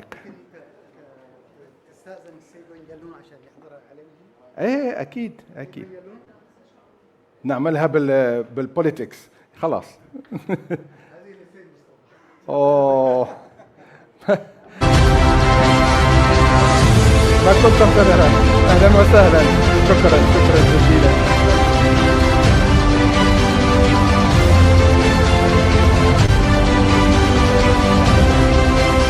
شكرا، أكلة شهية.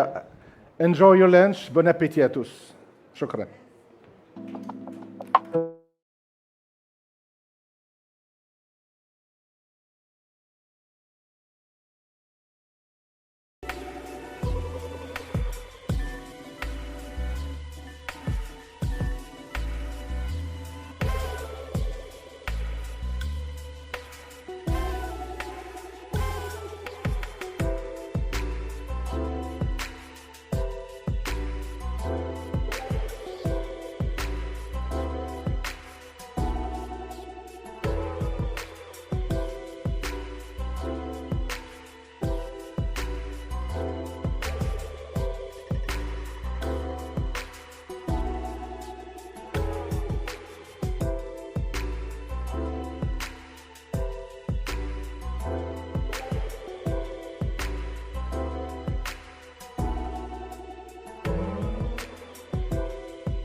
لا تفيه يتشالو انا نقول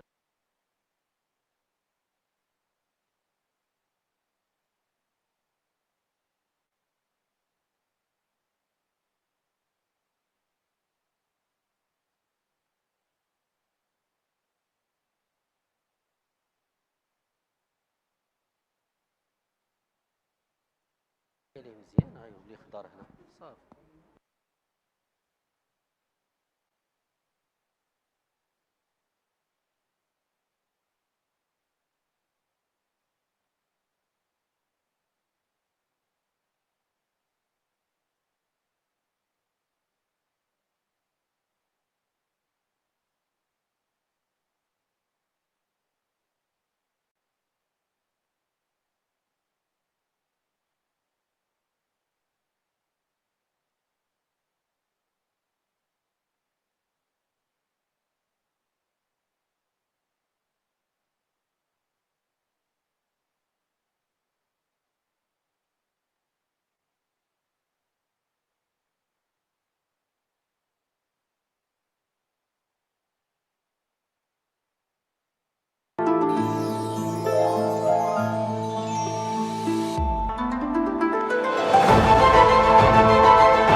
والسادة، أيها الحضور الكريم، يسعدني أن أرحب بكم مجدداً في الجزء الثاني من منتدانا.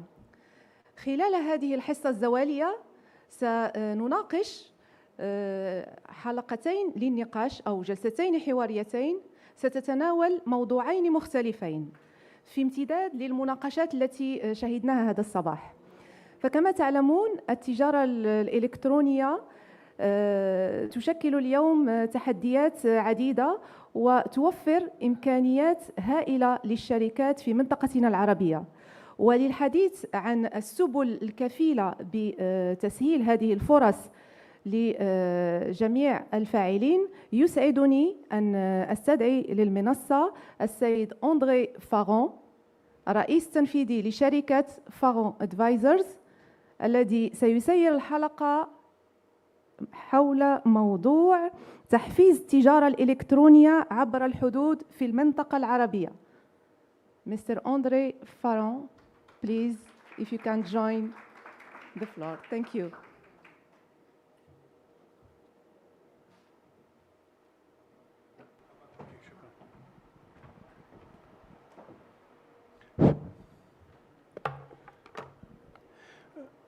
Thank you.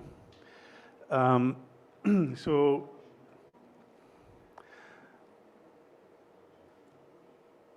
the panel will be over what I talked about earlier this morning. So I won't make a very long introduction, but what I want to do is introduce the guests that will come and be on the panel with me.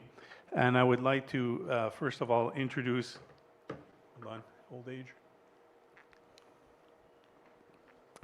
Mrs. Hanadi Al-Taib, Director General of Jordan Post. Welcome.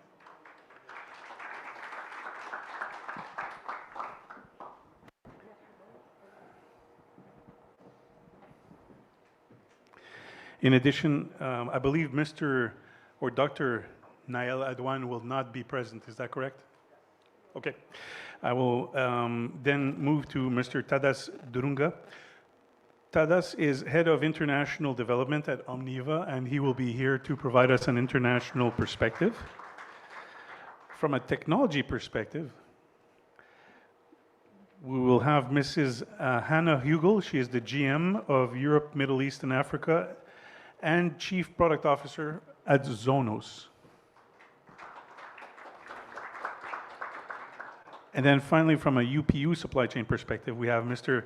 Jan Bojnansky. He is the Postal Supply Chain Coordinator at the UPU. Okay, so I'm not sure we need a context. We know that cross-border is very important. It's still a growth opportunity. It has plenty of potential. So what I would like to do is perhaps ask one question to all of you, the same question. The question is, what do you, sorry.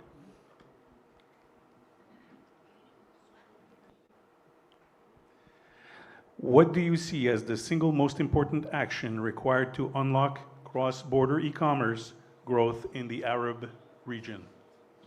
That's an easy one.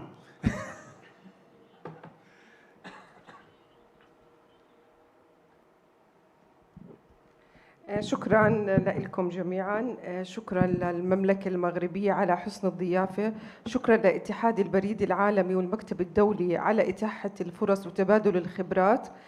اليوم السؤال اللي أنت طرحته بخصوص التجارة الإلكترونية، أنا بوجهة نظري يعني اليوم لازم يكون في منظومة متكاملة لموضوع التجارة الإلكترونية.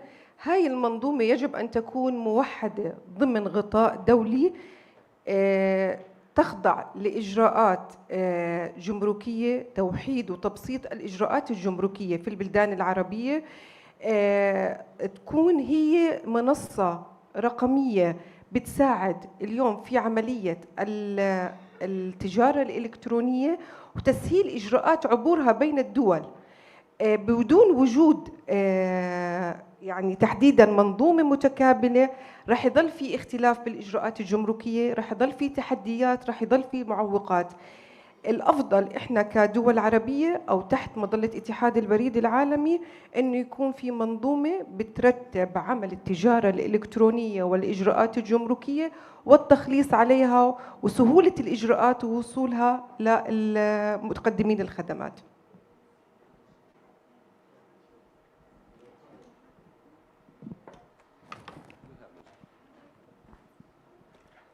Yeah, thanks. I think it's a very good question, and basically, I think we can now, four of us here, solve like all the problems.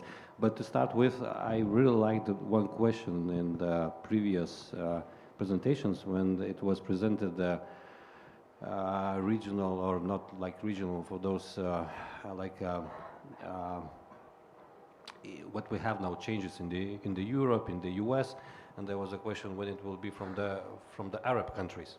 So I think that's answers the question. So we need more. I think this region needs more united approach towards everything, towards data exchange, towards regulations, towards like make it as a one like the unit and make it more approachable and better for the e-commerce, incoming and outgoing. Because the basic thing is the predictability for the merchants.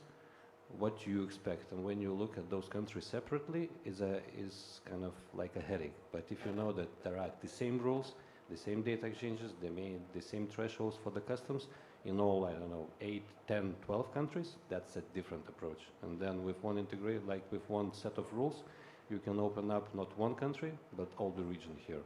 So I think this common approach and common, working together by building those rules and integrating the countries, that could be the best way forward. So not working one by one, but working as a one region to make it happen. So common regulations across countries. Yeah, common regulations, common like approach, common policies.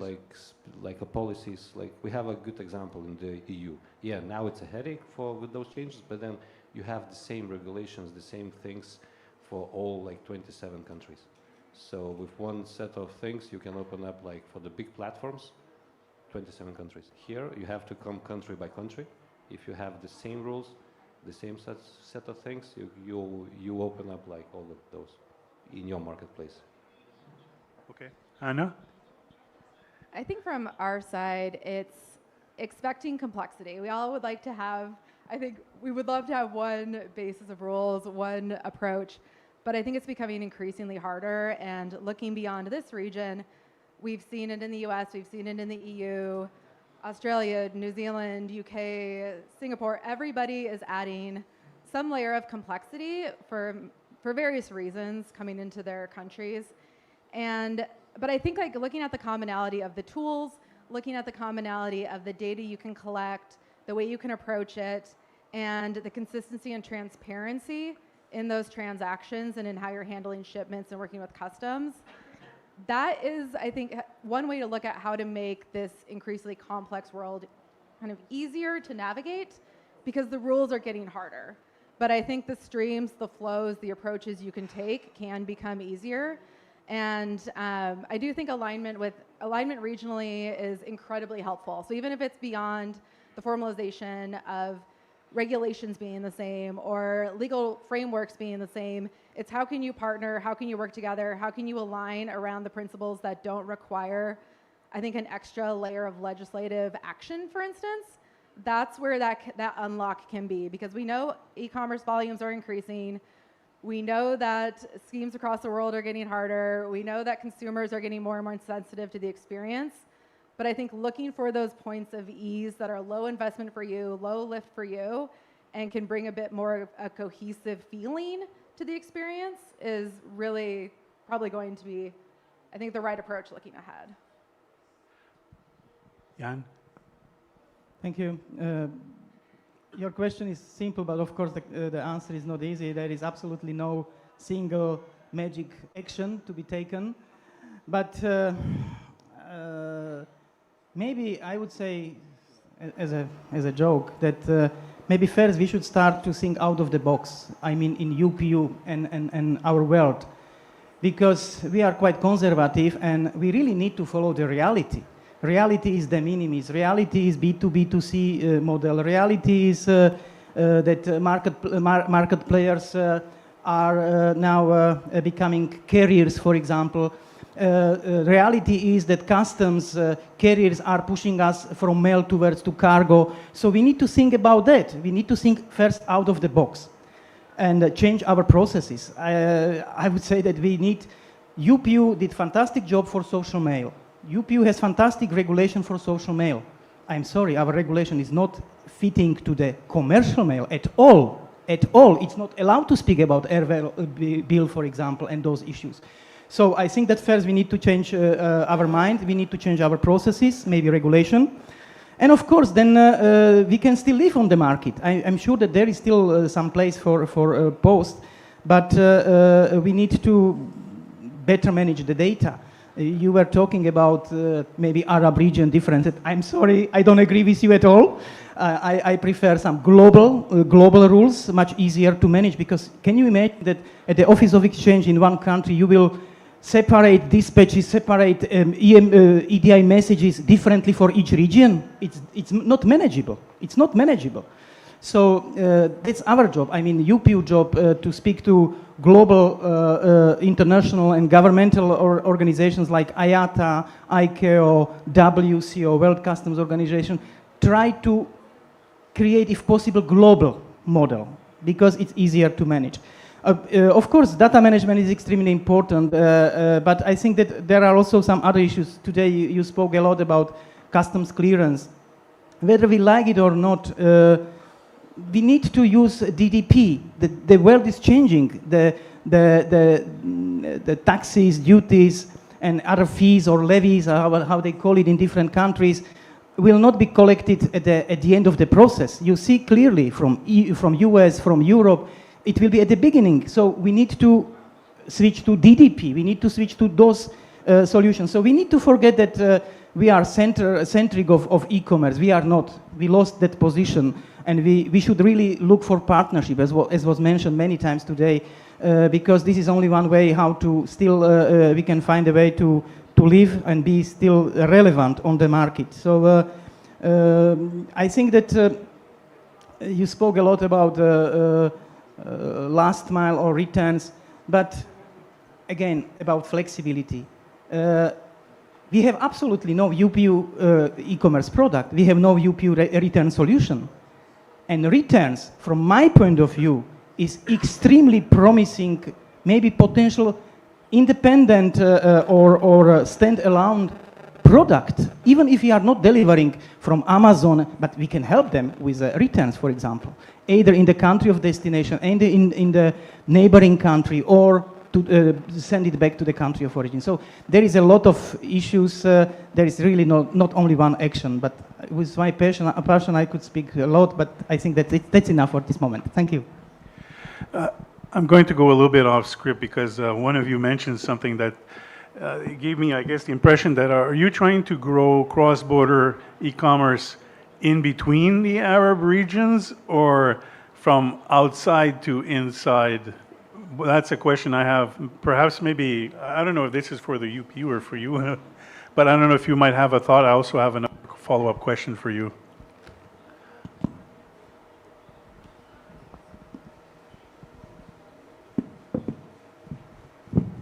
نعم، هلا اليوم المناطق الدول العربية بتتمتع بمواقع جغرافية مميزة. تمام؟ واضحة الترجمة؟ كل دولة بتحدها منطقة دولية أجنبية أو أوروبية من المنطقة القريبة لإلها.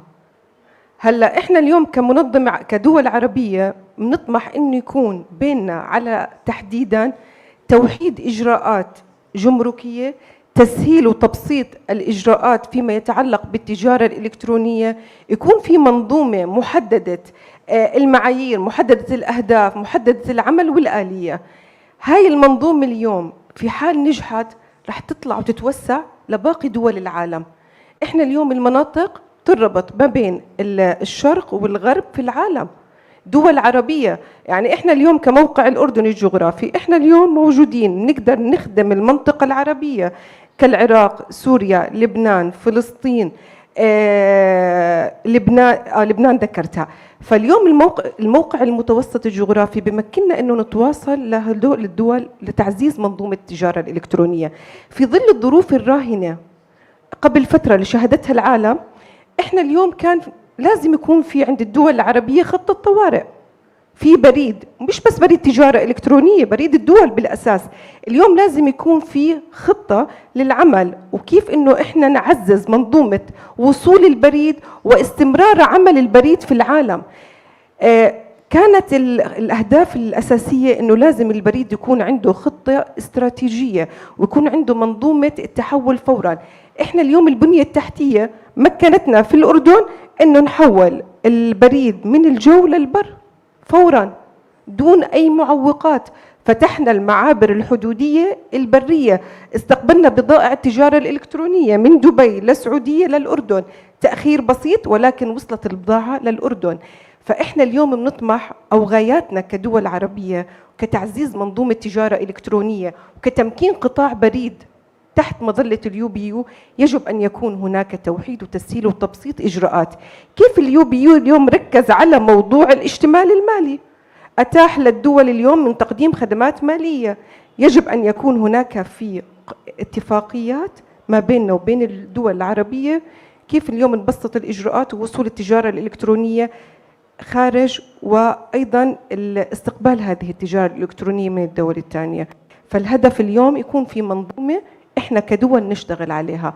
بالعكس بجوز انا يكون عندي اليوم فكره وعندي منظومه معينه بقدر اعكسها وتكون سهوله الاجراءات فيها، بجوز الدوله الثانيه تساعدني بتبسيط اجراء معين مش موجود عندي احنا كاردن مثلا. فهذا اليوم الاطار بتيح انه نعزز منظومه التجاره. ما راح نضل وراء البريد التقليدي، ما في بريد تقليدي اليوم كل المرتكزات الاساسيه على التجاره الالكترونيه. هاي التجاره اليوم هي مش بس انها عابره للحدود، هي جوا المنطقة بتوفر فرص عمل، بتعزز اليوم انك انت تكون تعمل اقتصاد موازي، لانها اليوم تفتح الاسواق داخل كل دولة للعالم العربي او للعالم الغربي. بالنهاية احنا كنا تحت منظمة دولية كل بيحترمها وبقدر جهودها بهذا المجال.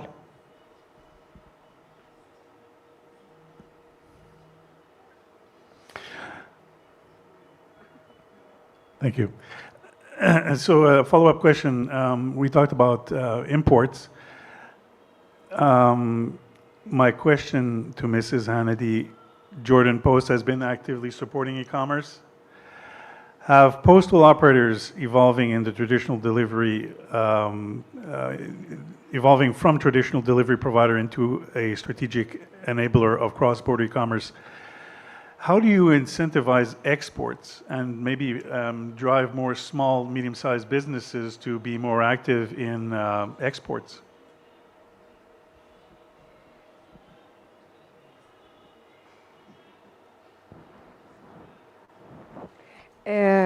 احنا اليوم بالبريد الأردني انتهجنا نهج جديد. دورنا كان دون استراتيجي في موضوع التجارة الإلكترونية. كان في عندنا تجارب ناجحة. اليوم قدرنا نمكن. كان الأردن فيه 3 شركات دولية معروفة على مستوى العالم، هي بتمارس اليوم عملية توصيل الطرود الداخلية والخارجية عالمياً. مكننا شركات متوسطة كانت أقل من المتوسطة بمنحها جميع اللوجستيات وإدخالها في الأسواق العالمية. اليوم الشركات هي موجودة، أصبحت شركات عالمية، أصبحت شركات ذات رأس مال كبير، بالإضافة إلى قوة تشغيلية مرتفعة جدا.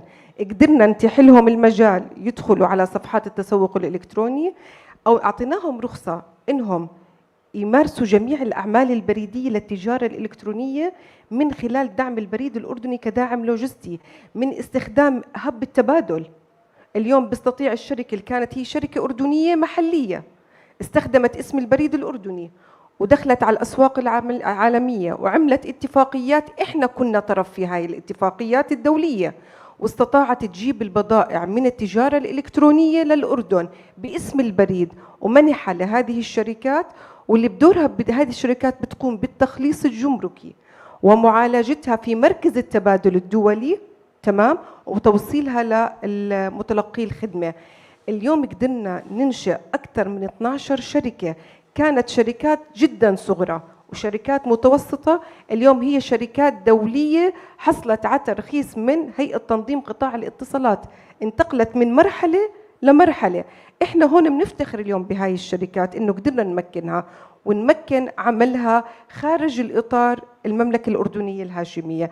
هذا الدور اللي لعبناه، مكنا لهم من خلال مراكز التبادل، مكناهم من خلال عقد اتفاقيات باسم البريد الأردني، تسهيل وتبسيط الإجراءات الجمركية.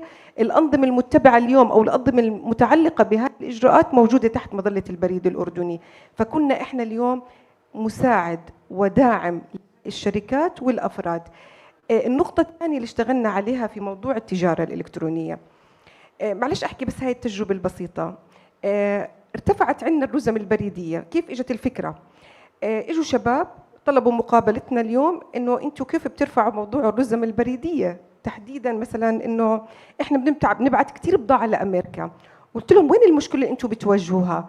تبين انه هدول مجموعة من الشباب عندهم صفحات تسوق إلكتروني بيعرضوا المنتجات الأردنية في الأسواق الأمريكية والأوروبية والخليجية، وبيبعتوها من خلال البريد الأردني كرزم بريدية.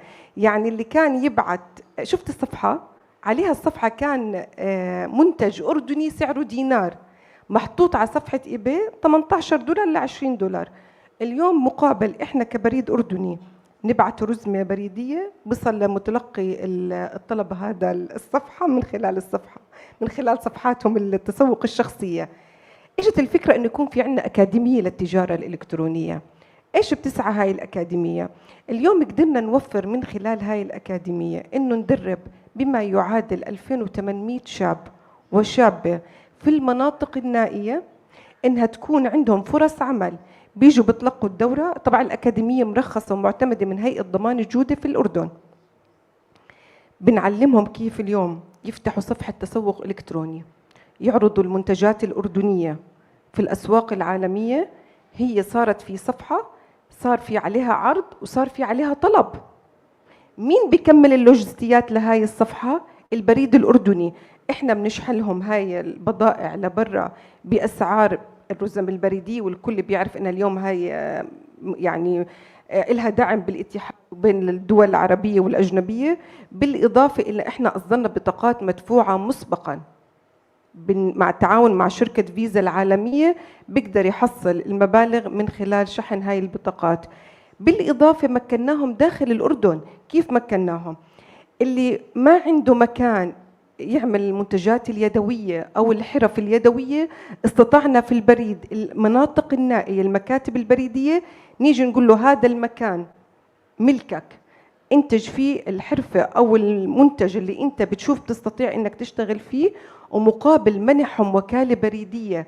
قدرنا نفتح بما يعادل 50 مركز اليوم لسيدات المجتمع المحلي، للشباب، انه يكون مكان لتقديم او لمساعدتهم بالانتاجيه، واحنا بدورنا نعرض لهم او بيعرضوها على صفحاتهم، واحنا بدورنا بنصدر وبنحصل هاي الاموال وبنوزعها داخل. قدرنا ننشئ اليوم بما يعادل 3000 فرصه عمل في البريد الاردني، وتقييمنا لها حسب البيانات الموجوده في الشركه في عليها كثير اليوم تصدير لدول الخليج واوروبا وامريكا. فكانت هاي دور الأكاديمية للتجارة الإلكترونية، لأنه اليوم أنت بتعرف التجارة هي سوق موازي للتجارة التقليدية، وبستطيع الواحد بكل سهولة، ترى زي ما أنت هتفضل زميلنا هلا، إشي سهل وهو معقد، بس هو فعليا سهل. سهل وين؟ إذا أنت بتمكن الأفراد، بتمكن الأشخاص، بتدربهم على التجارة الإلكترونية وكيف يكون عنصر فعال. إذا أنت اليوم بتحط كل مؤهلاتك إنك تدرب الموظفين الموجودين كمان في قطاع البريد كيف يتعاملوا مع التجارة الإلكترونية. اليوم هاي المبادرات التوعوية والتدريب والتمكين، هذا بنتج اليوم سوق كامل من التجارة الإلكترونية. That's pretty impressive, by the way. So, congratulations. Let's move on to Mr. Tadas. Oh, wait, did you have a follow-up or? Yes, if I may. I like your initiative to support for outbound, because many posts are just waiting for Asian inbound e-commerce. It's not the right approach. And I like that you try to motivate people for outbound. And it's not a regular goal for Post. I've been 2 years, I think, ago in Cayman Islands, and you know, they are close to US. They have quite big inbound from US, but the Post has a vision produce more outbound volume than inbound volume to US, and they are supporting local businesses, and it's very interesting and I think very important. And I fully understand that also for small countries with small outbound volume, it's not easy because their negotiation power, for example, with carriers, it's zero, and the rates are much higher than rates of any other companies able to negotiate tons and tons of consignments. So from that point of view, I think it's really very interesting idea to consider regional hubs, regional mail hubs, help each other in the region. In Arab region, you have fantastic carriers. You have, from transport point of view, you have much better support than in Africa or in other regions. You have a lot of great and global carriers. So I think that for some of those posts in the region, it's worth to consider help smaller posts or small volume posts, create regional hub, which will help them to bring their small volume to your hubs and continue with better rates from those hubs. And when we speak about hubs, those hubs, of course, should not be only for outbound mail. These hubs could be used for last mile delivery support for regional e-commerce players, or maybe for the designated operators which are ready to invest a lot of money or enough money. They can use these regional hubs as a fulfillment centers for not maybe Amazon, not maybe the biggest one, but maybe regional players, and work with them. Okay, let's ask Hannah. Hannah, what are the common obstacles online merchants encounter when selling internationally, and how can technology help address them? Now, I faced this with Brexit because you had some small, medium-sized businesses that didn't know what to do afterwards. Maybe you have some wisdom to share. Yeah, this is actually perfectly well timed because my added comment to the last question was going to be right along these lines. So I think that first, I love the story of Jordan, and this is part of why I love working with Post, is because I think it's just such an interesting and complex world where it's a public service, it's an education, it's an enabler of economies, it's small businesses, it's large businesses. It really does touch a lot of society, and our job is to help make it even easier to look globally. And I think to the point of the Post, it's if we're going to train, if we're going to educate our customers and our prospective customers on how to sell, how to get that visibility, the worst thing that can happen is the first time I sell to someone in another country, something goes wrong. The package is returned, the package is held, customs doesn't clear it, I owe money that I didn't expect, my customer owes money they didn't expect.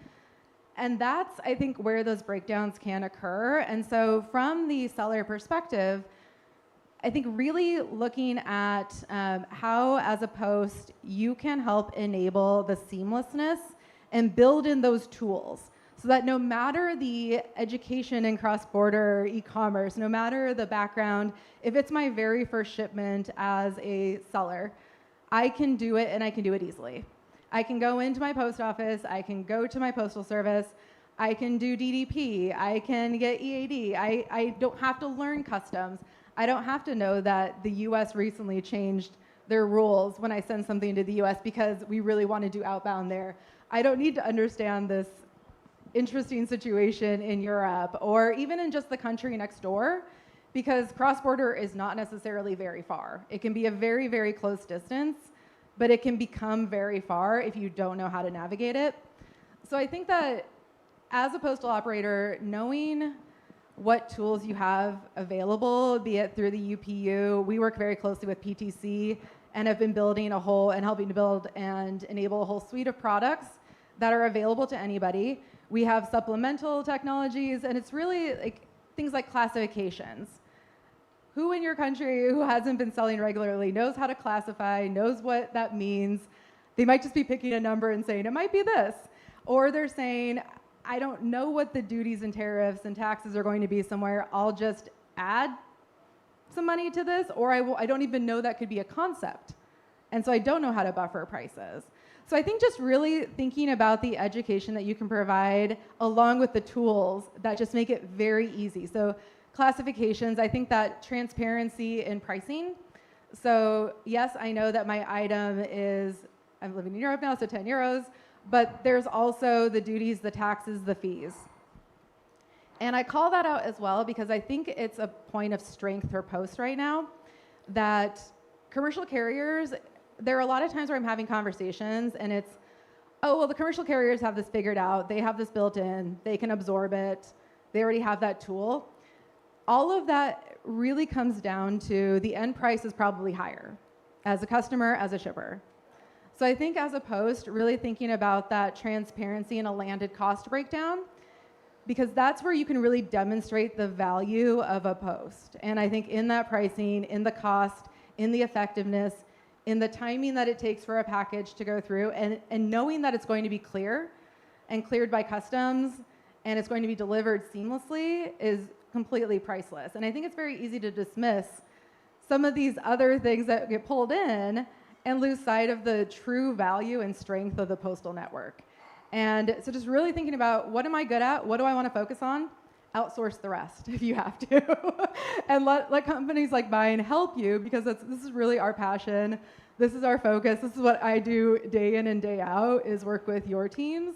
And it's how can we help ensure and empower and like make sure that all these programs you are setting up, which are so amazing, really, really, really work. And even just a teenager who's going to sell their first Etsy product, they get excited because they know it landed in California, for instance, or somewhere else in the world, or even just in Algeria or next door or wherever that is. Like that's, I think the key there is really just use the tools, get that clarity, get that transparency, and ensure that you lean on folks like me for some of that technology side so you don't have to worry about it. Very good. Did anybody want to respond or? Yeah, I just wanted also to say what I think that most of the countries here are the net importers, basically, in the Arab countries. And that's what Jordan, for example, are doing now. It really like serves as a good example, like to how to speed up the export and how to become like the exporting country as well. Because you have so many nice things here. I was walking yesterday into the like old town. I see so many, nice things like carpets and some ceramics and some metal thing. I mean, then you can sell it easily somewhere on the Etsy, eBay, and there will be a lot of potential there. But people doesn't know why, how, and you as a Post you have a big reach. You are a trusted brand, and you can reach people. You can teach them. So it's like two things: you teach them, and you give them like a service. Give them how to send it and how to send it simultaneously. That's, for example, what you are doing, basically. So it's a big potential here, and I'm very glad that you're doing this. Follow-up question, Taras. From Omniva's international experience, what are the ingredients for creating efficient and predictable cross-border e-commerce corridors? So the concept of corridors threw me off a little bit, but I'm assuming do you start with one corridor, get it done right, then go to the next one, and that's how you create an export empire, or do you just offer it and people will come? Well, that's a good question. Basically, where we're starting, like back in the days, we were having the product, then we came to the client, we said, okay, we have this, please use it. It doesn't work that way anymore. So usually we have to come to the client and see what they want, what they need. And it's not always what we have that they need. So we have to adapt. So by building this, we are first starting from what does the client need, how we can solve their problem, what is the issue that they are having. And then we have those different components in place that we could put nicely as a puzzle, and from that puzzle make a picture. So you have to acknowledge that data becomes before the actual parcel. because data you get and it moves before the actual parcel. It's still, when it's still at customer's home, data is already moving, data is already circulating. So we give a lot of focus on the data, how it moves, how we process it, and then everything follows. Then you build the logistics, then you build the hubs if they are needed, and we try to simplify things. We try to eliminate things like, for example, now we have a lot of ETOEs across the world. Now we rarely use them. We go directly. We just cut the things that are not needed. So listen to the customer, what they need, not what you have. Give a lot of importance to the data, because I mean that's crucial for like everything. And yeah, and try to cut the things that are not needed. Great, thanks. And now let's move to Jan. Maybe one or two questions for you. The first one is, how are global e-commerce trends reshaping postal supply chains? What implications or what practical actions can Arab postal operators prioritize to strengthen their role in digital commerce? Thank you. Yes, of course, e-commerce is changing dramatically. Post and supply chain especially. I would say that I already mentioned that marketplaces are becoming carriers, so it's dramatically changing our role in the supply chain. Of course, there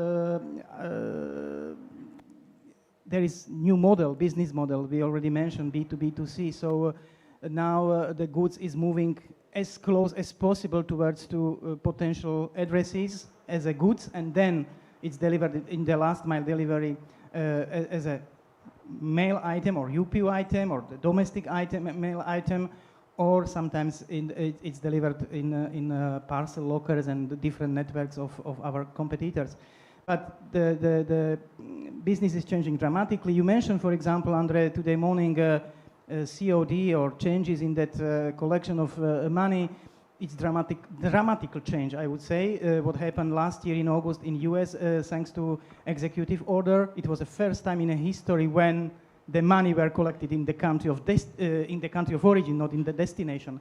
And we see the trend is following now in European Union from 1st of July. So it's a trend. It's a trend. We need to consider that. Of course, what is changing is the network, which we mentioned many times, delivery network. We should speak more about different delivery choices, for sure, for customers. We should speak about other things like support for calculation, taxes, duties, and those issues. You mentioned, Hannah, a few seconds ago that the customer, they don't care how to calculate, what does it mean, HS code or something like that. We need really to have some tools for that. That's the reason why we need to cooperate with wider postal sector players like Zonos, Boxes, and others mentioned here today. This is their job. We just need to give customers what they want. They need to have a really nice experience and not a bad experience. I think that as I said earlier, when we speak about changes, dramatical change, whether we like it or not, will come. Whether we want or not, we need to move towards to commercial mail. We need to move towards to harmonize processes between mail and cargo. And we see that push not only from customs, because they would like also to have only one process, the same process for custom clearance. But we see the same also from carriers. They don't want to invest additional money to develop IT tools or change their reporting tools just because of some changes for mail. Mail is maybe creating or producing 3 to 4% of the total revenues of carriers. Nothing. We are not as important partners as used to be for carriers. So we need to think how to harmonize our processes with their processes. So this is what I'd like to say, that how it's changed.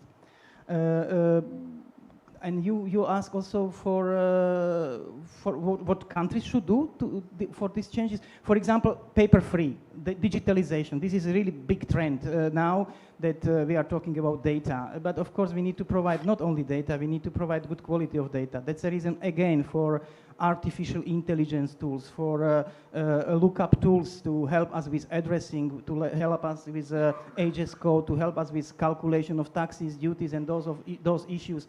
This is digitalization. And still many posts are using papers, documents in paper form. Even if we already have tools, we have already tens of posts around the world, tens of carriers working with posts, paper-free, for example, for transport. So this is also important to use all tools which are available. PTC is doing a great job. We have a mobile application for data capturing, for example, for ITMAT messages. How many countries are using that mobile application? Still many of you not. We have a paper-free possibility for transport. How many of you are using that? I'm happy to see that more than 60 designated operators are already using addressing lookup tool, because you were talking about the profitability if the parcel is not delivered. Immediately you lose any profit. Yeah? But 60 designated operators are using this addressing tool, and within 1 year we improved 23% of, we increased 23% number of first attempt delivery. So this is really very important, and this is changing. We need to use more AI tools, and we need to use paper-free solutions. Let me just reach out to the audience. Does anybody have a question, perhaps, for our panelists?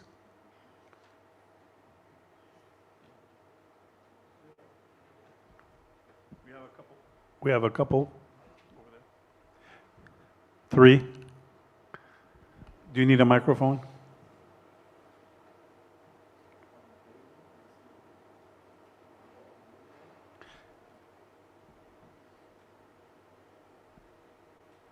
Let's start with the gentleman on my right. Yeah.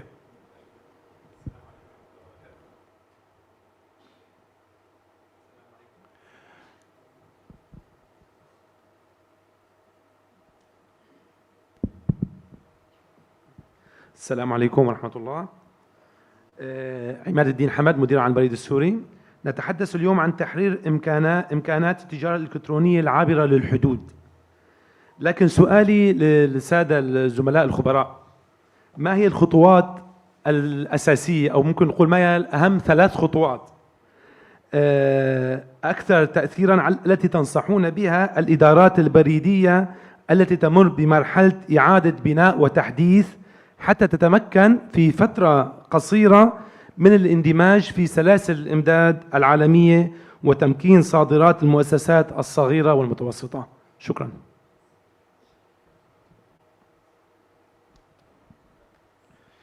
Would anybody like to take this? نعم، أنا بدي أجاوب السيد عماد.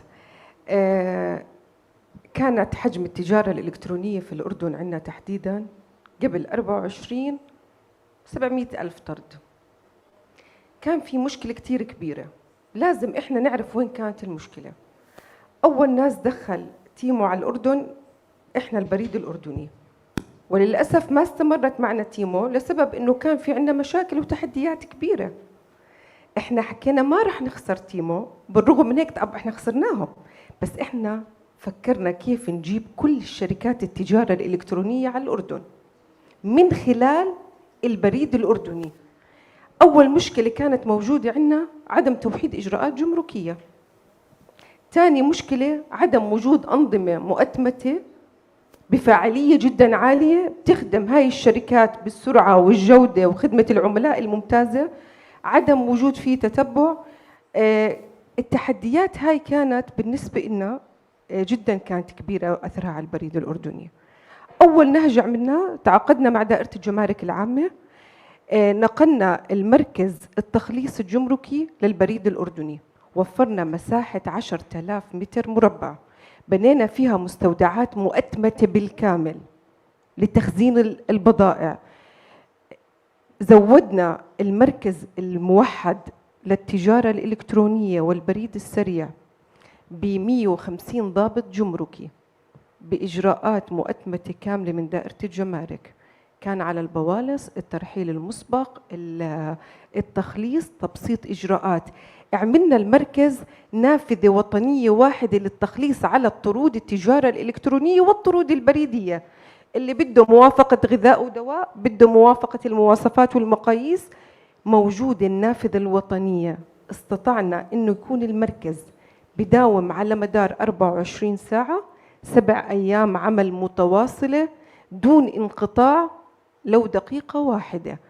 هذا الإجراءات اللي عملناها في مركز التجارة الإلكترونية في البريد الأردني، استطعنا إنه نرفع عدد الطرود التجارة الإلكترونية، أنا جبت الإحصائية اليوم تحديداً، ل10 مليون طرد خلال سنة واحدة. كنا إحنا داعم لوجستي بالإضافة لمشغل لوجستي لمركز التجارة الإلكترونية من خلال عملية المناولة، من خلال عملية تخزين الطرود بالمستودعات، من خلال تبسيط الإجراءات للقطاع الخاص والأفراد. هذا اليوم عزز مكانة الأردن بفتح أسواق عالمية جديدة، لأنه في توحيد بالإجراءات وتبسيط بالإجراء. فقدرنا اليوم بهاي المعوقات الثلاثة عكسناها تحديات، استطعنا أن نكون اليوم إحنا في مكانة متقدمة، وهذا انعكس على البيانات المالية اللي هاي السنة لشركة البريد الأردني. فهاي الثلاثة أي مشغل بريد بيستطيع أنه يتجاوزها. يعني بحكي عن تجربة في البريد الأردني وشافها الأستاذ عماد على أرض الواقع هاي التجربة.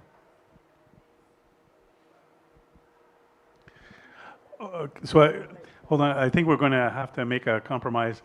Let's take some more rebound answers, and then maybe I'm not sure we'll have time for all questions. Maybe what we can do is perhaps over a break answer some of these questions. Let's see how fast we go here. I'm just wary of time. How much time do we have?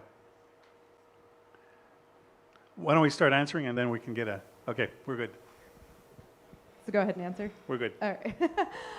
So I was just going to add that the thing that I would remind everyone is that you are not alone. You do not have to build everything yourself. You do not have to create something. You don't have to have a team of developers to code and build.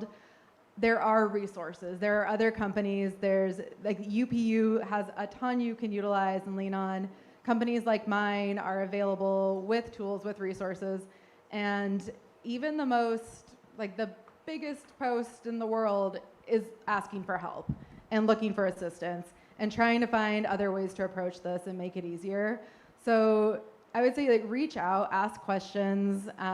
This isn't a sales conversation. It's truly because we're working most likely with the recipients of your shipments. On the other side, we're working with customs organizations.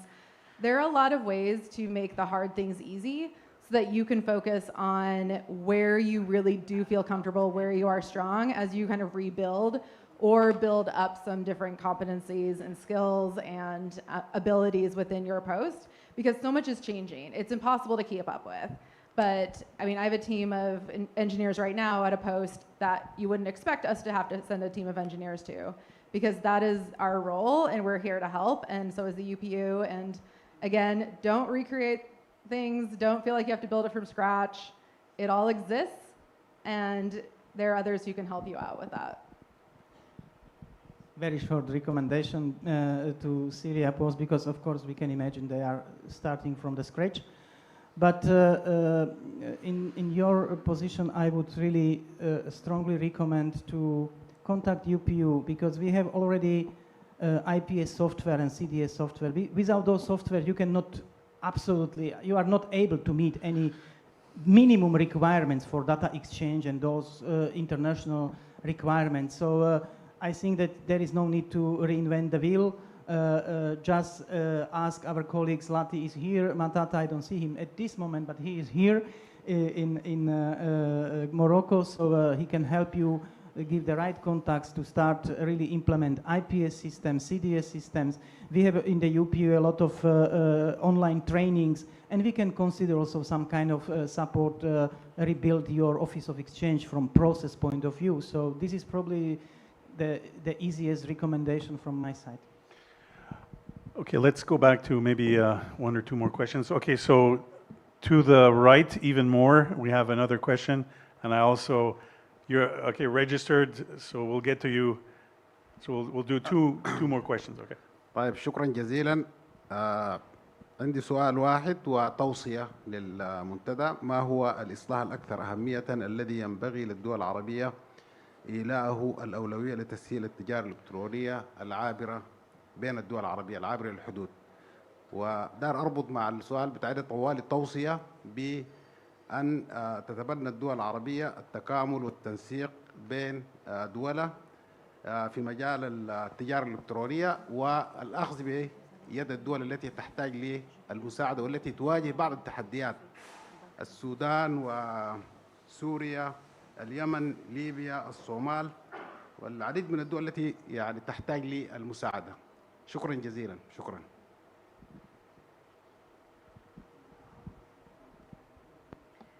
أنا بتوقع إنه أهم توصية اليوم لازم يعني يجب أن نخرج فيها اللي هو الممر العربي الموحد للتجارة الإلكترونية، يكون ربط متكامل من ناحية لوجستيات، من ناحية ممر، من ناحية الإجراءات المتبعة في عمليات التجارة الإلكترونية. كل دولة عربية بتكمل شغل باقي الدولة الثانية من خلال هذا الممر التجارة الإلكترونية العربي الموحد.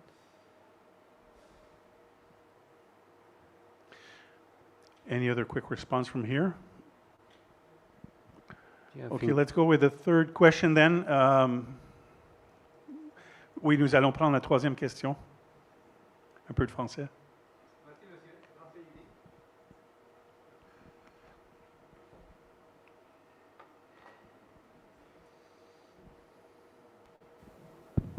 شكرا سيدي.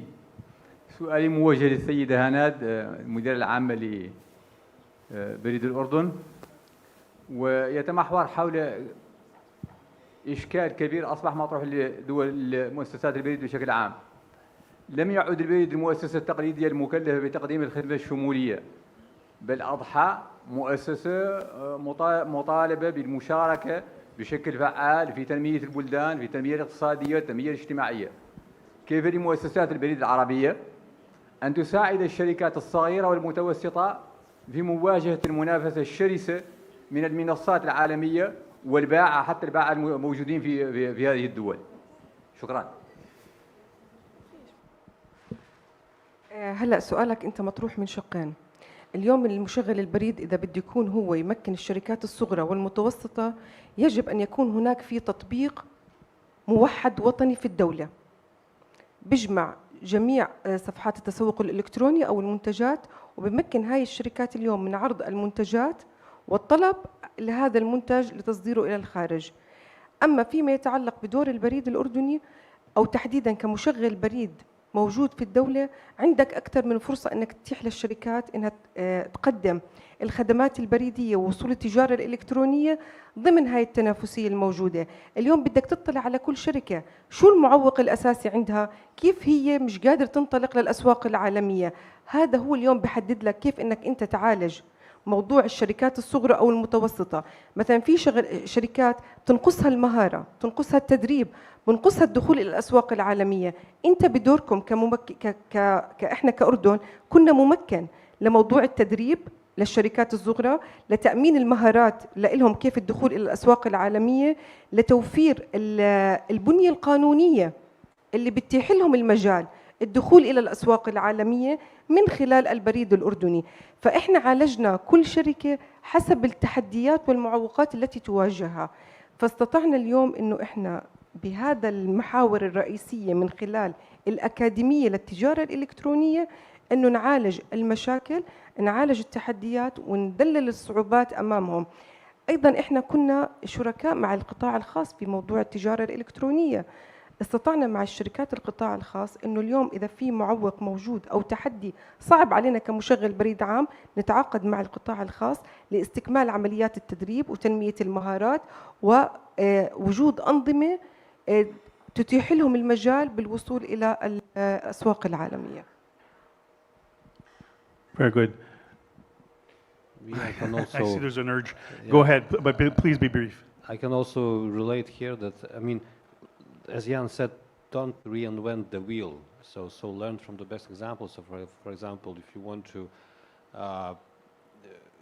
escalate, you know, like to make the export bigger, learn, I mean, how the journey is doing. I know that there are a lot of posts as well, like for example, Ukraine posts are doing great job with the promoting and building exports as well. It's not only this one, but also you have to work with the platforms like Etsy, eBay, to get them interested in your region, to allow people to put the parcels there, because not every small merchant will be able to create his own website, and nobody will know about that website. But if his product will be on the Etsy, most probably they will buy it.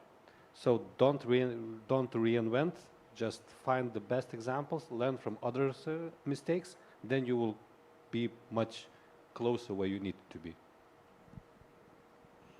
I would just add super quickly as well. I think the larger e-commerce platforms that we can all think of, they have a lot of money to buffer. They're not as concerned with margins and things like that. And so there are certain things and costs that they can eat that a small shipper can't as easily. So I think that's just where it gets to some of the accuracy in those calculations, accuracy in really understanding the costs and breakdowns of something so you can maximize what that looks like. And really, like, that's kind of understanding the complexity of compliance and taking that off your small and medium shippers, but really being conscious of the margins that they're working with, which I know we all understand. But I think that's really that differentiation there, is helping people understand how to make the most of every shipment and how to compete against some of these larger platforms. And I think the visibility that comes with marketplaces is huge, but it really is also just some of those like little things you can adjust as well. Very good. This concludes panel number 2. Please stay on the stage. Do not leave. I just want to thank Mrs. Hanadi Al-Taib, Director General, Jordan Post. Thank you. Excellent examples. Mr. Tadas Drunga, Head of International Business Development, Omniva. Mrs. Hannah Hugel, GM EMEA and Chief Product Officer at Zonos. And last but not least, Mr. Jan Bojnanski, Postal Supply Chain Coordinator at the UPU. بدوري أشكر مسير الجلسة سيد أندري فارون رئيس تنفيذي لشركة فارون أدفايزرز وجميع المتدخلين. أدعوكم للبقاء على المنصة من فضلكم على مداخلتكم القيمة على ثراء هذا النقاش الذي أغنى الجلسة الحوارية. سألخص فقط لأن هناك التجربة الأردنية التي طبعت بالأكيد العديد من الحاضرين. تحدثت السيدة المديرة العامة للبريد الأردني عن تجربة في أكاديمية التجارة الإلكترونية. تحدثت أيضا عن مركز التجارة الإلكترونية الذي يشكل نافذة واحدة في الأردن. تحدث أيضا باقي المتدخلين عن ضرورة إحداث مراكز تجارة إقليمية، عن ضرورة الإنصات للزبون وإلى احتياجاته. تحدثوا أيضا عن ضرورة تحديث وسائل نقل البضائع والحوالات وإدماج الرقمنة لتسهيل تصدير منتجات التجارة الإلكترونية. وكل ذلك يجب أن يتم أيضا بإدماج وبشراكة مع اتحاد البريد العالمي الذي يمكن أن يساهم في تحديث هذه التجارة الإلكترونية في المنطقة العربية. إذن الآن قبل أن ننتقل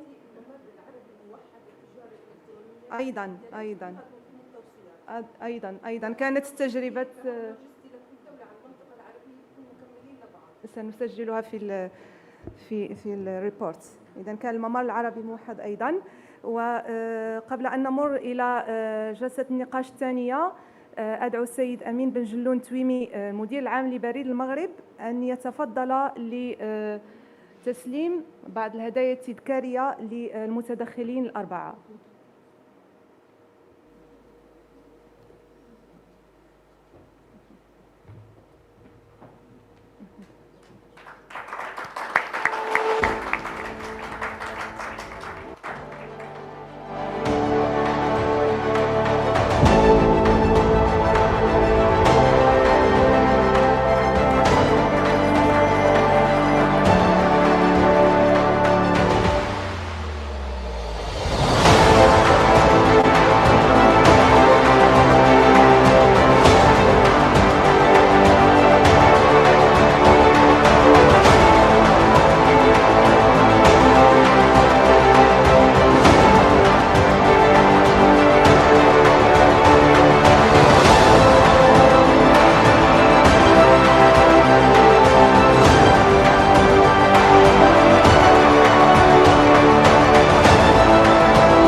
Nous entamons à présent le troisième panel.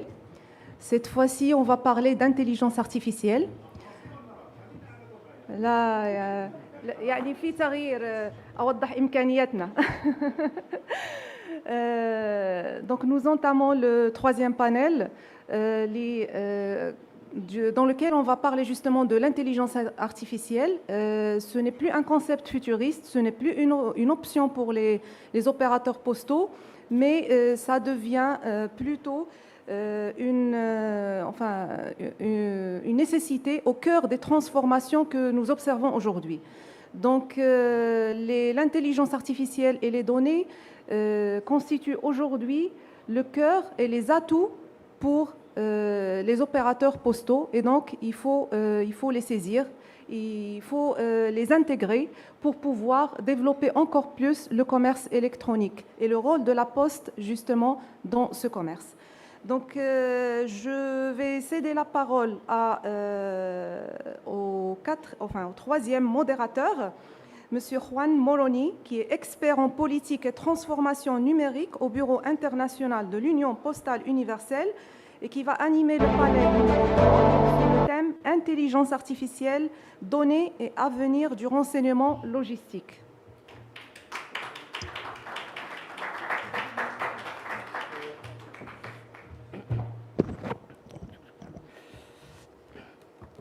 Well, thank you so much.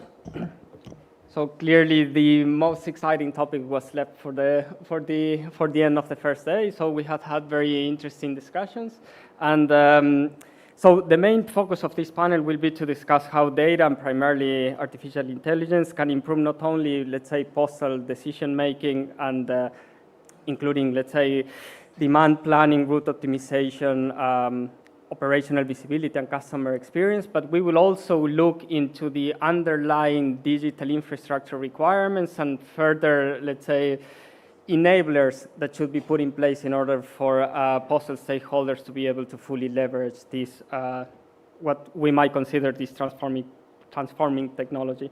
But without further ado, since we have a very fantastic lineup, I will invite the first panelist, and please, my apologies if I'm mispronouncing your names, Monsieur Yacine Friat, who is the president and CEO of Tunisia Post.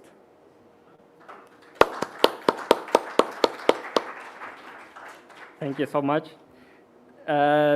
He will, of course, be providing the postal operator perspective. Thank you so much for joining us. Then, providing the digital public solutions perspective, we are honored to have here with us Ms. Emily Bennett. Emily is the head of digital public solutions at the United Nations International Computing Center. Thank you, Emily, for joining. Then, as I was saying before, since we will be looking at the underlying digital infrastructure requirements, we are also honored to have with us to provide this connectivity and market intelligence perspective, Mr. Omar Radaideh. Yeah, okay. Who is the lead analyst for the MENA region.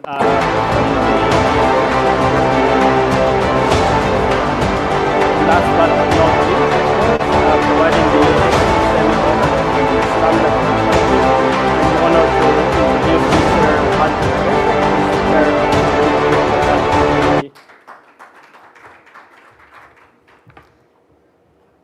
Thank you, Walter.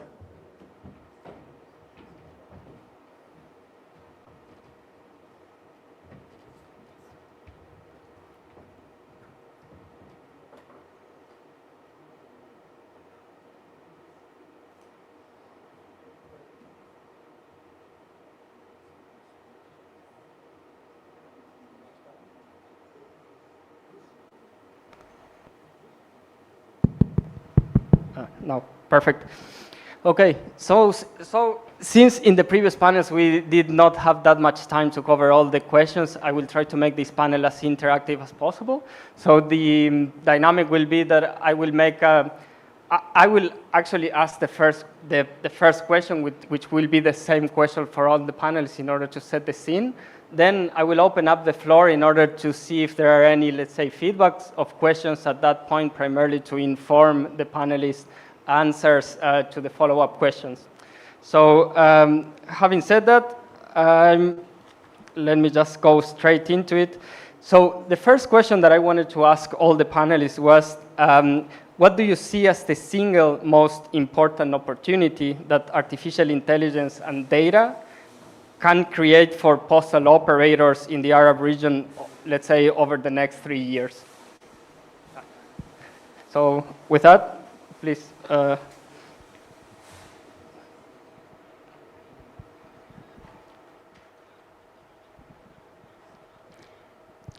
بسم الله الرحمن الرحيم. سعيد بالحضور، تحياتي، ونحب نشكر في البداية المغرب والبريد المغربي على حفاوة الاستقبال، وكذلك اتحاد البريد العالمي والخبراء والسادة الحضور. أولا نحب نجدد نقول الذكاء الاصطناعي اليوم هو لم يعد خيارا بل أصبح ضرورة ملحة، ويجب التعامل معه، يلزم الأخذ بالذكاء الاصطناعي والتكنولوجيا. الذكاء الاصطناعي يعتمد أساسا على 4C، نقول 4C يعني أربع ضوابط ولا 4 ركائز أساسية. الفيرست وان ولا أول سي هو سي الكونكتيفيتي، يعني كونكتيفيتي، الكلاود كومبيوتينج والتكنولوجيا اتصال المعلومات. ثاني سي هو سي كومبيوتينج، اليوم هو البنية التحتية الحاسوبية، هو قدرة الحواسيب جي بي يو، قدرة الريسورسز يعني الموارد على معالجة المعطيات، على معالجة الموديلز، معالجة نماذج الذكاء الاصطناعي. ثيرد سي ولا ثالث سي هو سي الكونتكست، نعني به المعطيات، البيانات، وهي مهمة جدا في مجال الذكاء الاصطناعي، ويجب أن تكون يعني مؤمنة، ويجب أن تكون غير متحيزة وكل شيء.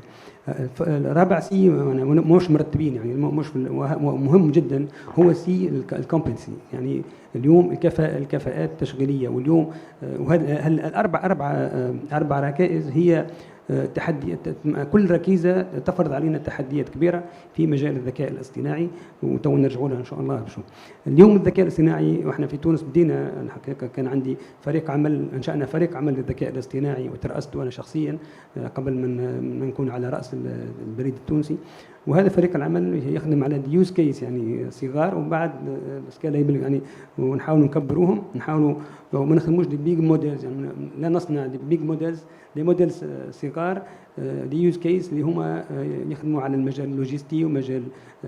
إذا نرجع لسؤالك تفضلت به، أنا أظن أن اليوم يمكن أن نعمل في مجال الاجنتك اي يعني الاي يعني الوكيل، الذكاء الاصطناعي الوكيل اللي هو يمكن ان يمكن من اتمته العمليات، يمكن من معالجه العمليات ولا البيانات بسرعه كبيره، يمكن ان يساهم ايضا ويساعد في مجال الاجابه على شكاوى الحرفاء، شكاوى العملاء بسرعه كبيره، يمكن من معالجه البيج داتا والمعطيات الكبيره اللي توفر عليها البريد بسرعه. Brilliant. Thank you so much. Yes, and I think you mentioned a very important point that sometimes when we think about AI, we think about the most complex and most advanced models, and sometimes the use cases that we are thinking of, they actually do not require that kind of advanced AI. So with that, Emily? It's a very poignant moment to make that point. Yes, and well, I think, how do we pick which use cases, right? I think that many postal operators in the region are already collecting an enormous amount of data.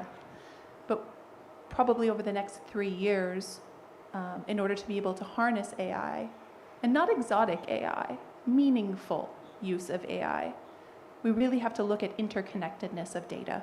We have to identify data, where it lies, how it can be harnessed, and then look at what are meaningful use cases to accelerate different aspects of service to people, i.e.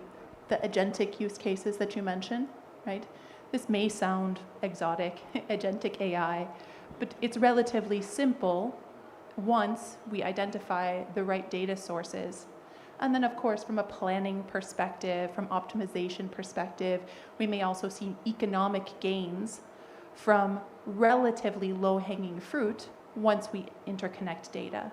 But understanding the data landscape, the fragmentation, and mechanisms